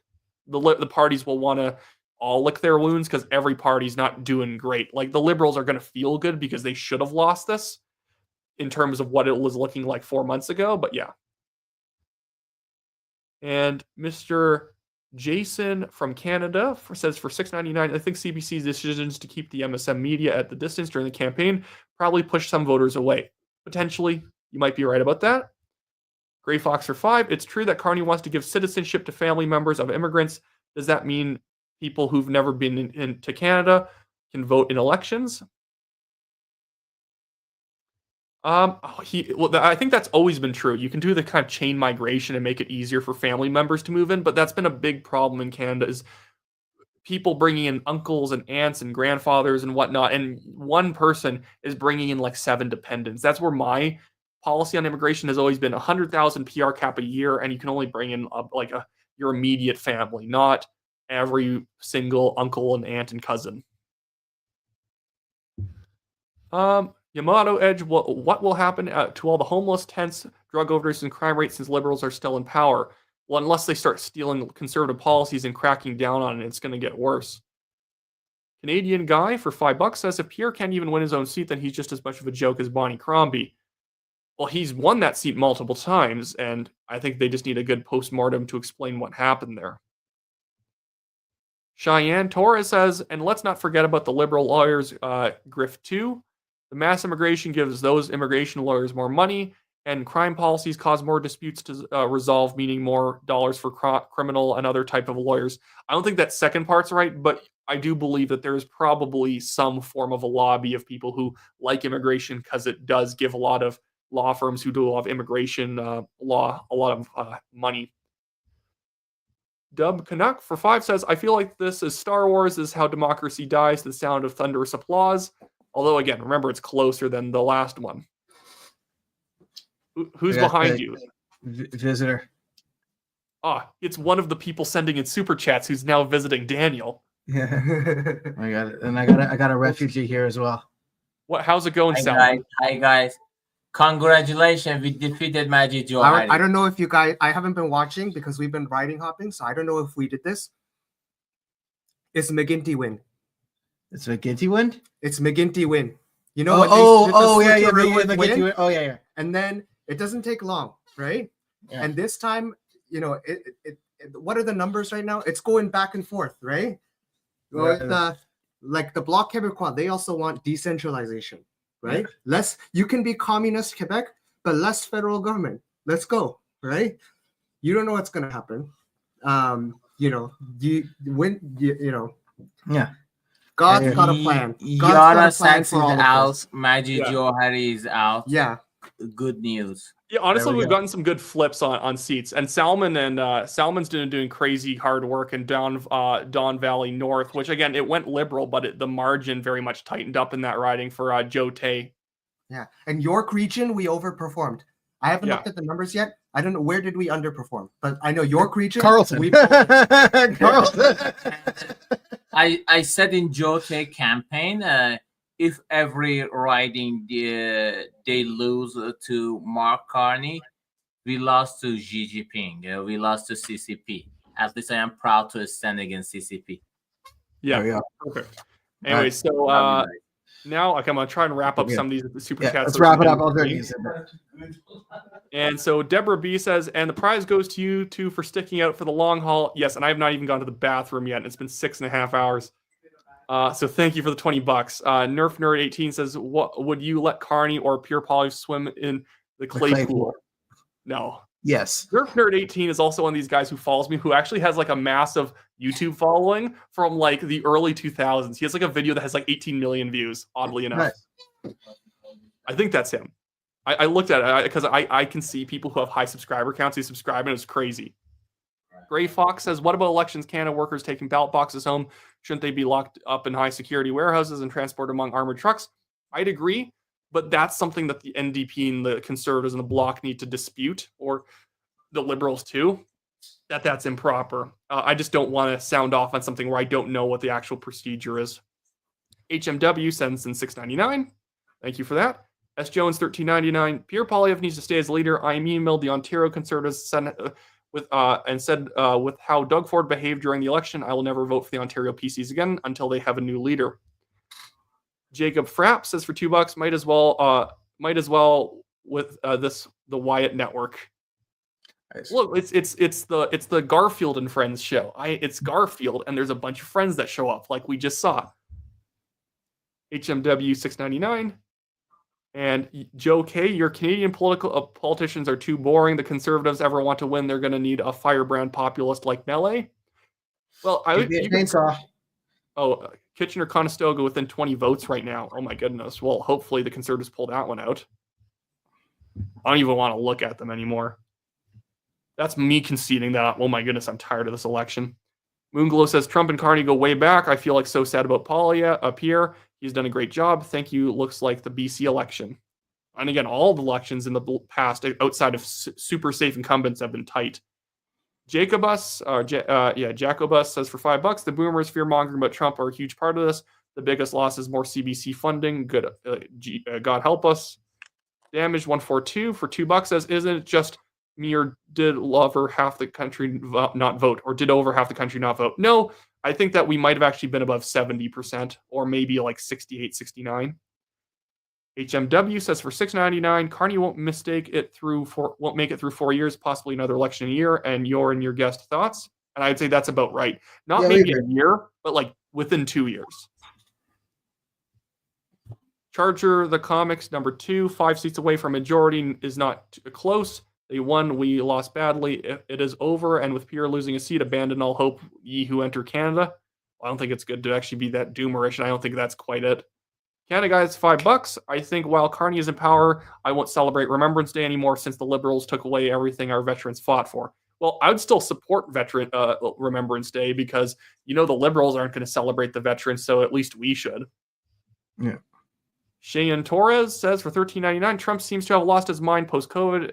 If he goes down the path he's claiming, he will take us down with America, especially with Carney, and sell out libs in charge of our great country. I just don't think Trump understands Canada, and that what you say in Canada actually is like, it's way worse than even getting involved in European politics. They honestly don't care what he says either way. But in Canada, it's like Canadian liberals, default liberals, care so much about what America says, even more than what happens in Canada. Liam RC Engineering for $5 says Doug Ford has 4 years left before he goes to run for the CPC leader. Why kneecap Pierre, who in Ontario PC could run now? I don't know. I would say vote for the New Blue Party if you're in Ontario, because my goodness, I cannot stand Doug Ford. Yeah, it's a bit of a... And we got one more, and I'm going to end it pretty fast, guys, because I got to go to the bathroom. But thank you for hanging in here with us. S. Jones for $13.99. Dude, what? I paid $13.99 for you not to even comment on what I said about Doug Ford. What did you say about Doug Ford? I'm not trying to miss you at all here, dude. Here it is. Sorry. Pierre needs to stay as leader. I emailed the Ontario Conservatives and said with how Doug Ford behaved during the election. And that's what I would say. New Blue is where I'd be going on Ontario. I've been supporting them, flying in. Doug Ford hasn't done anything conservative in Ontario. His spending is as bad as Kathleen Wynne. The curriculum in school is as bad. It's worse.